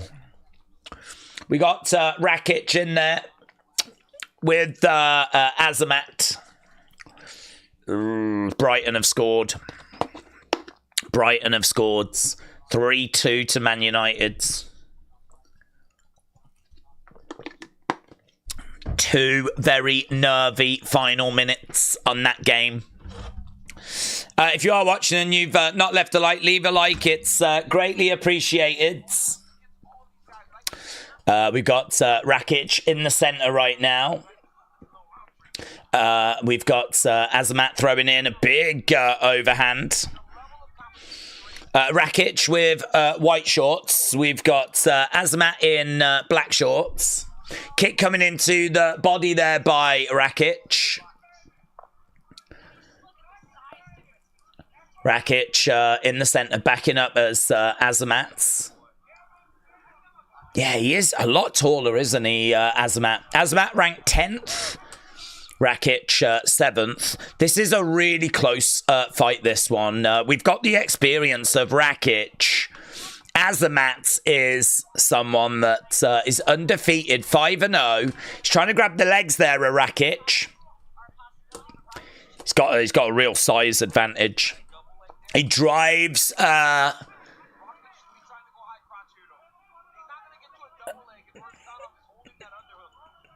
Yeah, really good. He's got him pinned here. Rakic has got Azamat up against the side of the cage. We are over in Abu Dhabi. For anyone that's joining us, we're a couple of minutes into this first round. Knees coming in there by Rakic. Breaking apart. Couple of shots coming in there by Azamat. Rakic. Lovely right hands. He's looking really switched on here, Rakic, actually. I really like what we're seeing so far.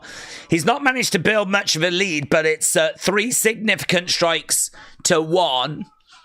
And he's working, and he's grabbing the leg here of Azamat. Right in the middle of the octagon. Right now, he's got him right in the center, looking for a takedown. He's got to be careful here, though. Oh, both guys getting right back up to their feet. Right now, we got Rakic on the outside. Paul said, what match is going on right now? Well, in the football, it's Man United Brighton with like a few minutes left. We're already well into extra time. And here we have got Rakic against Azamat right now in the... Oh! Rakic! Oh, mate. Rakic is put down. Damn, he just got caught.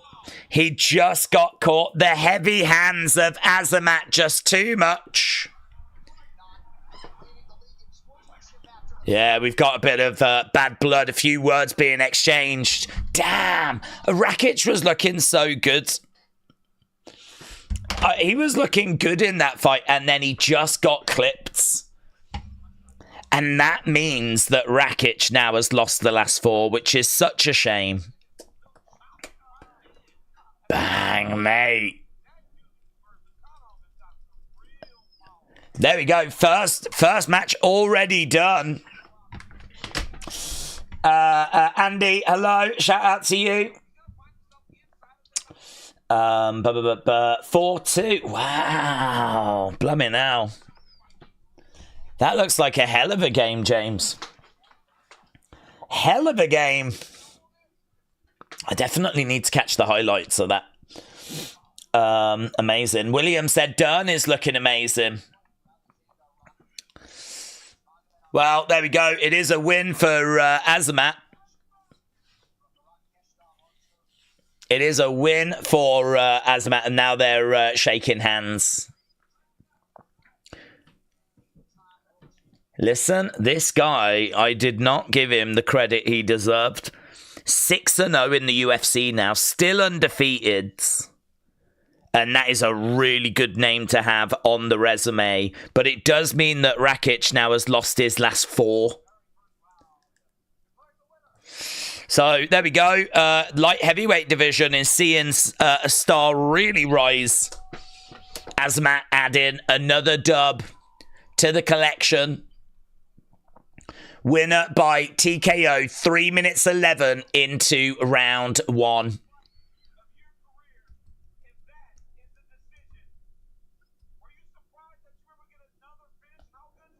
There we go. First fight. First round finish. Chris said his testicles are itching. Chris, thank you. I hope that situation gets resolved soon. Iron Sentinel said, I don't even think that was a KO. I think he just got caught. Well, I don't think he was out. No, they didn't class it as KO. They classed it, I think, as a TKO, like a ref stoppage. I don't know that it's a bad stoppage. I mean, if the ref feels like he was out even momentarily, or that he wasn't going to be able to defend himself. I don't think they classed it. I think they classed it as a TKO. I agree. Bisping says, what a jab. It was still very impressive, though, putting the big man down. Azamat flatlines Rakic. Biggest win of his career. Rakic has fallen so hard and so fast. Well, it happens, doesn't it? Honestly, it happens. It's one of those. I mean, look at what happened with, like, Tony Ferguson. I mean, you do just, like, get to that point where you just, you know, go on this decline. Same happened with Anderson Silva. You just go on this run and you just don't seem to be able to turn it around. Oh, I am so excited for this next fight. This next one is so important. As we said, the winner of this could absolutely face the winner of the main event. So, Volkov against Almeida. This is going to be really important. Volkov against Almeida is going to be our second fight on the main card. Probably going to make us wait a little bit because we've just had a first round finish. Azamat, light heavyweight division, rising up in those rankings. He was ranked 10th. He's just beat 7. He's going to be climbing up. And we're just seeing some fighters in the crowd. There's Peter Yan. He's going to be in action at UFC 323. And there is Volkov. So Volkov is ranked number 2 in the heavyweight division. He's taking on Almeida, who is number 5, number 6. We should be going over to this next. So Volkov is 12-5 in the UFC. Almeida is number 5. So, yes, he lost his last fight to Gane, but a lot of people don't think that Volkov actually lost. In another timeline, he might be fighting in the main event tonight. Striker, he's got a great range. He's a great range fighter. He can lack a bit of power, though. A couple of chin questions, but, yeah, decent power. He's got good speed. He's got high fight IQ. There is a bit of wrestling and a bit of grappling in there, but, yeah, you kind of know what you're going to get from Volkov. Jailton Almeida is a threat on the feet, is a threat on the ground. He's known for his grappling. He's very athletic. He carries power. He's got good jiu-jitsu. He's got boxing combinations. Strong ground game, as we said, very well-rounded. Good submissions. The momentum that he's got has really made him now a serious contender. He is 8-1 in the UFC.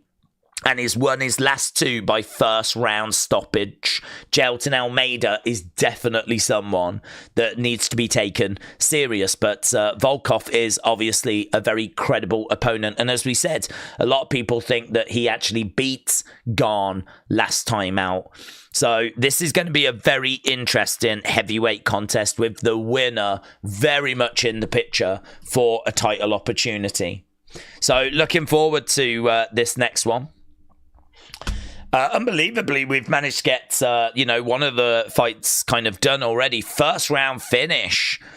Big statement win there for Azamat. Anna said, I think if Gane loses, there are no interesting fights except if Volkov puts in a great performance next. Well, what about if Almeida puts in a great performance next? That would be an interesting matchup, would it not? Aspinall against Almeida. I'd be down for that. Bay Street Racer said, I think the height is a big advantage for Volkov.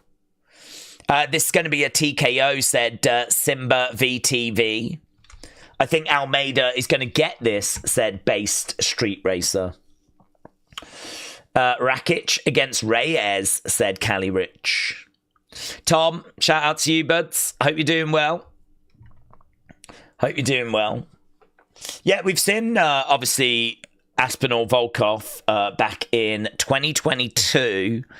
Obviously, there's a little bit time that's gone by since then, but I don't know that it would be a different outcome. I think if the fight goes down, I think that Tom Aspinall would be able to find a finish on the ground. So I would have just some concerns there. I mean, what we know about Almeida, as we said, he's got a strong ground game, but he carries power. I mean, if he is putting it together, Almeida could be a problem. He could certainly ask some serious questions of whoever wins out of Aspinall and Gane. What time is the main, said CD. Main is going to be in... we're already half an hour into the main card. Main is going to be in about hour and a half. We got 3 fights to go until we get to that main event. So probably looking about an hour and a half. If you are watching and you've not left a like, leave a like. It really is appreciated. We're just going to try and get as many as we can. We got over 500 last time, and we really should be able to do that again. But it seems like we really struggle these days to kind of get around that 1,000 range. We just really struggle with that these days. So, but if you are watching and you've not left a like, leave a like. Tom said Man United being in a Champions League spot wasn't on my 2025 bingo cards. We're winning the league, but it's we're back. We are absolutely back. Jack said, what was up with DC being disrespectful to the UFC roster? I didn't hear. As a commentator, he should be the opposite with his views, said Jack. Jake has got Almeida, and AB has got Almeida at -205. Wrestling Fan said, I thought it was 2 hours, said Wrestling Fan. Well, they tend to give each fight like half an hour, so it would be 2 hours when the show started, but we're already half an hour in now, and we're done with the first fight. So we're about to do the ring walks. This fight will get given about a half an hour time slot. And then you've got another 2 fights that will get half an hour time slot. And so roughly that's kind of how you work it out. Once you get to the prelims, every fight tends to get about a half an hour time slot. The only time that's different is if the main card has got 6 fights. And normally they do that because they expect at least one of those fights to end early. So that's why they put 6 fights on the main card, because one of them they expect to be like a first round finish. Actually, this card could have had 6 fights on it because we have just had a first round finish. But I'm not sure if they were expecting that, to be honest. But it doesn't matter. We move on. We've got Almeida making his way down. So this second fight going to be coming up very, very soon. We haven't had a look actually at our poll. We have now already had nearly 1,500 votes. We're at 1,356. I'd imagine that will get to 15 very soon. And at the moment, it is Aspinall winning 82%. 82% of you think that Tom Aspinall is going to get the victory. When it comes to Gane, we're looking at around about 18%, with 12% thinking that Gane is going to win by finish. So, it seems like people are very much behind Aspinall. Not totally, of course. Gane definitely carries a threat. But, most people riding with Aspinall. Ryan said, I think Rakic needs to take some time off. Walker, Reyes, next year, Rakic, Hill. Aspinall has got no competition besides Gane left in the heavyweights, said the Gonzo. It's not professional, but it's true. That's what Cormier said. Well, the only thing I would say is that he has cleaned out a lot. I mean, he's beaten Blades, Pavlovich, Tybura, Volkov, Spivak. So, I mean, he's beaten... If he beats Gane as well, then I think those make up a lot of the top 10. So, I mean, obviously Almeida would be a name that he would need to defeat. Actually don't know who else is in those top 10 rankings at the moment. We can just have a quick look at that whilst Volkov makes his way down. So, yeah, Gane, Volkov, Pavlovich, Blades. That makes up the top 4. He's beaten them. Almeida is at 5. Cortez Acosta, who is at the moment, how many UFC fights has he had? Yeah, he lost his last one against Pavlovich. He was on a 5-fight win streak though, but yeah, coming off a loss to Pavlovich, I mean, that's going to be hard to make that interesting, to be honest. I think that's ranked number 6. So, I mean, I don't see that fight happening, to be honest. Then we've got Spivak is beaten. Lewis he could face, I suppose. Tybura he's beaten. There's maybe a couple of rising talents. Gaziev, 35, 14-1. I mean, Mick Parkin lost to Tybura. It's really bitty, isn't it? I mean, the division is just not full of killers. The top end of the division, he's cleaned it out. He's cleaned it out. There's just really, I mean, you're looking at a Derek Lewis. You're looking at Jailton Almeida, Derek Lewis. And that's, you know, you really don't have many options. So, I don't know. If Tom gets past Gane, I really think Tom he's got a good long run at the top. I feel like he's already beaten. And obviously it doesn't mean he'll beat them again. But it does feel like Gane is about as big a threat as there is. Because he has already got victories over a lot of those other big names. So, you know, it's a big, big fight tonight. It's a big, big fight tonight. When is this fight going to begin, said Felipe. Well, it's going to be starting very soon, but both fighters are inside the octagon and they're just getting their introductions right now. So we will be underway with this very, very soon. This is our second fight on the main cards. And to be honest, it does feel like these two, probably Almeida more so. I mean, Volkov has already fought Aspinall and lost. So Almeida, though, does feel like the one interesting challenge that I would be interested in seeing Aspinall go up against. But he's got to get past Gane first. Almeida is going to win this, said Metal Mama. We need Ngannou to come back, said Jack. Yeah, or we just need some really good, rising, promising heavyweights. I suppose you got Volta Walker, who got a win over Sutherland. He's actually ranked 15 now. He's on a 4-fight win streak. That's actually the best win streak in all of the kind of ranked heavyweights. But, I mean, that's going to be a good few fights down the road, isn't it? Anyway, let's go. Let's have a look. Let's see what we've got here as Almeida grabs Volkov. Manages to get Volkov down already. So Almeida straight in, grabs the leg, gets Volkov down, and this is not where Volkov wants to be.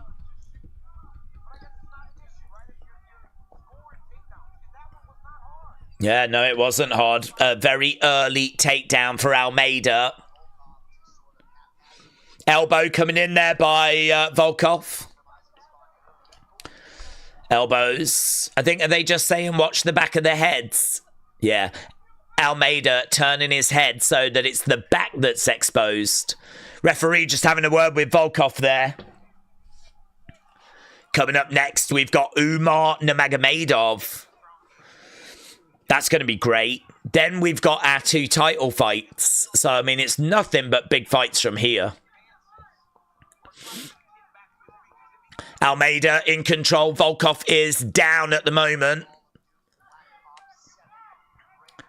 Crowd, I think, are going to get a little bit restless with this because there's not much progress being made. Almeida is in a half guards. Volkov is down and just trying to make sure this doesn't get worse. Almeida doing so well, though, to get the fight down to the ground, and they're chest to chest. They're keeping it really close and really patient approach this by Almeida. Crowd getting very restless right now.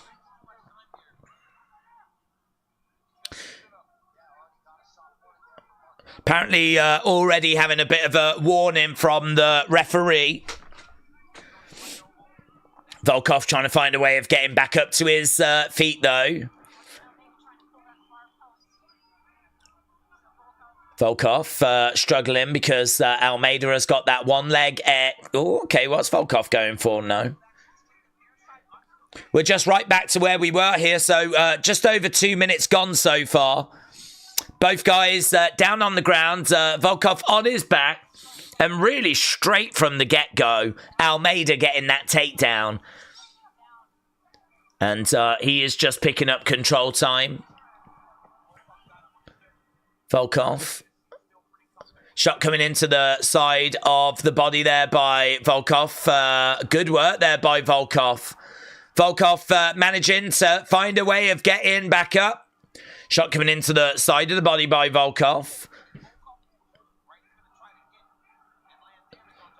Yeah, right now he's gonna... It's in a weird position. I mean, we've got Volkov kind of kneeling. We've got Almeida in a seated position. Almeida trying to get the leg. Shots coming in. Elbows raining down there by Volkov. This is a dangerous position for Almeida.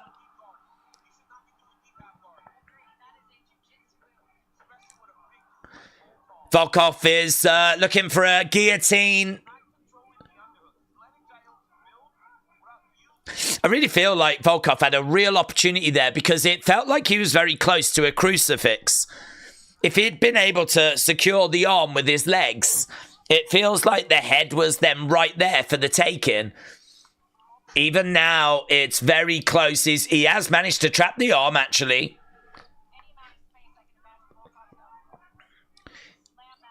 Yeah, he's trying to get those elbows down, but it does feel a bit like a missed opportunity. Volkov has managed to get back up to his feet. Almeida still trying to grab that leg. Trying to grab that knee. Trying to do a bit of work. We got 40-odd seconds left to go. Big forearm elbows raining down by Volkov. Well, I tell you what, Almeida getting that early takedown, enjoying a lot of control time, but the back end of this round has not been going his way. Referee is in, and I don't know what the concern is, but more elbows. And again, got to be careful of the back of the head there. Shots coming in by Volkov. Yeah, it's interesting because there is a question mark as to who's taken this round. John Anik's like, he might have done enough there to actually take it. What do you reckon in the chat? Which way do you think that round went? Who took that round? Almeida with plenty of control time, but couldn't really do much with it. I feel like Volkov. I mean, he did more with his control time. I mean, look at the difference in the striking. I think it could have been Volkov, you know, by the end of that round. Happy Saturday, Cameron. Shout out to you. Travis said, are you doing the watch along for Halloween Havoc? We are, yes. We are. The Gonzo said, there ain't nothing for free. Keegan said, I'm going to pull for whoever the champ is in this fight. Paddy's, because he does look like Paddy, doesn't he, the Gonzo? Volkov, he is channeling his inner Paddy the baddie. Right, here we go then. About to get underway with round number 2. It really looks like Paddy.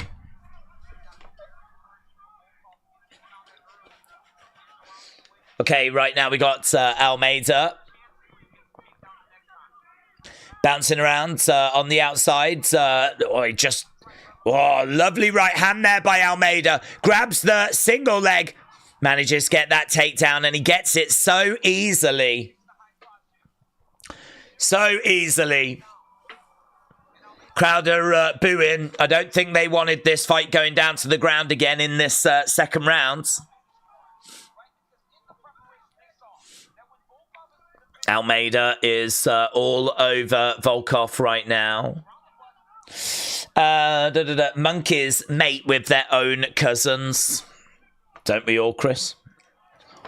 GS Dub said 1-0 to Volkov. He did more with his position. AB said, I'd like to point out that Volkov weighing a little heavier than usual. Let's see if that makes a difference. Pure Gold MMA said it's Volkov round 1. Aaron gives it to Volkov as well. Almeida trying to capitalize on this position.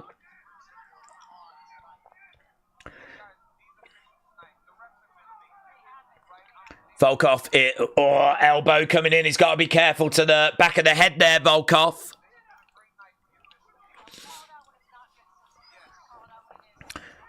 Right now, we've got Almeida keeping Volkov down. Volkov can't really make much progress at the moment. He's trying to grab out at the leg. He's trying his best here to try and scramble his way out.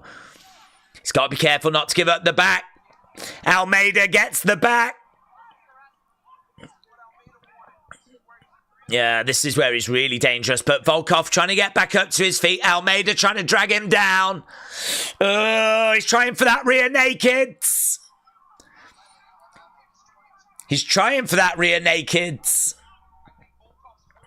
I don't think he's going to be able to get it. Volkov doing a good job of defending. But we're only halfway in the round. We're not on the ground at the moment. Almeida is kind of round the back of Volkov. Volkov weathering that, surviving that. Well, right in the middle of the octagon. Nice scramble. Ooh, Kimura. Kimura, is he going for a Kimura? Kind of felt like he was, but elbows coming in there by Volkov. No joy at the moment, still down. Metal Mama, shout out to you. Right now, nice change in the position. Right now, we're in full guards. Volkov is on his back. Almeida on top. I think this has been a better round for Almeida. Volkov has not found a way of kind of really getting anything going here. Equally, Almeida hasn't done a great deal. And actually, saying that, the referee comes in and I think he's standing them up, you know. Yep. So, and oh my God, an immediate takedown again. Jesus. So, takedown, an immediate takedown right after the referee just stood them back up. Right now we got Volkov over by the cage, down on his back. Shot coming down there by Almeida, chest to chest at the moment. Clock is counting down. We've got 50 odd seconds to go here. GS Dub said it was fun whilst it lasted. Wrestling fan said Almeida doing a great job getting Volkov down. Right now we've got this has got to be Almeida, and he's had 3 minutes 37. It looks like he is still going for that Kimura again. He was going for that Kimura earlier, and he's going for it again here. There's Volkov chants breaking out. About 10 seconds left to go. I think there's going to be one round each. One round each. James said, whoever has not liked this stream, show yourself so I can ban your rude asses. James, shout out to you. This is where your hostility can be used as a force for good.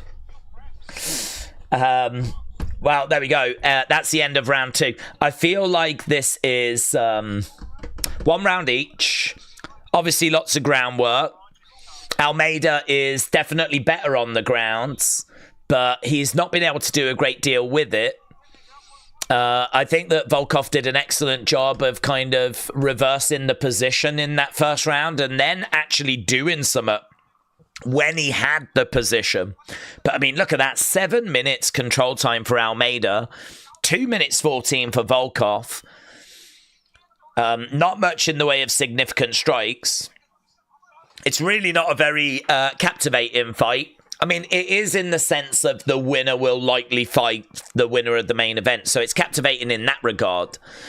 But if it didn't have that going for it, it's not a very captivating fight.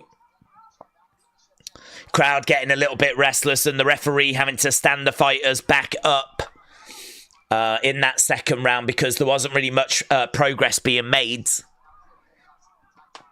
Volkov has got to be careful about not getting taken down, but he just doesn't seem to be able to defend them. He tries for a takedown. He manages to get Volkov down, but Volkov does a great job of getting right back up. Volkov has got Almeida up against the side of the cage. This could go either way now. Either guy can take this fight. What goes down in the next 4 minutes 20? Big knee there by Volkov. And again, he's got him in a clinch, Muay Thai clinch, throwing in these knees. Almeida throwing in some knees back. But this is good for Volkov. Knees coming in there by Volkov. And again... Almeida looking for a takedown. Yeah, Volkov did well to defend it, but he just couldn't defend it for long. Almeida manages to get that takedown. So right now, Volkov finds himself on his back. Almeida on top. And, I don't know, this is going to run the risk of going the same way as that second round now. Shots coming in there by Volkov. He's working off his back, though. I mean, he's throwing in shots.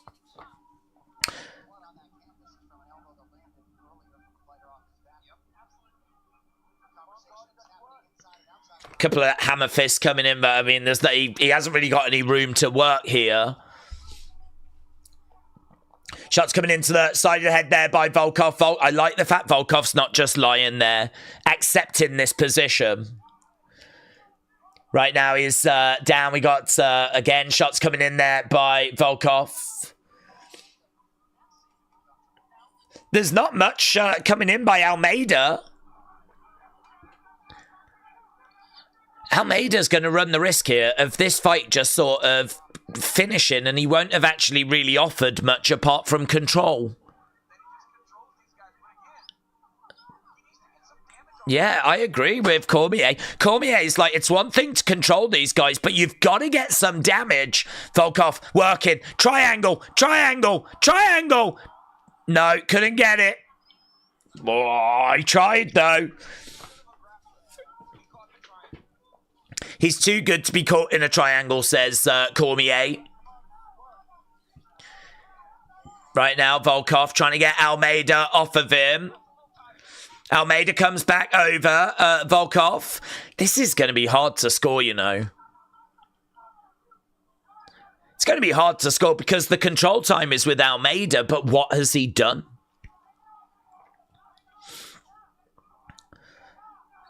Is this going to be a draw? 1 round each. And how do you score this round?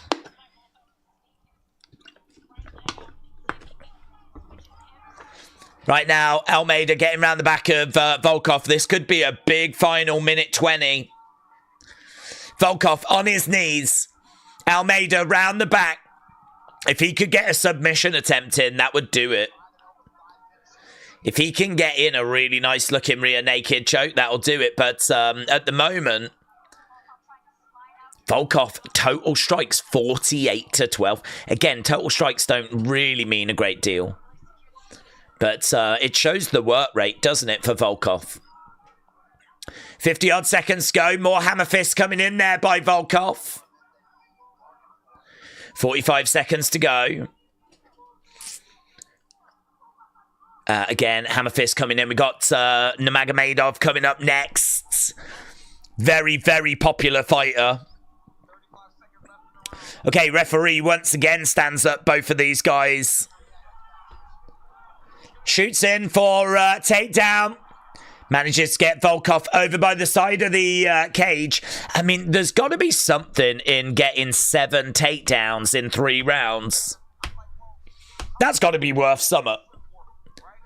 10 minutes control time, nearly 11 minutes control time in a 15-minute fight. That's got to be worth something.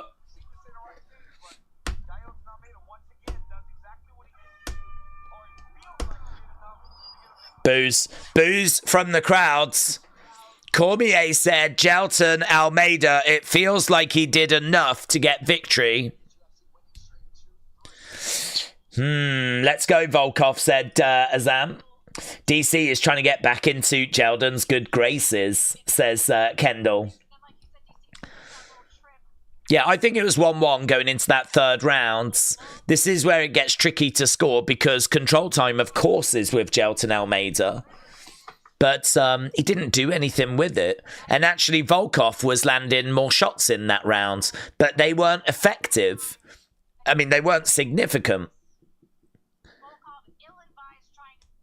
I feel like they might go Gelton.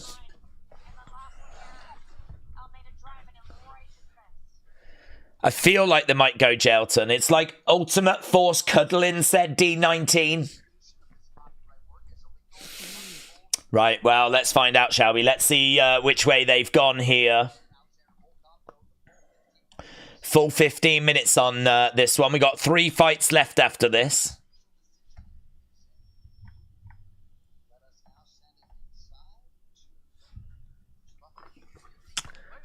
Here we go.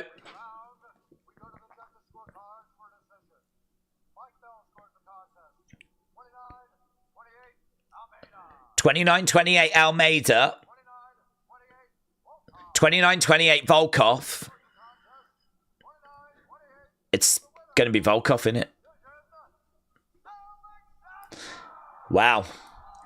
Split decision. Volkov gets it. It came down to that last round. 2 judges scored it Volkov. 1 judge scored it Almeida. Volkov wins. Wow. Wow.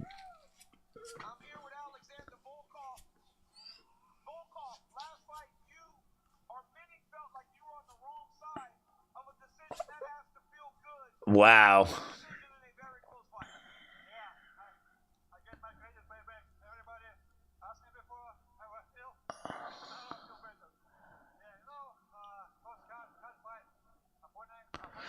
Aspinall has already got a win over Volkov. Ciryl Gane has got a win over Volkov. So I'm not sure that's the person that the UFC were kind of really hoping for, to be honest. Neither guy got a convincing performance there. I don't think that that was the performance UFC were looking for. I don't think that's the winner that UFC were looking for. Volkov getting the victory. And he's got to be in the running now for the winner. I don't know that he's at the very front of the queue after that performance. But, yeah, he's got to be there or thereabouts, hasn't he? Wow, said GS Dub. The game says, wow. If a round ends with the crowd booing, whoever caused it should lose, said Onyx. Well, yeah. It came down to that last round. The judges scored it the way that we saw it. So everyone gave the first round to Volkov. Everyone gave the second round to Almeida. That third round that I thought was hard to score because, well, what do you score? Do you reward the control time or do you reward like the little bit of like striking that Volkov was doing. 2 judges rewarded Volkov. 1 judge rewarded Almeida. We end up with a split decision. It's a victory for Volkov. Big win. Big win. Just not the most exciting fight in the world. Right, but we move on, and we're not going to have to wait too long for this next fight. Wayne Rooney is in the crowds. So, Wayne Rooney is there in Abu Dhabi. Right, Nurmagomedov versus Mario Bautista. So this is going to be our next fight. This is our final fight before the 2 championship fights. So they're coming up. AB said Cormier was caught on a hot mic talking to Tom Aspinall, saying that Jailton Almeida can't fight, and he's sort of right, says AB. That's what Almeida gets for doing nothing, said Mouldy Spoon. Prize picks over 1.5 was a win for your boy Chairman. Congrats. GS Dub said send the judges home. They are drunk. Jack said, is Days Irish? He sounds like I can't even say her name. Is it Saoirse? Is that what it is? I like her, actually. She's a good actress. I like her. Metal Mama said, this is criteria, but the judges is biased. I don't like the way they run scoring. It's never consistent. There is just no consistency in the scoring. James said, oh my God, if Rooney is there, hide your grandmothers. Let's go. Ali said, Days, I am so tired after the gym. Well, Ali, shout out to you. Shout out to you for even going to the gym. So, respect. Right, we are going to move on, and as we said, we're not going to have to wait too long to this next fight. It's going to be Umar Nurmagomedov, 6-1 in the UFC. His only loss came against Merab, of course.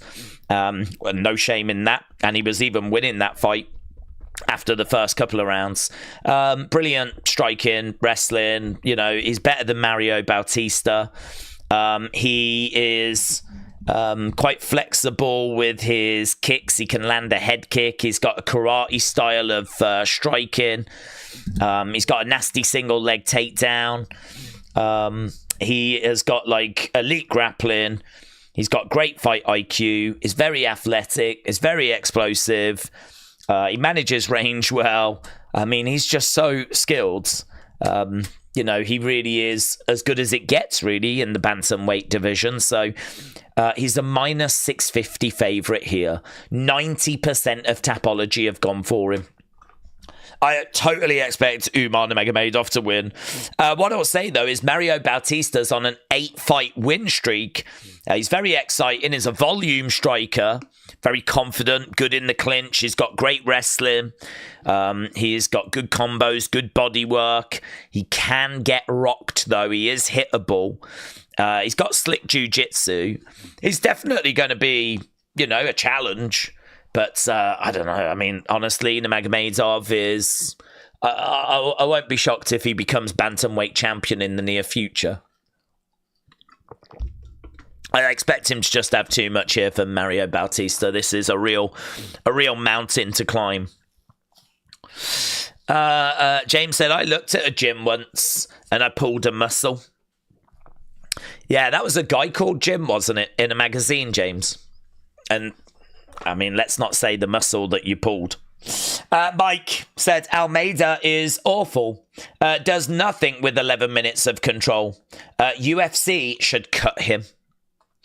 Jelton is regressing, said AB Jobson. Still no damage on the ground, even after his corners were pleading for him to do it. You cannot complain with that decision. Gotta put a stamp on it.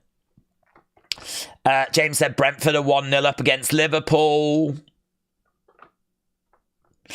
Did he dominate Volkov on the ground? Well, he did from a control point of view. I mean, he managed to keep Volkov down, but, you know, he wasn't able to do anything with that.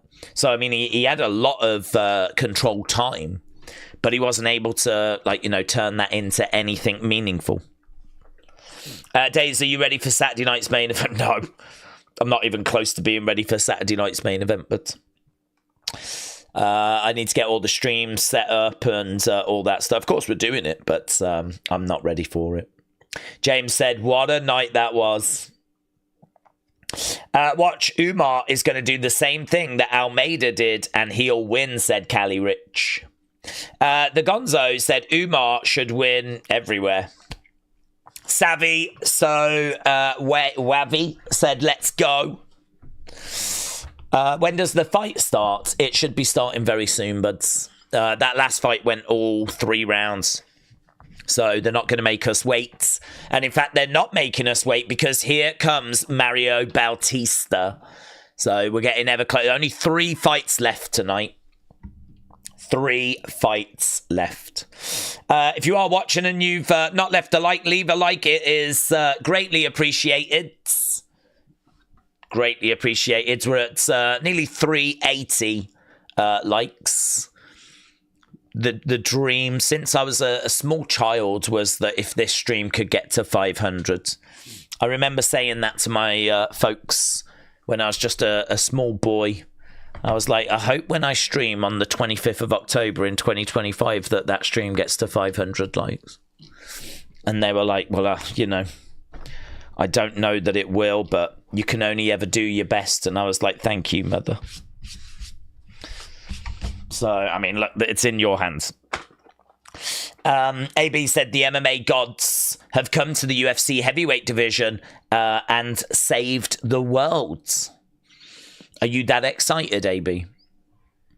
Kelly Rich said, only the Russians can nut hug UFC. Oh, I don't know. There's a few people in the chat that I know can nut hug. Anna said, if Gane wins, it's going to be interesting against Volkov. If not, a rematch with Tom. But if Tom wins, then he's going to be the favourite. AB said, I am loyal to Umar Nurmagomedov at minus 650. Aubrey, hello. Simba TV said, I am ready for Leon against Protez. I'm here said, we've got 1605 votes. Yeah. So at the moment, 81% of people thinking that Aspinall is going to get the win. And of that 81%, 74 think it's coming by finish. Here comes Umar Nurmagomedov. He's making his way down. Umar Nurmagomedov heading to the octagon. Khabib, of course, following right behind. And representing Dagestan, one of 4 active Russian UFC bantamweights.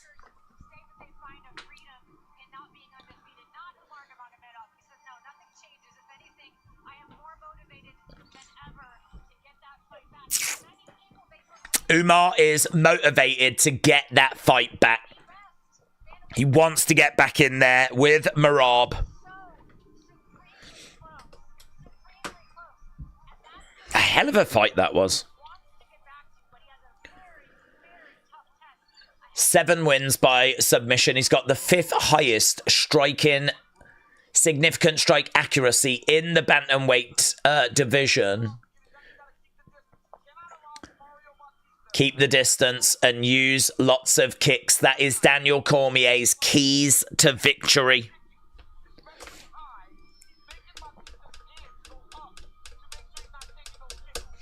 Right, get in your thoughts. Which way do you think this is going to go? Aspinall versus Francis, please, says Ryan. AB says Halloween Havoc is stacked. There's no way Gane is winning this fight, said Marguerite. Well, we're getting closer to that fight. I reckon we'll be at that fight in an hour max. Well, I suppose it depends how long the co goes, because the co's going to be 5 rounds, isn't it? Okay, Umar against Mario Bautista. This is in the bantamweight division. Umar minus 650 favourite here. Here's Bruce Buffer. Mario wins with a Bautista bomb, said James. The Aspinall matches later. Ali said, don't forget Halloween Havoc. I'll try not to, but... I've got Umar winning, said wrestling fan. Pi asking who won. Well, we haven't got to the main event yet.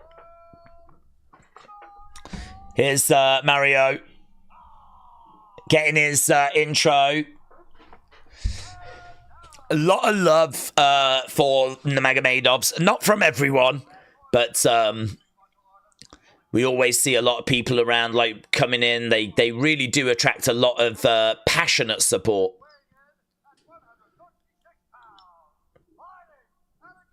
Okay, Umar getting his intro. We're going to be underway very soon.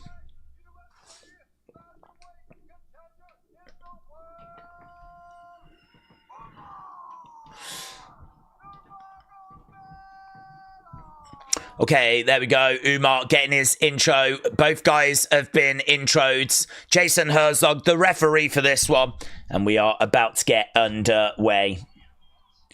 Okay, main event.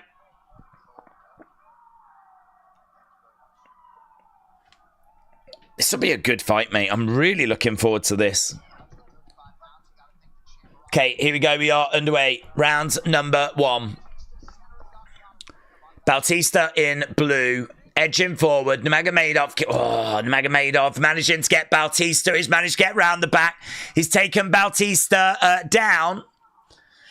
He's already trying to get round the back here of Bautista. Nurmagomedov has taken down all 7 of his UFC opponents. But Bautista doing a really good job of getting right back up to his feet. Oh, picks him up, slams him down. Great work here by Nurmagomedov. Bautista. Oh, is that a heel hook?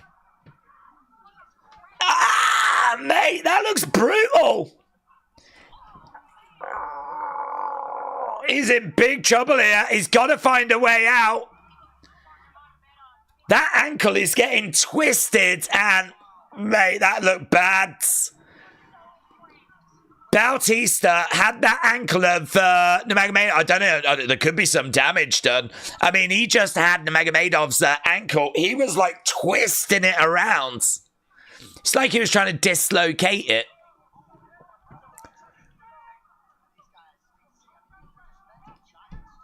Shot coming into the side of the head there. That can't feel good. That can't feel good.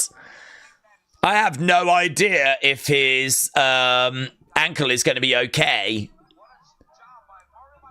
It was being, like, rotated around, and he's managed to obviously get side control now, Umar. It looked really brutal, that. Umar by submission, said Chris. Right now he's got a guillotine in. Ali said, why does Tommy keep talking about musicals? Ali, you tell me. You tell me. Because I have no idea. Right now we got Bautista down on his back. Shots coming into the side of the head. Bautista is, it's hard, do you know what? It's a hard round to score this.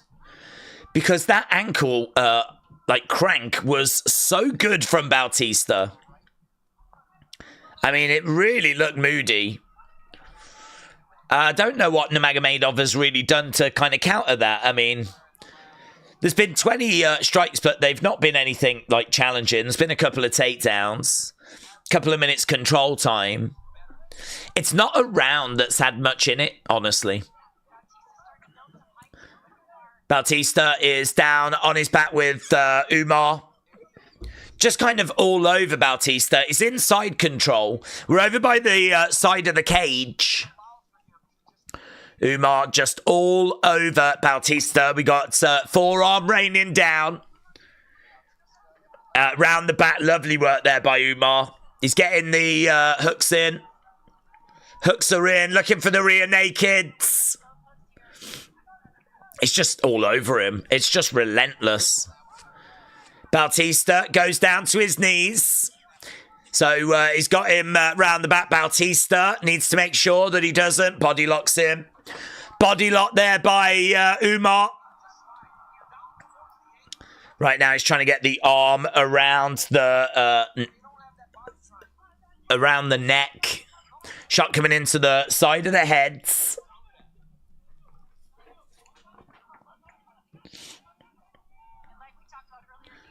Umar is in control. We got 1 minute left to go.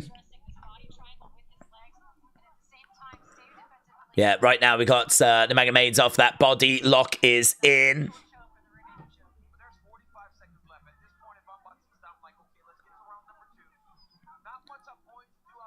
Bautista is down. We've got the Magomedov. Yeah, I mean, he's looking for this rear naked, but he can't find it. Mario Bautista's doing a really good job of defending it. It feels like we're just going to drift for the next 20-odd seconds towards the end of this round. It's going to be an Umar round. I mean, we did get that, obviously, that ankle moment, but the rest of the round has been all Umar.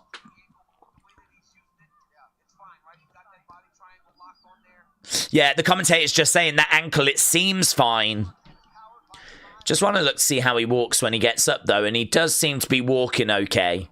Hey, it was moody, mate. That ankle was getting, like, rotated in, like, all kinds of directions. Yeah, let know which way do you think that is, which way do you think that round went?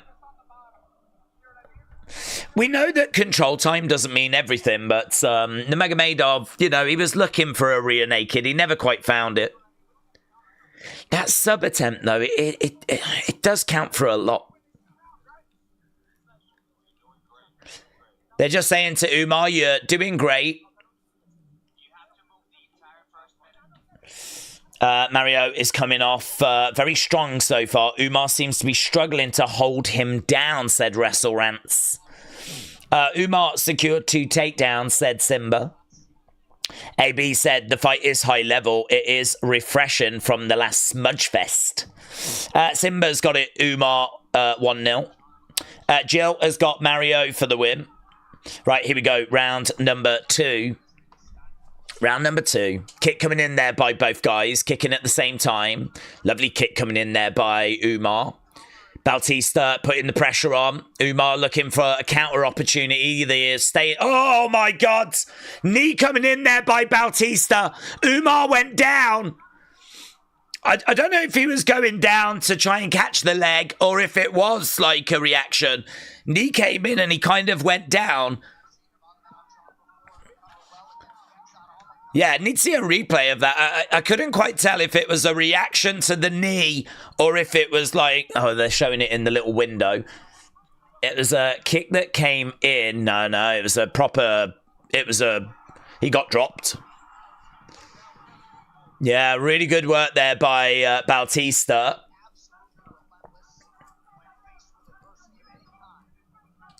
I mean, he kind of went down, but he didn't like stay down. He immediately came back up. It'll be interesting if ESPN count that as a knockdown. I've seen ones like that before that they haven't. Shot coming in to the side of the head. The very interesting moment right at the start of this round. Umar getting rocked. Right now he's round the back of Mario Bautista. The body lock is in. Body triangle is in, and he is going to look for this rear naked. Bautista having to work really hard here. This rear naked, it feels like it's going to get applied. Yeah, Bautista is in full survival mode here right now. Shot coming into the side of the head. Bautista doing really well to just survive, honestly. Problem that he's got is there's still like 3 minutes left in this round. He's trying to grab a hold of the arm at the moment. They're rolling around down on the ground. Mario Bautista trying to get back up to his feet. Nurmagomedov is right there with him. Bautista does get back up to his feet. And down goes Umar. Bautista right there. Umar just having a lovely shot coming back there by Umar. Right, we're right back on the feet here. Bautista had some success when they were on the feet last time. Swing and a miss there by Bautista. Shot coming in there by Bautista. Charging him. Driving Umar back against the side of the cage. It's really interesting. Really good fight. Kick coming in. Takedown by Umar. Bautista goes down. We got 2 minutes left to go. Spartan, hello. Hope you're doing well. Shot coming into the side of the head there by Umar. Umar has got Bautista down. He's inside control. He's keeping Bautista grounded. He's managed to get 4 takedowns. And, yeah, he's picked up quite a bit of control time as well. Doesn't look like ESPN have counted that as a knockdown. He's working hard. He's working relentless. But what I don't feel that Umar's doing is picking up, like, moments. He's not really, like, he's not punctuating the round with, like, you know, like a big cracking shot or a submission attempt or... I mean, he's tried a lot for a rear naked choke and he's just not found it. His groundwork has actually proven to be a bit fruitless. Again, he's going to try for another rear naked. Here is round the back. He's got 49 seconds to go. Bautista has managed to evade a couple of those and he evades that one. Umar, Mario just right back up to his feet. Yeah, it's really impressive, actually, by Mario Bautista. Umar has got Bautista in front of him right now. Lovely shot there. That was good. And both punch at the same time. A couple of shots coming in there by Umar. Oh, nice head kick there by Umar. 10 seconds left to go. Getting into the latter stages here. Kick coming in there by Bautista. End of the round. Right. End of the round. Wow. What do you think about it so far? Which way do you think it is going? Do you think that it is Umar that's getting it? I mean, it's Umar that's very much in control. 10 minutes of action. We've got 7 minutes 39 control time for Umar. 4 takedowns. But if you look at things like significant strikes, he's actually behind Bautista. Bautista is the only one that's managed to get a submission attempt as well. And Bautista also managed to kind of put Umar down. I feel like the bigger moments are Bautista's, but just the general control of the fight is with Umar. Undeniably, Martin, hello. Hope you're doing well. Game said it's a good fight. Umar is just not picking up moments because Mario seems stronger. Umar is struggling to control him and to do damage. Abdul said Umar won. Adam said Bautista is not looking bad. Thwan, good day, my friend. And E said Bautista round 3. Well, we are underway with round 3. Let's get back to it. So, nice kick coming in there by Bautista. Yeah, lovely kick there as Umar got driven back against the cage. These two exchanging some shots right now. Kick coming in there by Nurmagomedov. Inside leg kick that landed by Nurmagomedov. I kind of feel like this fight is there for the taking for either guy. I don't feel like either guy has really stamped their authority. Certainly the control is with Nurmagomedov, but what has he done with it? And as was pointed out earlier, do you remember the Almeida match? That's because Almeida had a lot of control time, but he did not pick up the win. Shot coming in there by Bautista. A couple of shots coming back there by Nurmagomedov. Big final 4 minutes here for both fighters. Bautista in the middle. Leg kick coming in there by Bautista. Aaron gives Bautista the second round. Nurmagomedov has managed to grab a hold of Bautista. Pure Gold MMA has got it 2-0 to Umar. Dovey has got it 2-0 to Umar. So, of the 3 tweets that they just showed on screen, 2 have got it 2-0 to Umar, but 1 has got it 1-1. I don't think Umar can be confident. I really don't. Right now, we've got Umar trying to drag Bautista down. He's round the back of him at the moment. We got just over 3 minutes to go. Knee coming in there by Nurmagomedov. We got Umar chants. He's trying to, again, grab that leg. Bautista gets dragged down. I tell you what, it's a real tough day at the office, this, for Bautista. It's a real tough day at the office. And for Umar, both guys. Right now, we've got Bautista moving forward. Shot coming in there by Nurmagomedov. Nurmagomedov looking for a takedown, and he gets it. Another takedown. That gives him 7. Bautista back up to his feet, over by the side of the cage. Khabib on the outside, throwing in some words. That is Umar's best. His previous best was 5. Nice takedown again there by Umar, dragging Bautista down, and time is slipping away from the fight. Feels like we're going to a decision, doesn't it? It feels like we're going that way. AB has got it 2-0 to Umar. Matt had it 1-1. WrestleRant said both their cardio is great. Umar trains with the most dominant wrestler. He has the better control, said Simba. Yeah, I mean, he's doing a really good work here at the moment. Umar. Bautista, I mean, you could understand him starting to tire. Yeah, he's all over Bautista. He just can't find that finish, though, can he? Yeah, he's all over him. Both guys over by the side of the cage. And Bautista up against the fence, the Nurmagomedov. Grabbing that leg of Bautista. Bautista trying to get away. Nurmagomedov not letting him. Dragging him back down again. Dragging him back down. He's around the back at the moment as Nurmagomedov is very much in control. What a fight, said Abdul. Right now, again, we've got Nurmagomedov just all over Bautista. But the problem is, what is he doing with it?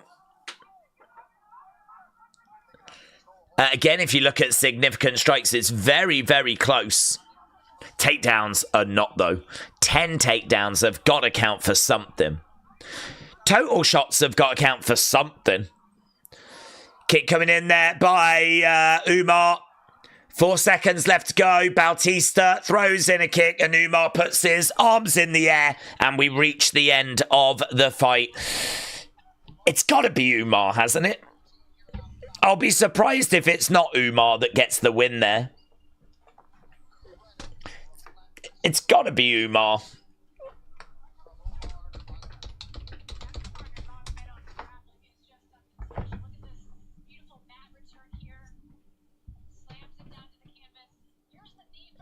Get in your thoughts. Which way do you think that went? Spartan said, is Umar the lowest form of Nurmagomedov's? First would be Khabib, Islam, then Umar, then maybe Umar is third. Maybe he's got a lot of pressure with the others having championships. He's a great fighter. I mean, he's right at the top of this division. He's right at the top of this division, and that is a hard fight against Mario Bautista. But I think he will be very frustrated that he wasn't able to kind of capitalize on those positions. He was getting in some really good positions, really great positions, but just could not find that rear naked choke. Okay, here we go. All three. 30-27. Well, there we go. All three judges gave Umar every single round. So, there we go. It is a win for Umar. And I think that's right. I think he deserves that. I'm here with Umar Nurmagomedov. Umar, what a fantastic fight. Was that the fight? I don't think he could have had confidence, though, that all the judges had given him that second round.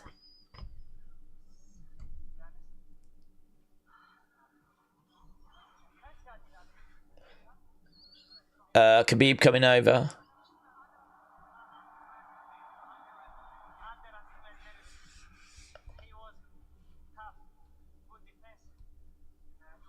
He was tough. He had a good defense. Well, there we go. Umar picks up the victory. Right, let's go. Change it over to fight number 12. A-Dub said, why have we got women on the mic? Don't WWE my UFC. What do you mean on commentary? We don't have female commentators in WWE. I mean, I don't want to be that guy, you know? Actually. Actually, apart from Renee Young, we haven't had female commentators. I mean, I don't want to be that guy, but, you know. Jandiroba versus Dern is next. Jacob said, I want to see Aspinall get knocked out, says Jacob. Easily for Umar, said Wrestle Rants. Bay Street Racer said, best fight of the day so far besides Klein and Rebetsky. Unfortunately, Umar probably gets it. Anna said, I think it'll be Umar, and people were correct. Callie Rich has fallen asleep, and that is understandable. Umar, we need to get some highlight finishes. That's all, said Simba. Mark said, hit that toxic masculinity thumbs up. Yes. Yes. This is the home of toxic masculinity. Spartan says, Umar. Yep, he got the victory.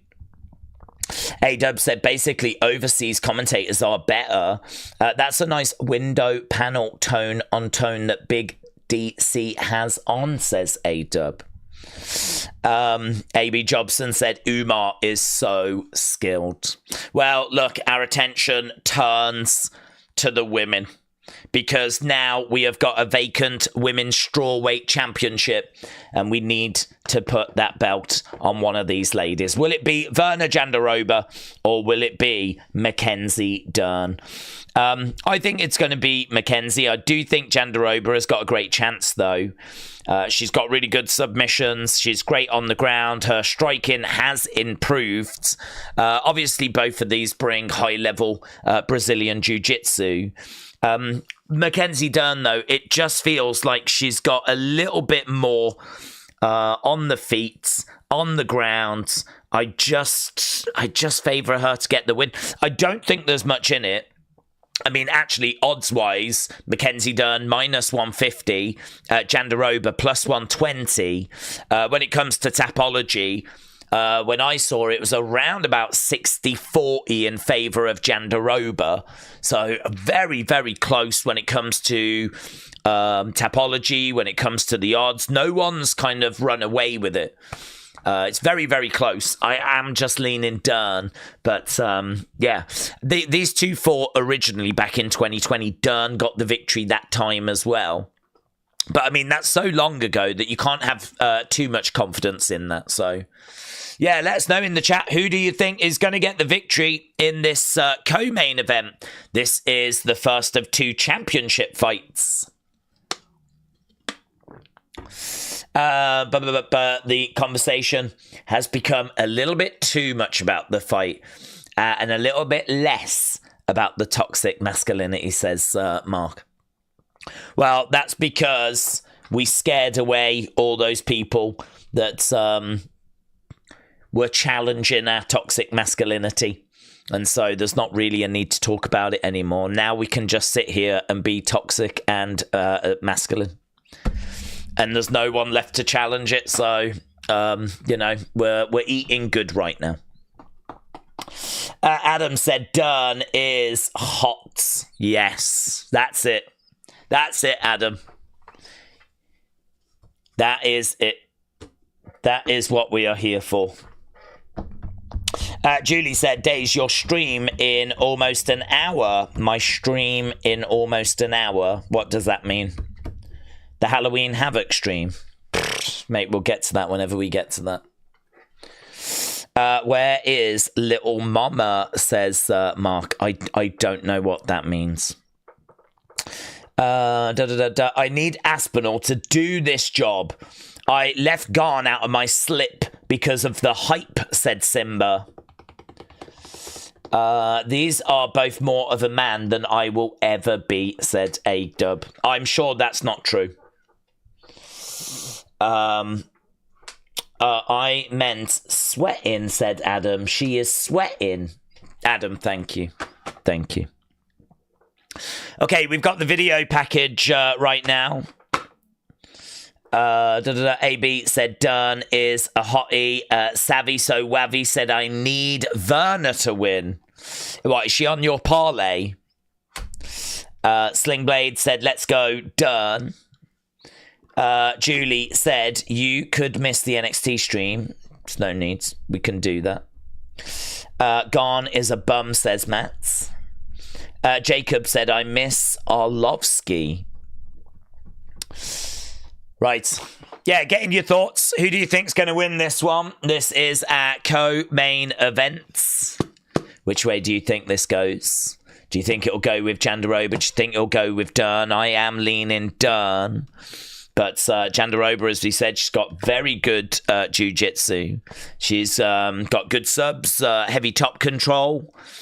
Obviously, she relies on those submissions quite a bit. She does have some striking, but she only tends to use it to kind of set up her takedowns. I do think when it comes to the feet, that is very much an area that Dern has got the advantage. When we go down to the ground, it feels like it is a lot closer. I don't know, the gap here is not that wide, is it? WrestleRant said after 15 minutes of wrestling, Mario was exhausted. It's good that he got a taste of his own medicine. That's what he gets for being criminally boring. Jandiroba by knockout, said Sharath. Sahash said, I think Dern wins. Her jiu-jitsu is better than Jandiroba's, and also age is the fact. That is true, actually. That's a really good point. Jandiroba 37, Dern is 32. I think Dern wins on NXT tonight. Izzy will turn on Tatum, said Julie. WrestleRant said, let's go Dern. Dank said, I need a Dern takedown. They need to announce the first Paramount card for January. I'm really hoping that Hamzat versus Imavab Topuria against Gaethje, says Ryan. Haven't heard any rumours on that at all. actually. Have they said when they're going to announce that? Has there been any word as to when they're going to announce that? Dern is winning this easily, says Grant. Right, well, we've just got the video packages at the moment. We will be underway very, very soon. Ring walks are going to be happening. If you are watching and you've not left a like, not left a thumbs up, leave a thumbs up. We are on 425. Definitely can give that a little boost as we get closer towards the... closer towards that amazing main event. Heavyweight Championship being defended. But right now we got the ring walks for this women's title fight. Strawweight Championship. Let's... I don't even know who's coming out first. I think it's Jandiroba, but...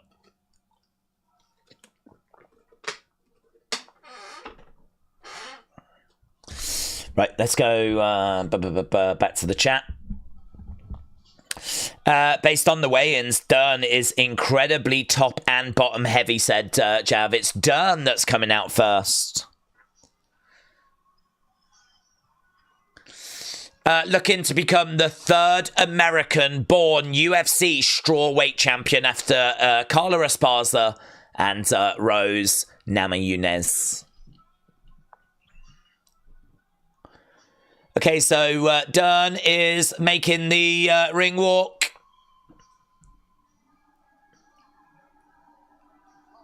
And she's going to get a good reaction, of course. I really don't know where the crowd are going to be with this one.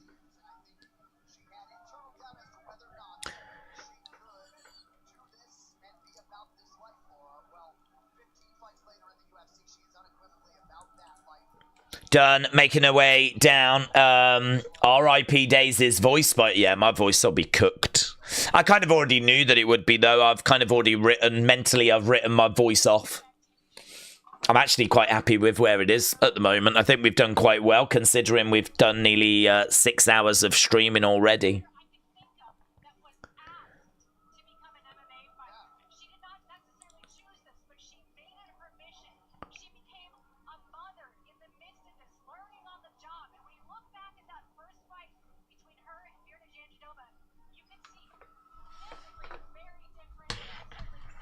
Okay, so she's made her way down there. She's just about to step inside, and we should be getting Jandiroba stepping in very soon.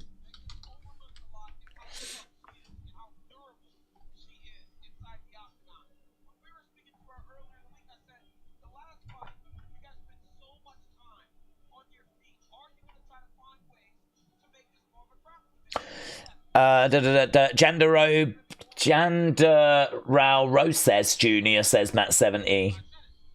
Dana, probably don't want Ilya against Paddy, said Spartan.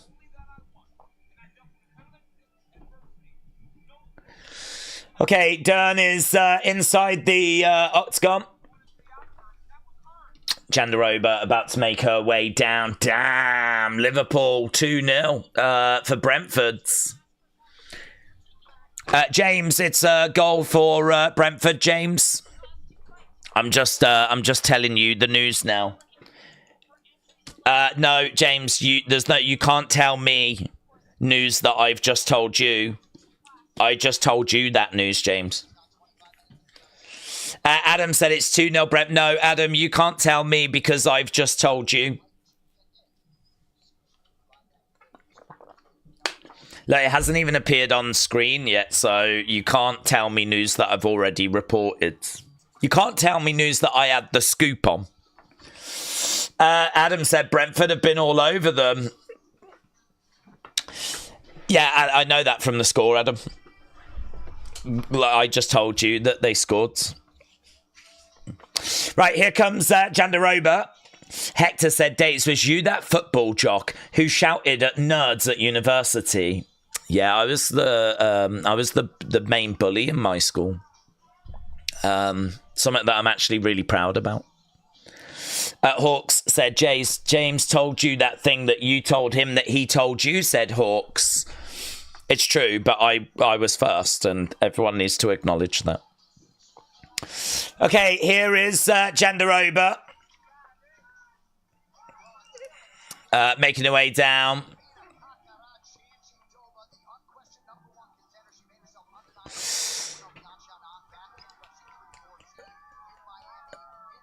She's looking very chilled. She's got a big smile on her face. Bautista got out-wrestled, said Callie Rich. A-Dub said, walkout music with that hat. It's going to fall like Dominic. Adam said, Scoop, you said you retired from doing that after getting the big wrestling news. Yeah, but I just got a big football scoop and I couldn't not share it.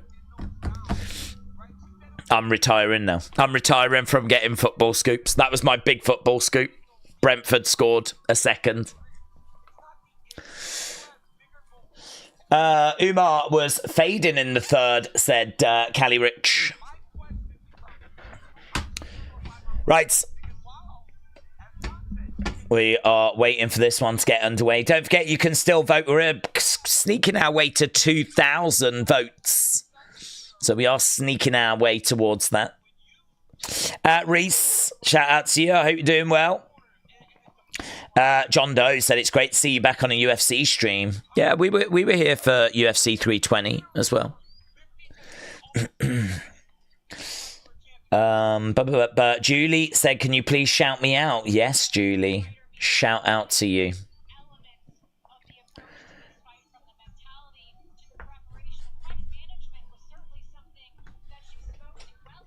Liverpool are falling apart. The Reds lose possession in Brentford's half. Damsgaard plays a brilliant long through ball, which sends Kevin Sade in. Kanate can't catch him.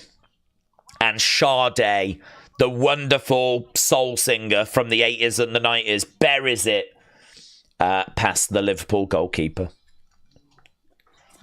Amazing. Restaurant said Umar was limping after the fight, so hopefully there wasn't much damage done to the ankle. Oh, was he? I didn't even notice that. Hey, that got flipping 360'd.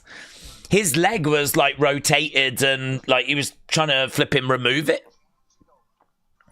Yeah, that was pretty moody. He did well to kind of weather that.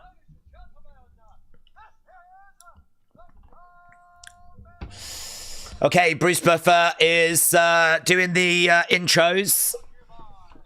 AB said UFC are praying that Dern wins here. She's a marketing dream for them. She is. I mean, she's 32, whereas Jandiroba is 37. She's got a fat ass. And, you know... eyes that point this like right direction.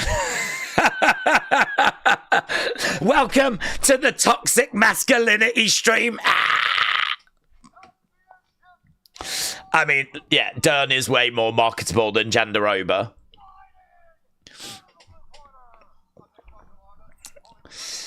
Right, she's fighting out of Huntington Beach, California. Kirkes has scored for Liverpool. Oh, God. Well, that sucks. I'm pulling for Mario, said Keegan.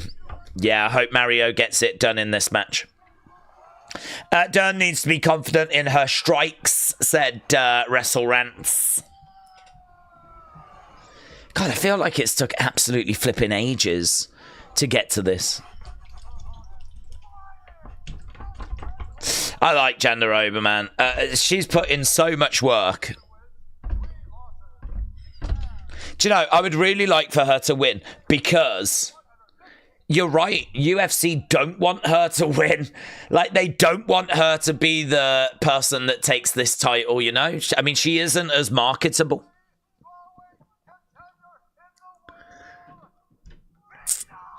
So it would be fun if she got the flipping job done.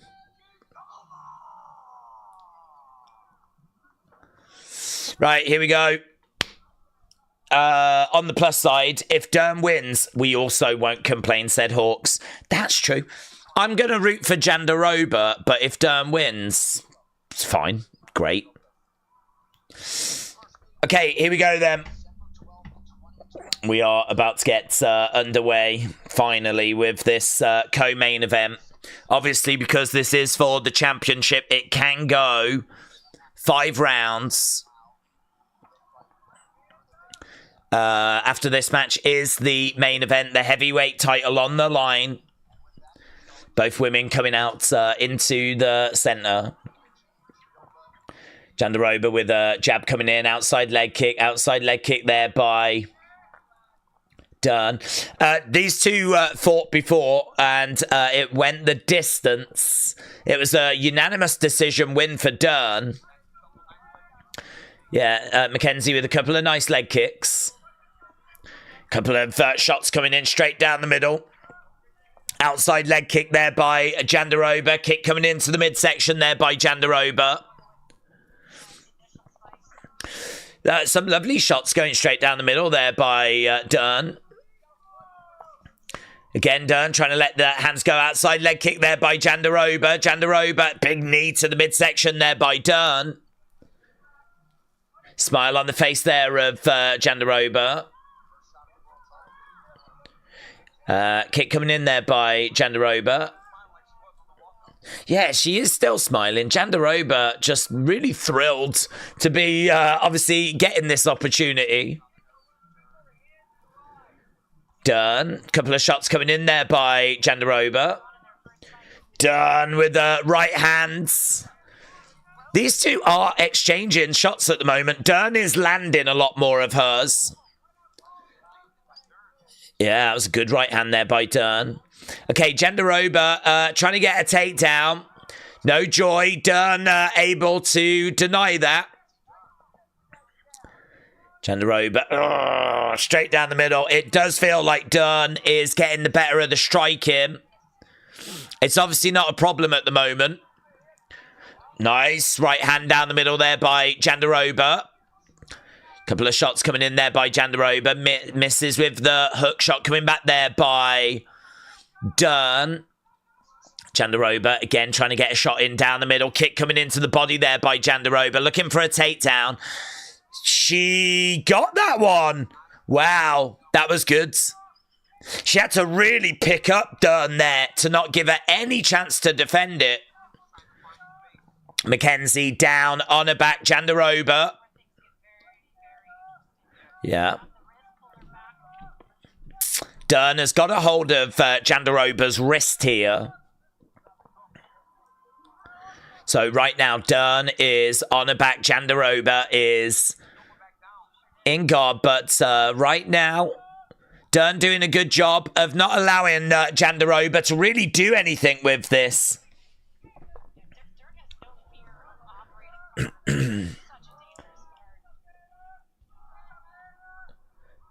Right now, she just allows her to get right back up. Jandiroba charging over, grabbing a hold of Dern. We got 2 minutes left to go here. Callie Rich said Dern is getting her nose broken. Hector said, do you ooze masculinity everywhere? Or Hector, all the time. If you've seen our UFC streams, you'll know that's true. It's a scent that seems to attract women to these UFC streams. Women like Sunny Wolf that's now joining us. Shot coming in there by Dern. Jandiroba looking for another takedown. Gets it. Manages to get Dern in a seated position. So Jandiroba, this is really interesting because the significant strikes are really close. 2 takedowns there by Jandiroba. Control time is with Jandiroba. There really is not much to separate them in this round. Could be a big final minute here. Dern in a seated position. Shot coming in, side of the heads. Ali, yeah, I would be leaning that. Right now, Dern getting back up to her feet. Jandiroba has got Dern up against the side of the cage. Knees coming in there by Jandiroba. And again, another knee coming into the midsection. Jandiroba, 18 significant strikes. Dern with 21. Knees coming back. So these two standing over by the side of the cage. Knee coming back there by Jandiroba. Shots coming in there by Dern. Yeah, good work there by Dern. She's got Jandiroba over by the cage, throwing in these knee strikes. End of the rounds. Sonny, hello. Hope you're doing well. Callie Rich said Dern is going to bleed. Okay, how do you think that first round went? They're saying to Jandiroba that was a good round, so it seems like they're quite happy with it. Dern striking is looking good so far, but she needs to defend the takedowns better. She's kind of been accepting the takedown almost, said Wrestle Rants. Fred, hello. Hope you're doing well. Hawk said in Dern we trust. AB Jobson said in Cake we trust. And Sonny is doing okay. Sonny, welcome. We've had a couple of women join in this stream and they've not lasted. Metal Mama was around, Trini was around, but they both left because of the toxic masculinity. I do feel like you'll probably fare better with it, though. But it was too much for them and they ran away. I think they went shopping, I'm not sure. Here we go, about to get underway with round number 2. Both women coming out into the centre. A couple of heavy shots coming in there by Dern. Jandiroba. Yeah, they were very positive after that first round. Right now we've got Jandiroba over against the side of the cage. Dern in control.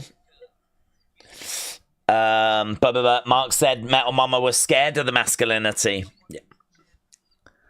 She did well at times to kind of try and fight back, but you could tell it was having an effect. Couple of shots coming in there by Dern. Jandiroba backing away. Another big blow coming in there by Jandiroba. Dern in the centre. Where are we with significant strikes? You can see that gap, 37 to 19. Shot coming in there by Jandiroba. Dern not responding with anything. Oh, big overhand there by Jandiroba. Outside leg kick, but a couple of counters coming back there by Dern. Yeah, some of the shots here are really interesting. No, swing and a miss there by Jandiroba. Jab coming in by Jandiroba. Swing and a miss again there with the hook shot. Jandiroba in the centre. I mean, she's working hard here. She's down on significant strikes. We're only a minute and a half into round number 2. Kick coming in there by Jandiroba. Takedown. Yeah, she managed to get that takedown quite effortlessly. Dern down. Jandiroba. Right now, we've got a shot coming into the side of the head there by Jandiroba. Again, shot coming into the side of the body. Hammer fist coming back there by Dern. Yeah, she does need to capitalise on this because she's got Dern down on her back. She's in a very strong position. Hammer fist coming down there by Jandiroba. Ground and pound. Shot coming into the side of the head. Dern gets right back up to her feet. Jab coming in there by Dern. Shot coming back there by Jandiroba. Both women back up on their feet. And, oof.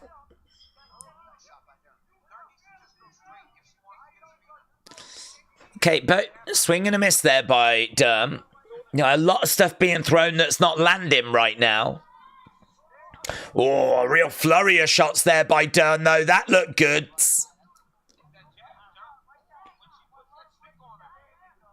Okay, they're right in front of each other, and I wonder if they're starting to tire a little bit. Jandiroba looking for another take. That was really good by Dern. Real scramble down on the ground. Hammer fist coming in by both women. They were both just throwing at each other. It's Dern that's down. Jandiroba is on top of Dern right now. And elbow coming in there by Dern. Elbow again. Shot coming into the side of the head there by Jandiroba. So it's Dern on her back. Jandiroba is over her. What I like from Dern is she isn't just lying there. She is kind of throwing. Hammer fist coming down there by Jandiroba. It's been a decent round, this, by Jandiroba. Where are we with the gap? It's down to about 11. A. Jobson said, cake, city fam, Dern booty is perfect. A. Jobson, thank you for topping up the toxic masculinity. Right now we've got Dern down, Jandiroba on top. That gap is 11 significant strikes. Got about 30-odd seconds left to go here. It's been a very controlling round here or end to this round by Jandiroba. Hammer fist coming back there by Dern. Dern still working though. Dern is doing some great work from the ground, said Wrestle Rants. No joy at the moment. We've got shot coming in there by Jandiroba as Dern gets back up. And that is the end of the round. End of the round. Okay, how are you seeing it so far? Have you got it 1-1? Have you got it 2-0? How are you seeing it at the moment? I had boneless barbecue wings and waffle fries, says Tom. Tom. Sounds awesome. James said, I had steak and ale pie and I had beer battered chips. Look at you, eating like a king. It was pretty nice. We had some vanilla ice cream, says Tom. Oh, we're going to have vanilla ice cream. Days, they added another match for Saturday night's main event, Jade against Tiffany. They did. They did. Mark said, hit those thumbs up for the women. Yes. Shout out to the women. Hit the thumbs up. 2-0 Dern. Mr. Meemner's got it 1-1. So A. Jobson's got it 2-0 to Dern. Mr. Meemner's got it 1-1. 1-1 said blue shirt. And here we go. We are back underway. Round number 3. So looks like we've got some split opinions in the chat at the moment. People a little bit divided about what they've seen. Oh, lovely shot coming in there by Dern. 1-2 straight down the middle. Okay, Dern goes down. I think she just lost her balance. Okay, Aaron has got it 19-19. Jandiroba on top of Dern. 19-19 says Scott. Yeah, a lot of people have got it 1 round each at the moment. Right now, Dern gets right back up.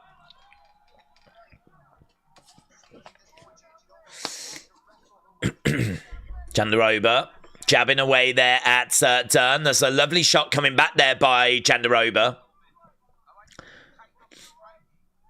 Dern with a right hand. Jandiroba looking for a takedown. No joy. It's Dern that drives Jandiroba back against the side of the cage. Knee coming into the midsection. Don't forget, the next fight after this is the Heavyweight Championship. This is our co-main event. Feels like this is probably going to go all 5 rounds at the moment. We're about a minute and a half into round number 3. Dern has got Jandiroba over against the side of the cage in a clinch. Knee coming into the midsection. And Jandiroba just trying to throw a few knees of her own. That gap is still about 11 or 12 on significant strikes in favour of Dern. Jandiroba trying to break away from the side of the cage. And she's got the leg of Dern. Dern trying to find a way back into the centre of the octagon. Jandiroba surely looking to try and find another takedown soon.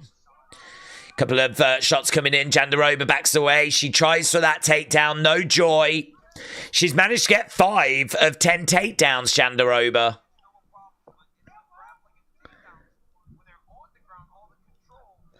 Yeah, Jandiroba, her problem is that if she gets Dern down, she can't keep her down.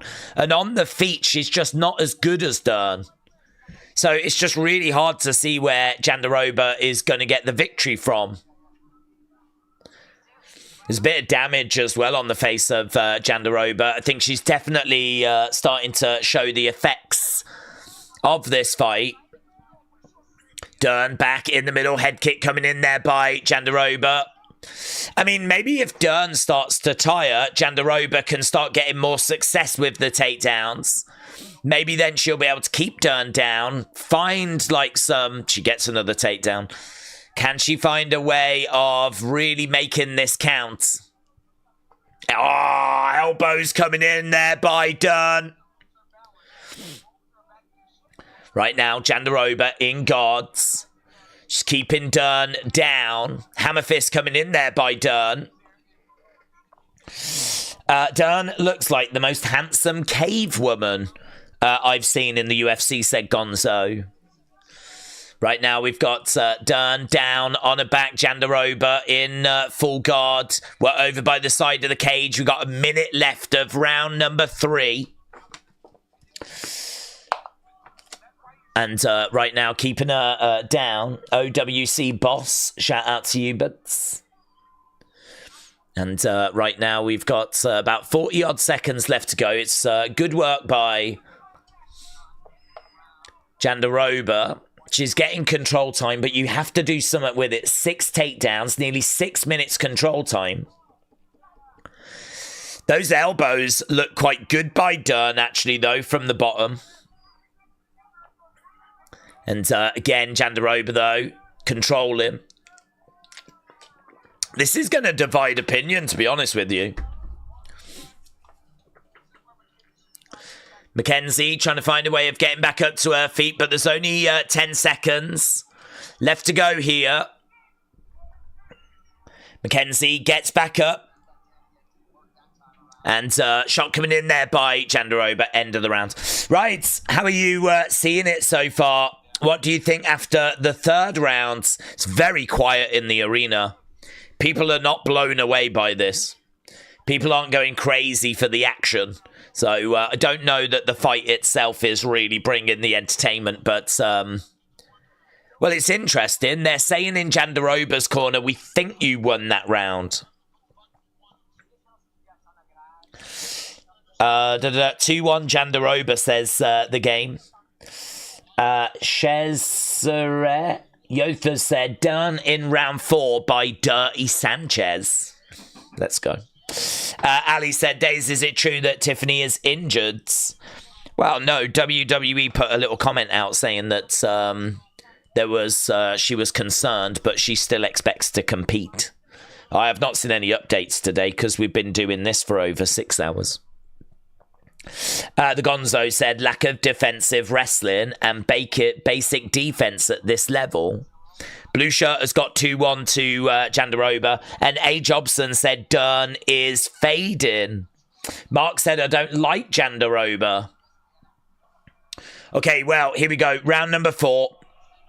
This is our co-main event. If you are watching and you've not left a like, leave a like. We are on 447. We definitely need to get over 500.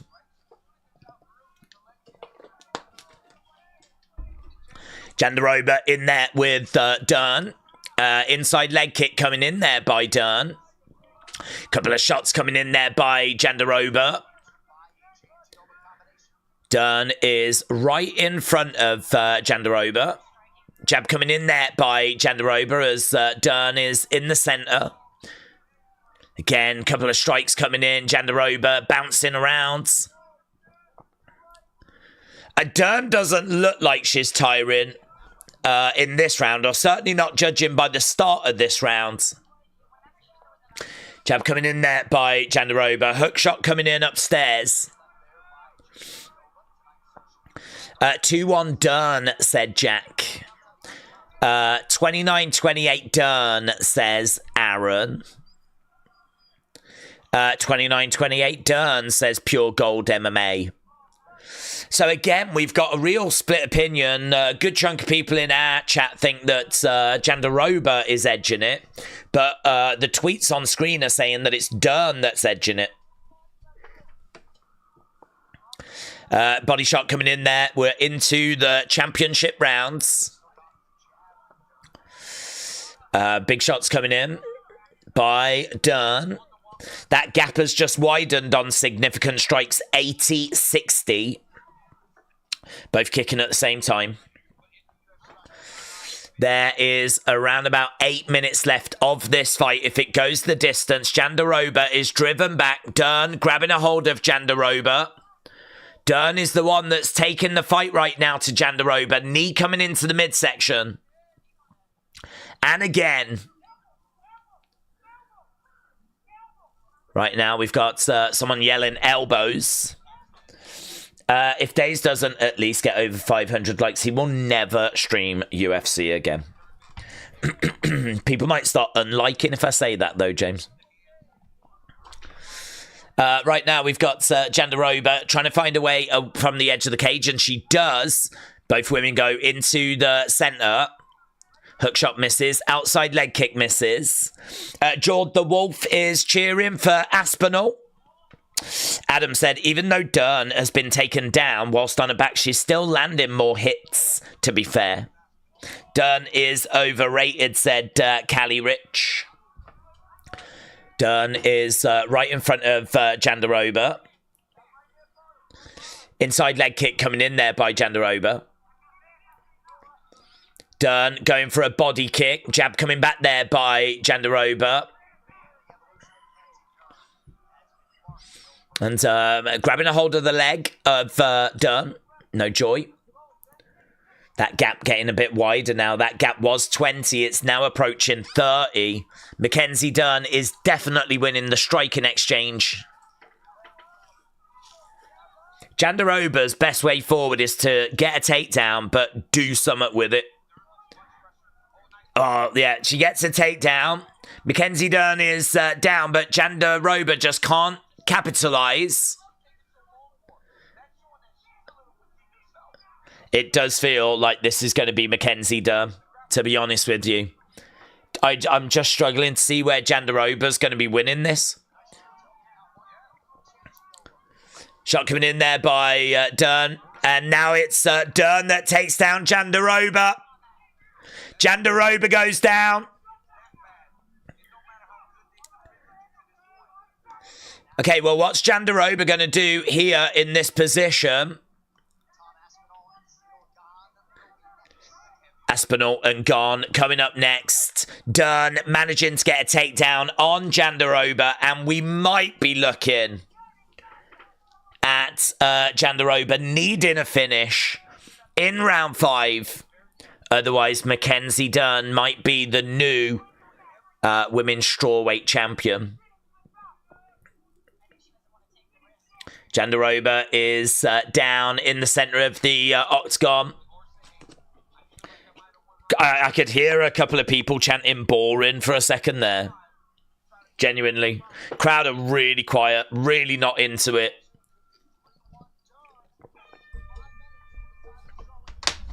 There we go. End of the rounds. And it does feel like it needs to be a finish now for Jandiroba. Daze, did you watch the Boogeyman scare in SmackDown? I did, Ali. Yeah, I did. The Chelsea one was really fun. Aubrey said, my meatball sub was great. Dern is taking this, said Jim. Has the Aspinall fight started yet? No, not yet, buds. We are 1 round away. This is our co-main event. Round number 5. Feels like it's going to be Mackenzie Dern.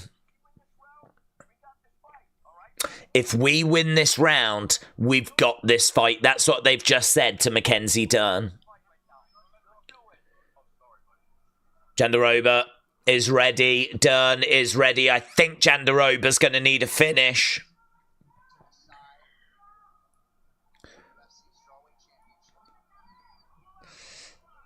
There can't be confidence in that, though. There's going to be a lot of people that have got this very close. Some of these rounds have been close. Dern, though, in the live odds is minus 425. Jandiroba plus 300 on the live odds. Okay, outside leg kick there by Jandiroba. Dern coming forward with a couple of shots. We are going to be crowning a new champion at the end of this as Dern continues to move forwards. She's really getting through. What's that gap now? That gap is now still at 30. Jandiroba getting Dern into a seated position. We're down in the middle of the octagon. Shots coming into the side of the head there by Dern. Jandiroba throwing in a few shots to the side of the head as well. Dern trying to find a way, getting away. She's backing away as Jandiroba tries for a takedown. Over by the cage, couldn't get it. Dern reverses the position. Jandiroba spins around as well. Jandiroba has got Dern up against the side of the cage. She's got to do something, though. I mean, just getting control time is not going to be enough here. And no joy at the moment. Jandiroba throwing in a forearm shot. Another strike coming in there by Jandiroba. You can see that Mackenzie Dern is just trying to keep on her feet here. Not allow this position to get any worse. Knee, nice knee. Good knee coming in there by Dern. Crowd are starting to sing. Tommy Aspinall chants. Crowd are singing for Tommy Aspinall.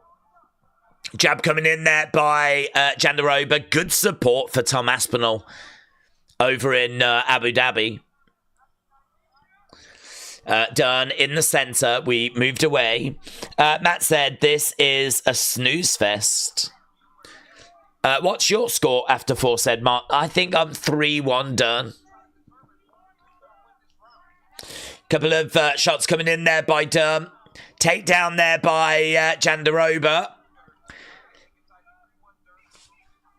Okay, so right now, Cormier said he thinks it's 3-1 or 2-2. He doesn't quite know. Takedown there by Jandiroba. This is going to be so interesting when we go to the judges. Vishal. Oh, I didn't see what Vishal said. Boring fight, said John. It is a bit dull. But we have to get through this to get to the next one. Dern is winning, said WrestleRants, but honestly, it wouldn't be all that confident. Dern better bite down this round. Well, right now she's on her back with Jandiroba on top of her. Dern outstriking Jandiroba, said Azam. Yeah, that gap around about 30 significant strikes. 1 minute 30 odds. I'm super nervous for Tom because I'm rooting for him, says Orr. No joy at the moment. You're doing a great job. Love from India. Vishal, shout out to you, my friends. Shout out to India. I hope you guys are enjoying the show, enjoying the action. Maybe not so much in this fight. It really is a little bit flat, but both women have given a lot. Can't say that they've not given a lot. You know, they've both been throwing at each other. I mean, Mackenzie Dern has thrown 257 shots. Jandiroba, 215. It's just if we look at the significant strikes... that's very interesting. Jandiroba has not outstruck Dern in any round. She has not outstruck her in any round. The second round was 25-25. Oh, mate, look at Jandiroba's face as well. It is absolutely busted open. The damage scores, obviously, so judges are going to note that. We've got about 13 seconds to go. Jandiroba is down, and I think Dern's going to get it. I'll be surprised if she doesn't. And there we go. End of the fight. End of the fight. Dern puts her arms in the air.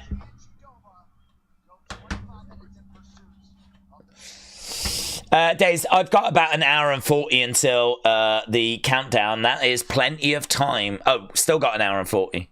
Well, I always like to start an hour before the countdown, don't I? So, I don't know. When does the countdown start? I should probably know, but I don't.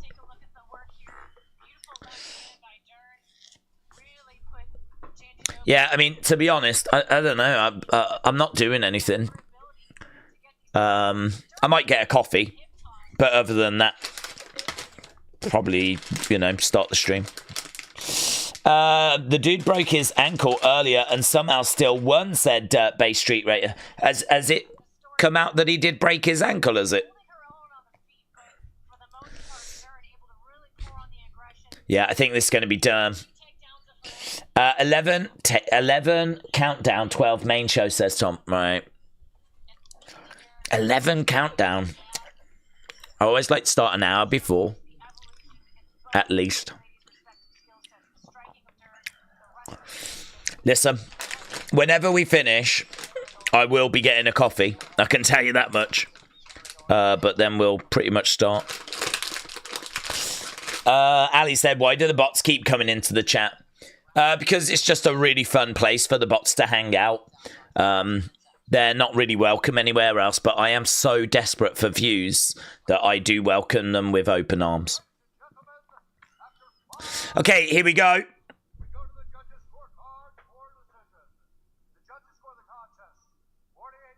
48-47, 48-47, 49-46. It's unanimous. It's got to be done.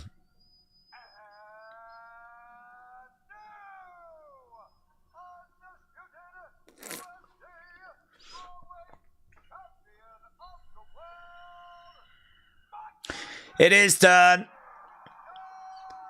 It is done. Mackenzie Dern has done it. She goes down to her knees.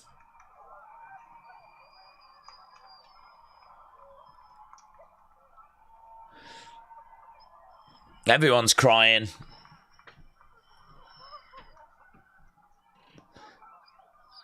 So, Mackenzie Dern is the new women's strawweight champion.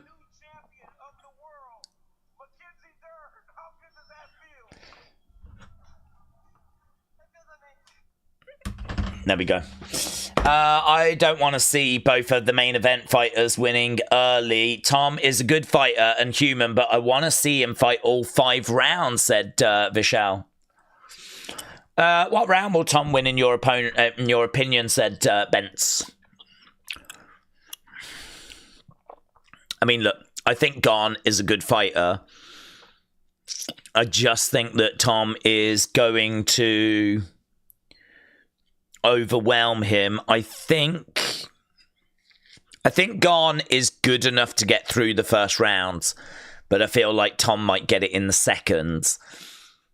I think the first round is a possibility, but I think Gane is probably going to be cautious. If you was going to step in there against someone that has got so many first round finishes, surely it is going to be built into your strategy to just get through round 1. You know, if one of the big question marks about your opponent is we don't know what they look like once we get out of round 1, well into round 2, certainly round 3, I mean, that would be a target for me. That would be something I would be trying to achieve. Would be, right, let's get the fight into the deeper waters. And, let's see if there's anything there, right? So I think Gane is going to do what he can to try and, make sure he gets out of round one. I'd imagine he's going to be a bit elusive.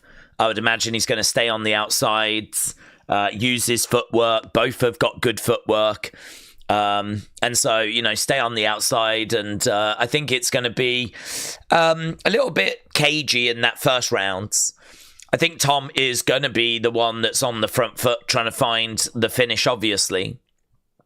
But I think it'll be a case that Gane will be kind of on the outsides. I think we could get into round two. And I think, I don't know that Tom's going to be slowing. I think that Tom will get it, and I think he'll get it early. So, but I listen, I like what Callie Rich was saying earlier. Callie Rich is of the opinion that it's going to be Gane that's going to get the victory. I think it's Tom, and I think it's round one by sub. James said Brentford have got a penalty. Penalty to Brentford. That is true, James. James, I'll let you know, but if they score it. I've got Blake Monroe defeating Zarya tonight. She could do, but she could do. Gone by head kick. I've already said it, says Callie Rich. Scored it, James. It's 3-1, James. Did you report it first or me? I don't know. You might have got that first, actually. You might have got the scoop on that one, actually. Jack, you was just behind James. But 3-1, though. Bad day at the office for Liverpool again. They're really struggling in the league at the moment, aren't they? Right, get your thoughts in. How do you think this main event is going to go? I can tell you in our poll, we've had over 2,000 votes. 71% have said that it's going to be Aspinall by finish. 6% say Aspinall by decision. So, it is 77% are going with Aspinall. I don't like UFC. I'm only here because I love Wrestling Days and I love supporting him. Well, thank you, Wrestling Voids. I really appreciate the kind words, buds. And we'll be doing WWE very soon. As soon as we're got past this main event. Dern really has gotten a lot better, said AB. With the exception of her defense, she's not defensively sound at all. Blue shirt said, I think that Aspinall is going to win the fight, but I'm a little bit concerned about that ring rust. Josh said, what are you eating? Just some Haribo. Just for a bit of sugar. Tom is British, so Tom is going to win, says Tom. Desnick has got Ciryl Gane. Jacob said, I've been watching you for years. Jacob, shout out to you, my friend. Simba said Ciryl Gane is plus money. Oh, yeah, definitely. Honest to God, I dreamt Ciryl would win with a head kick.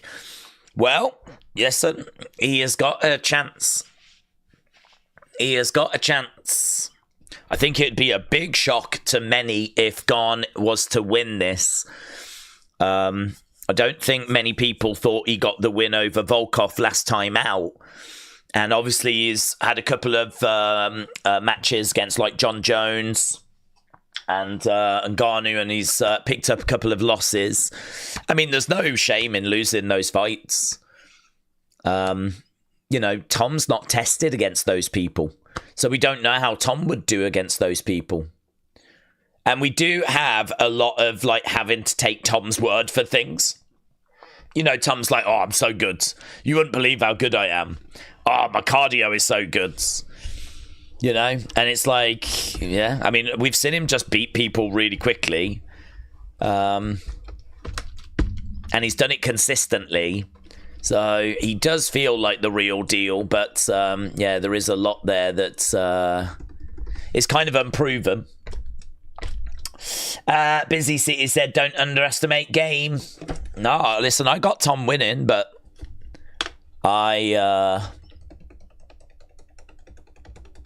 this is the fight I've been waiting to see for a long time.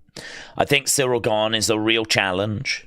And I think it's good, actually. I haven't seen too many people just, like, really dismissing Gane as being like, oh, easy day at the office. Like, it definitely isn't. I think this is a real tough challenge for Tom, but it is one that I'm thinking he'll get past. But, as we said, not everyone feels that way, and that is absolutely fine. There's been a fair few upsets on this cards. Upsets even bigger than if Gane was to win this. I think our first couple of fights had some pretty big underdogs getting the victory, so it's certainly possible. Main event is going to start at 2 a.m. Main event will be starting probably about 10 minutes. At the moment, we got a video package and we'll be getting the ring walks very, very soon. Trish said, is Haribo your tea? Yeah. I had some sandwiches before we started the stream. And I won't have a chance to eat anything before the next stream. So Haribo and a cup of coffee is my tea, but that's fine. I knew that this was going to be a long day of streaming. That doesn't bother me. What bothers me is my voice. Is by the time I get to the end of that Halloween Havoc stream, I'm going to be like whispering. I'm going to have to do sign language to let people know what I'm trying to say. But doesn't matter. We've certainly got enough voice to get us through the end of this UFC stream, and that's all I'm really bothered about. Getting your thoughts. Do we think Roman is going to cost Drew? Roman cost Drew? No. I'm not expecting Roman to cost Drew at Saturday night's main event. I would like to think Cody should be able to get that job done by himself, really. I feel like Tom is a bit nervous, said Busy City. I don't know. I feel this. I am supporting him, said Busy City. Let's be real. Tom is about to smoke Gane. There's no chance at all that Aspinall is... Aspinall is the real deal. He's a beast in every aspect. James said, Days, this ain't no mushy shiz, but respect to you for the streams. Oh, well, James, thank you. That's the nicest thing I think you've ever said to anyone ever. James, respect to you as well. For being here and for being a fellow Man United fan as Liverpool find themselves 3-1 down with about 20 minutes to go. Apparently, Brentford are continuing to put pressure on as well, which is great to hear. Right, Gane making his way down to the octagon. Let's go, friends. Let's go. Ciryl Gane making his ring walk. And we've got over 500 likes. That was always the dream. Okay, Gane against Aspinall. This is our main event of the evening. Let's go, Tom said, Adam. Jacob said, do we think Cena wrestles Survivor Series? Yes, but not in the War Games match. Dion said, your stream is meant to start in 30 minutes. We might make it. If this is going to end early... if it goes the distance, we might struggle. It's going to be there or thereabouts, to be honest. I don't think too many people are expecting this to go the distance. I'm certainly not. I'm not expecting this to go the distance. It could do, but I would feel quietly confident that we could make the start of that stream. It's time, said Jersey's finest. Michelle cheering on Brentford's. I thought Man United won 4-2. Well, they did. Brentford should have been 4-1. They missed a sitter. Oh, I hope they don't regret that.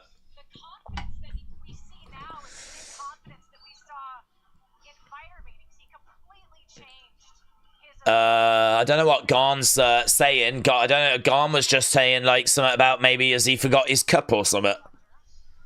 Gane was just like, oh, and then he just turned around to his corner.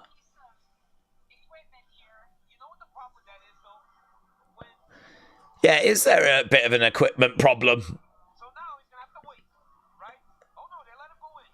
But inside the octagon, they're gonna actually have to put his cup on while Tom Aspinall is walking. Not good. A little bit different. You don't want things to change, right? Okay, Cormier is saying that he's not got his cup on. So now they're going to have to put it on whilst Tom Aspinall is making his walk down. It's not going to make any difference, is it, to be honest? He is huge.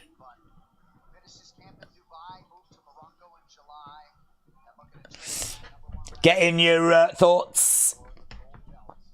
Ciryl Gane, said D19. Well, Cupgate said something about 420. Kid is Cupgate, buds. Okay, here we go. Tom Aspinall.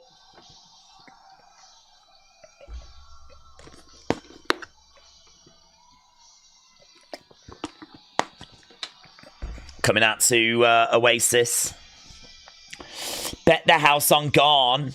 No chance for Aspinall in the next big thing in this sport. You've bet the house on Gane, Russell Rants. Jim Beans is cheering for Gane.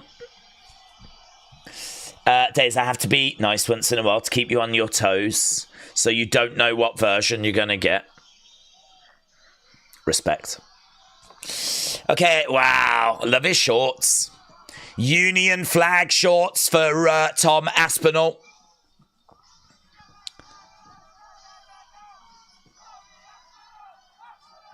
Here he is making his way out.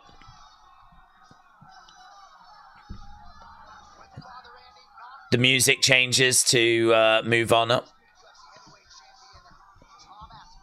Yeah, love his shorts. They look great. WrestleRant said, I meant Tom Aspinall. Oh, WrestleRants. I've just put everything on Gane because of you. Made by Dawn said, are you doing the watch long for NXT? We are, yes. We're just at the main event for UFC right now. Tommy Aspinall. Yeah, man.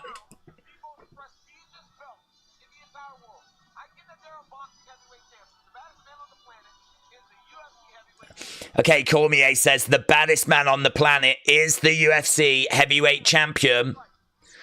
And that is this guy right here. He's finished all 15 wins, 12 coming by knockout. His average fight time is just over 2 minutes. Blimey now.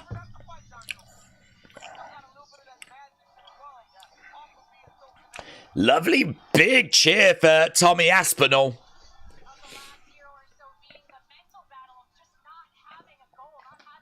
He is a little bit like the people's champion, actually. You know, he was right there waiting for John Jones.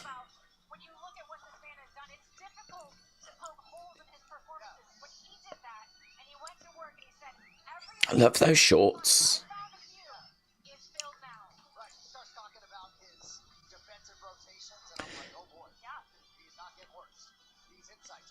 That would look nice in a frame, actually. Some signed Tom Aspinall Union flag shorts. The UK's first, UFC Heavyweight Champ. Might pop that on the old Christmas list. Obviously, though, we need him to successfully defend that belt. So let's see if he can do that here against a formidable opponent.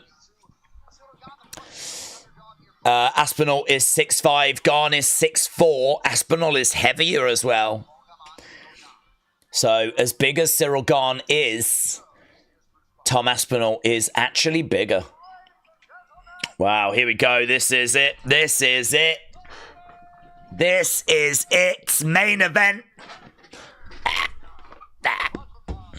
Exciting.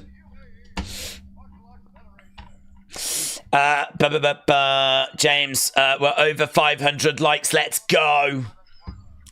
I think it's what you said earlier, James, about how we'll just stop doing UFC if it doesn't happen.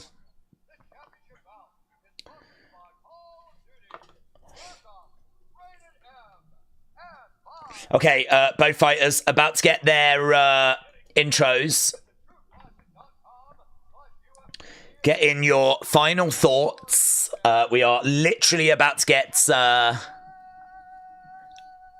underway with this as soon as they're done with the intros. Bruce Buffer just introducing Ciryl Gane. Day shout out from Lake Texoma. Hispanic from another planet. Shout out to you, my friends. Christian, shout out to you, buds. I wonder if Aspinall will fight at the White House, said Jacob. Honestly, I mean, depends if he wins. You've got to think they would want the World Heavyweight Championship on that card.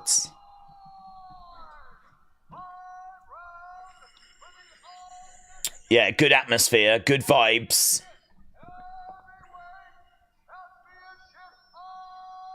I do love those shorts. They look so good. Fighting. Dave's, what about Jacob and Randy costing Drew? Well, Jacob, I think, is going to be out for a while. So I don't think it would be Jacob. And Drew could...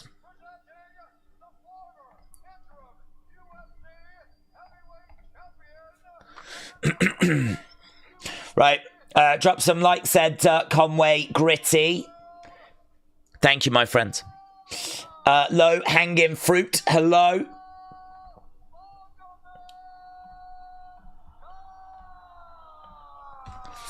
Okay, Gane getting his intro. Let's go, Tom, said Jake. Jacob said, I can't wait for this.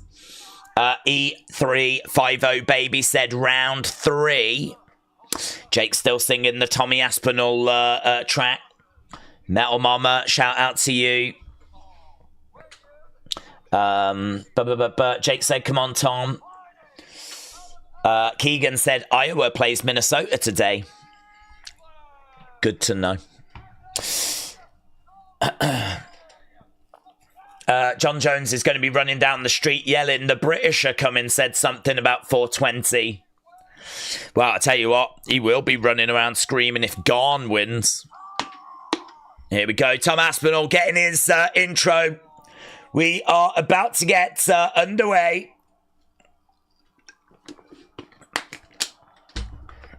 Mates, here we go.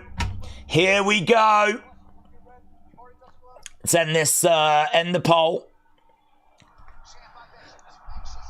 Okay, Tom Aspinall goes back.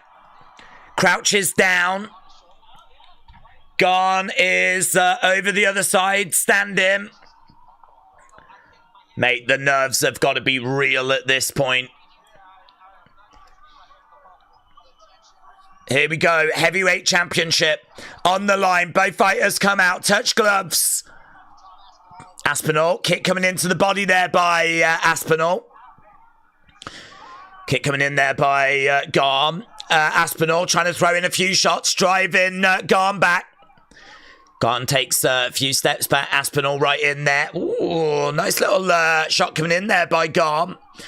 Couple of shots coming back, though, by Aspinall. Kick coming into the leg. Oh, Gane almost getting caught. Circling rounds. Knee coming in there by Aspinall. He's trying to capitalise with a couple of shots. Nice kick coming in there by Aspinall. Outside leg kick as well.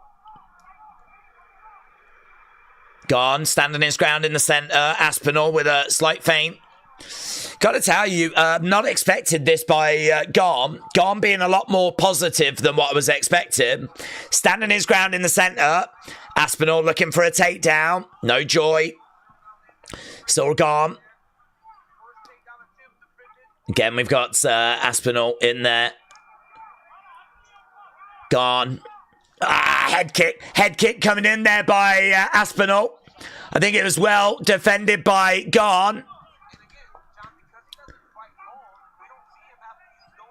Outside leg kick. Is there a bit of blood already on the nose of Aspinall?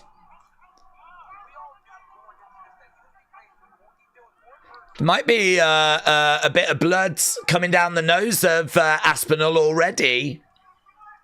Jab coming in there by Gane. A couple of shots coming back there by Aspinall. Kick coming into the body. Gane stumbles. Aspinall putting the pressure on Gane. This is a bit more like what I was expecting. Spinning kick there by Aspinall. Gane on the outside. Aspinall taking that centre ground. Leg kick coming in there by Gane.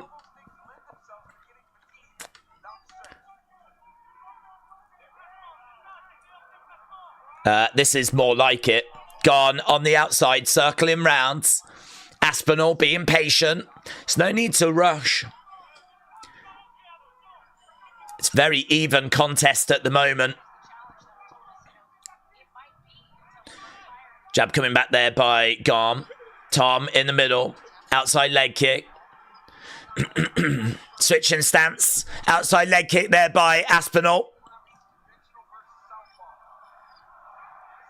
A couple of shots going upstairs there by Tom. They look pretty good. Don't know how much of them got through, though. Kick coming into the body there by Aspinall.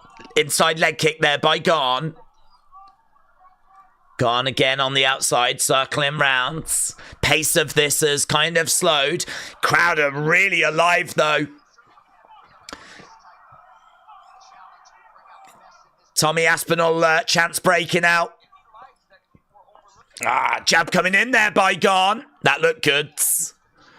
Inside leg kick there by Gane. Jab and inside leg kick working very well for Gane. That was a bit lazy there by Aspinall. He kind of went for a bit of a spin, but he didn't commit to anything. Yeah, I don't love the spinning. There's blood all on the face of Aspinall. This feels like a Gane round. Gane with a very good game plan here so far. Keeping it simple. Outside leg kick there by Aspinall. Shot coming in there by Aspinall. Gane staying on the outside. Aspinall in the centre. 40-odd seconds left to go. That gap is 6 significant strikes in favour of Gane. Gane circling round. Big swing and a miss there by Tom. Is that a bit of an eye poke? A bit of an eye poke there by Gane. Ref just having a word. Tom going over. Need to see the replay on that. Yeah, it was. That is an eye poke by Gane. I think it was accidental. He does sort of like kick and put his fingers out. Oh, both eyes. Wow, he did really well. That's great work by Gane.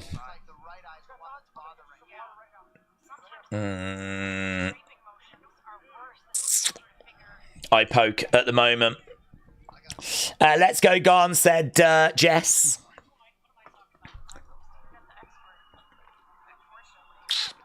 So we just got a timeout at the moment.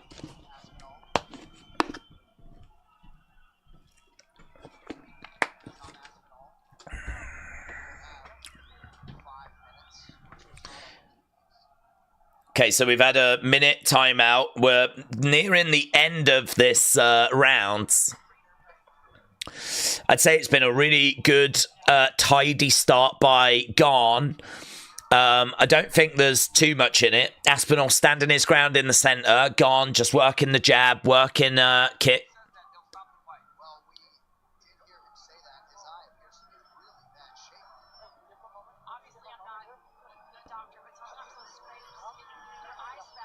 Tom's not happy here.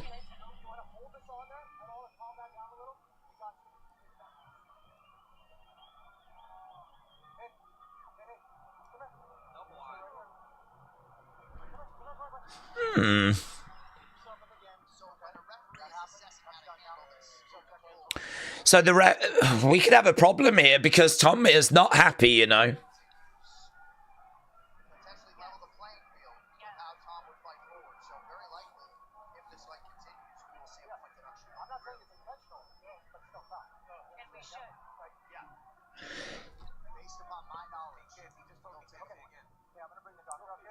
They're going to bring the doctor in. Aspinall's scared, says Cali Rich.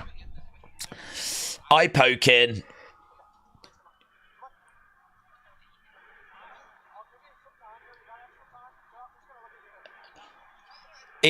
Tom's saying he can't see. This is going to be so disappointing if that is what we're going to do here. If we just...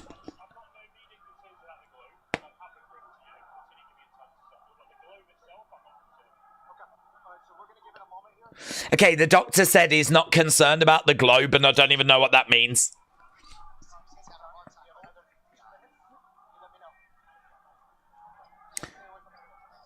Okay, so the doctor says that... okay, he's having a look there. Tom's really suffering here. Turns out that there is a weakness to Tom Aspinall, and it's his eyeballs.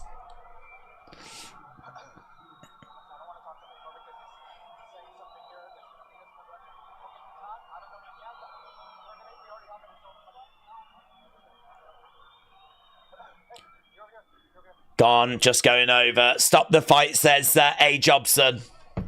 What an anti-climax, said Nomads.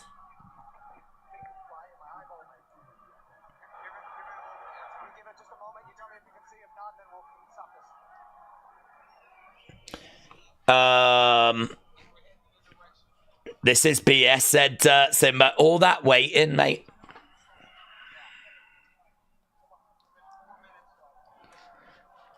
Yeah, it's been 4 minutes. They give them 5. Nice. They're going to call it. It's off. That was it. No contest. Unintentional foul, no contest.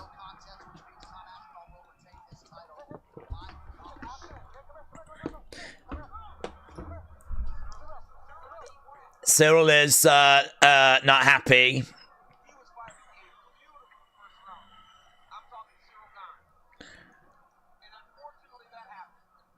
Aspinall said he just can't see. Gutted, said Adam. What is this, said Bay Street Racer. Yeah, I mean, yeah, that sucks, doesn't it? And we had to pay for this as well as a pay-per-view.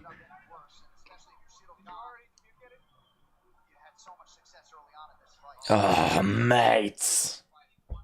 Adam said no one is happy.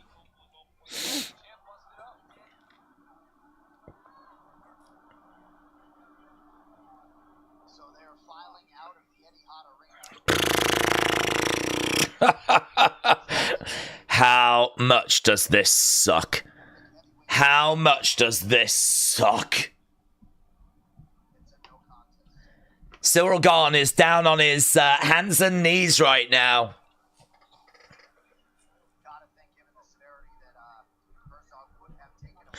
Tom Aspinall just keeps saying, I can't see, I just can't see. Jacob said, I'm really sorry that we had to pay for that. Gane was doing well, said Nomads.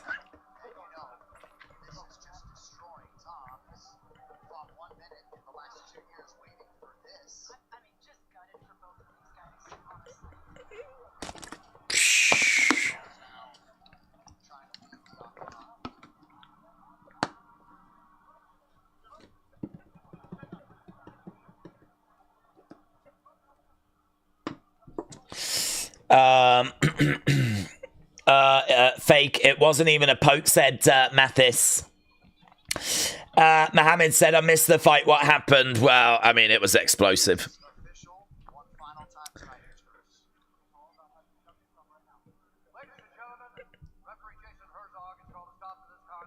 It's just a no contest, isn't it?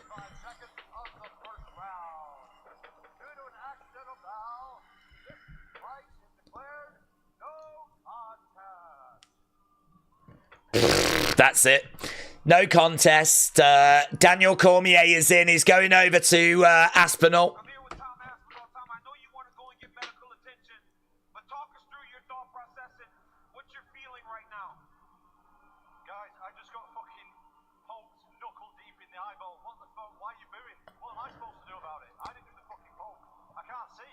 Tom Aspinall said, why are you booing? I just got poked knuckle deep in the eyeball. I can't effing see. Disappointment of this being how it is. This is bullshit. The fight was just getting going. Complete bullshit. Kicked off. Tom, We're just seeing a slow-mo replay here. what are you seeing when you try to open your eye? I can hardly open my eye. Look. Ah, actually, it does look bad, you know, on the replay. Both eyeballs. Yeah, it was double. It was double. Hey, Tom, listen. You are still the heavyweight champion. I know you want to be active. That slow replay did look moody, actually. Ladies and gentlemen, the heavyweight champion, Tom Aspinall.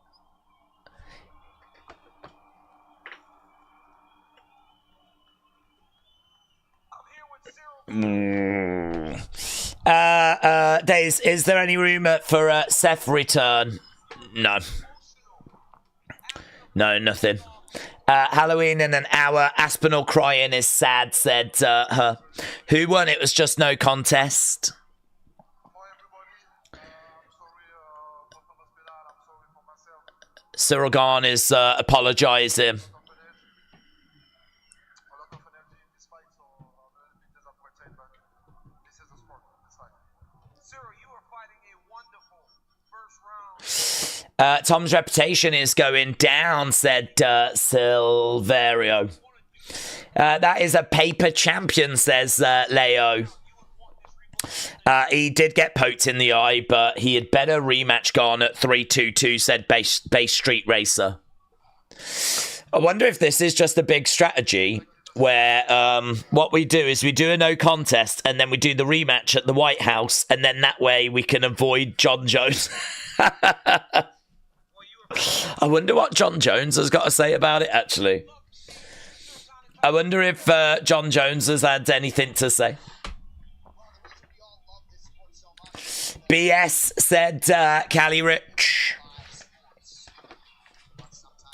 Well, that was just so flipping anticlimactic. I mean, there was some other good stuff on this show, so it wasn't a complete waste of time, but, mate, blooming hell. All of that, and you get, like, about, what is it, 4.5 minutes of fight time. Yeah, 4 minutes 35. I mean, when the poke goes in, it's 30 significant strikes to 27 in favour of Gane. Gane has a really good first round, but, I mean, it's not like he's schooling Tom Aspinall or anything. I mean, it's a very close contest, and yeah, eye poke, and the replay does look bad on the replay.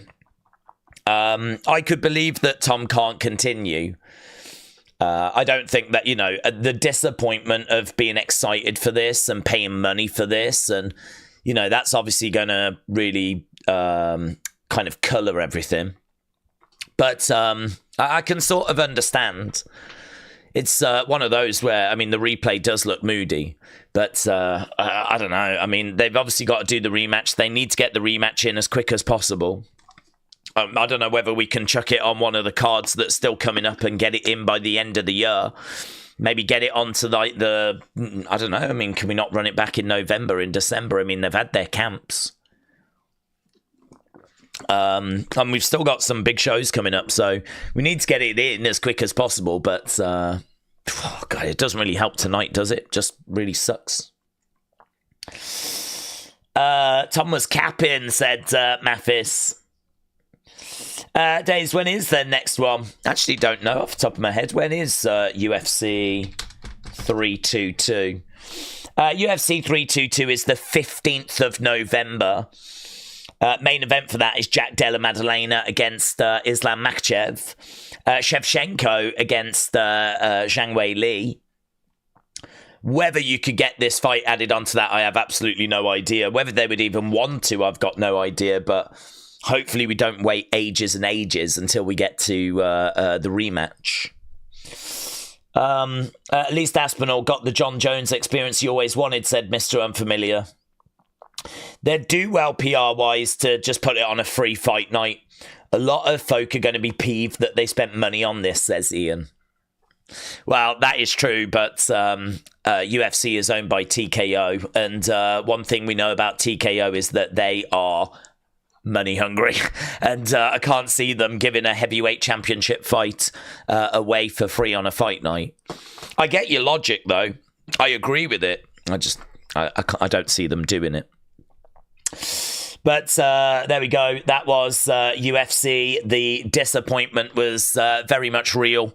But they're just showing a replay of it now. It's that there, you know. It's that. The initial bit where he kind of has it in the eye, right? That bit looks, bad. But he kind of holds the hand there. There's a second part where the finger really kind of goes up in the top bit. They showed it earlier, so it goes in the eye and it looks moody, but he kind of leaves it there momentarily and then it kind of really gets pushed in, and that bit doesn't look good, honestly. I believe that to be a genuine eye poke. I don't think he's making it up. I know many people will believe he's making it up. I think it's a genuine eye poke. Whether he could have continued or not, I'm obviously going to give him the benefit of the doubt. I know many won't. But, let's, clearly we're going to run it back. Clearly there's going to be the rematch. And, but it just doesn't help, does it? Tonight it just sucks. So there we go. That was UFC 321. A big thank you to everyone that joined us. I wish it had gone longer. I wish it had been a better main event, but there we go. Right, this sucks, said AB. I hope the rematch is going to be this year, like 322 or 323. Yeah. Right, thanks a lot for watching. Really appreciate it. And hopefully I'll see you again next time. We'll be, hopefully we should be back doing 322. Haven't looked to see what it's up against, but I am planning on doing that and 323. So, yeah, really appreciate people swinging by, and hopefully see you again next time.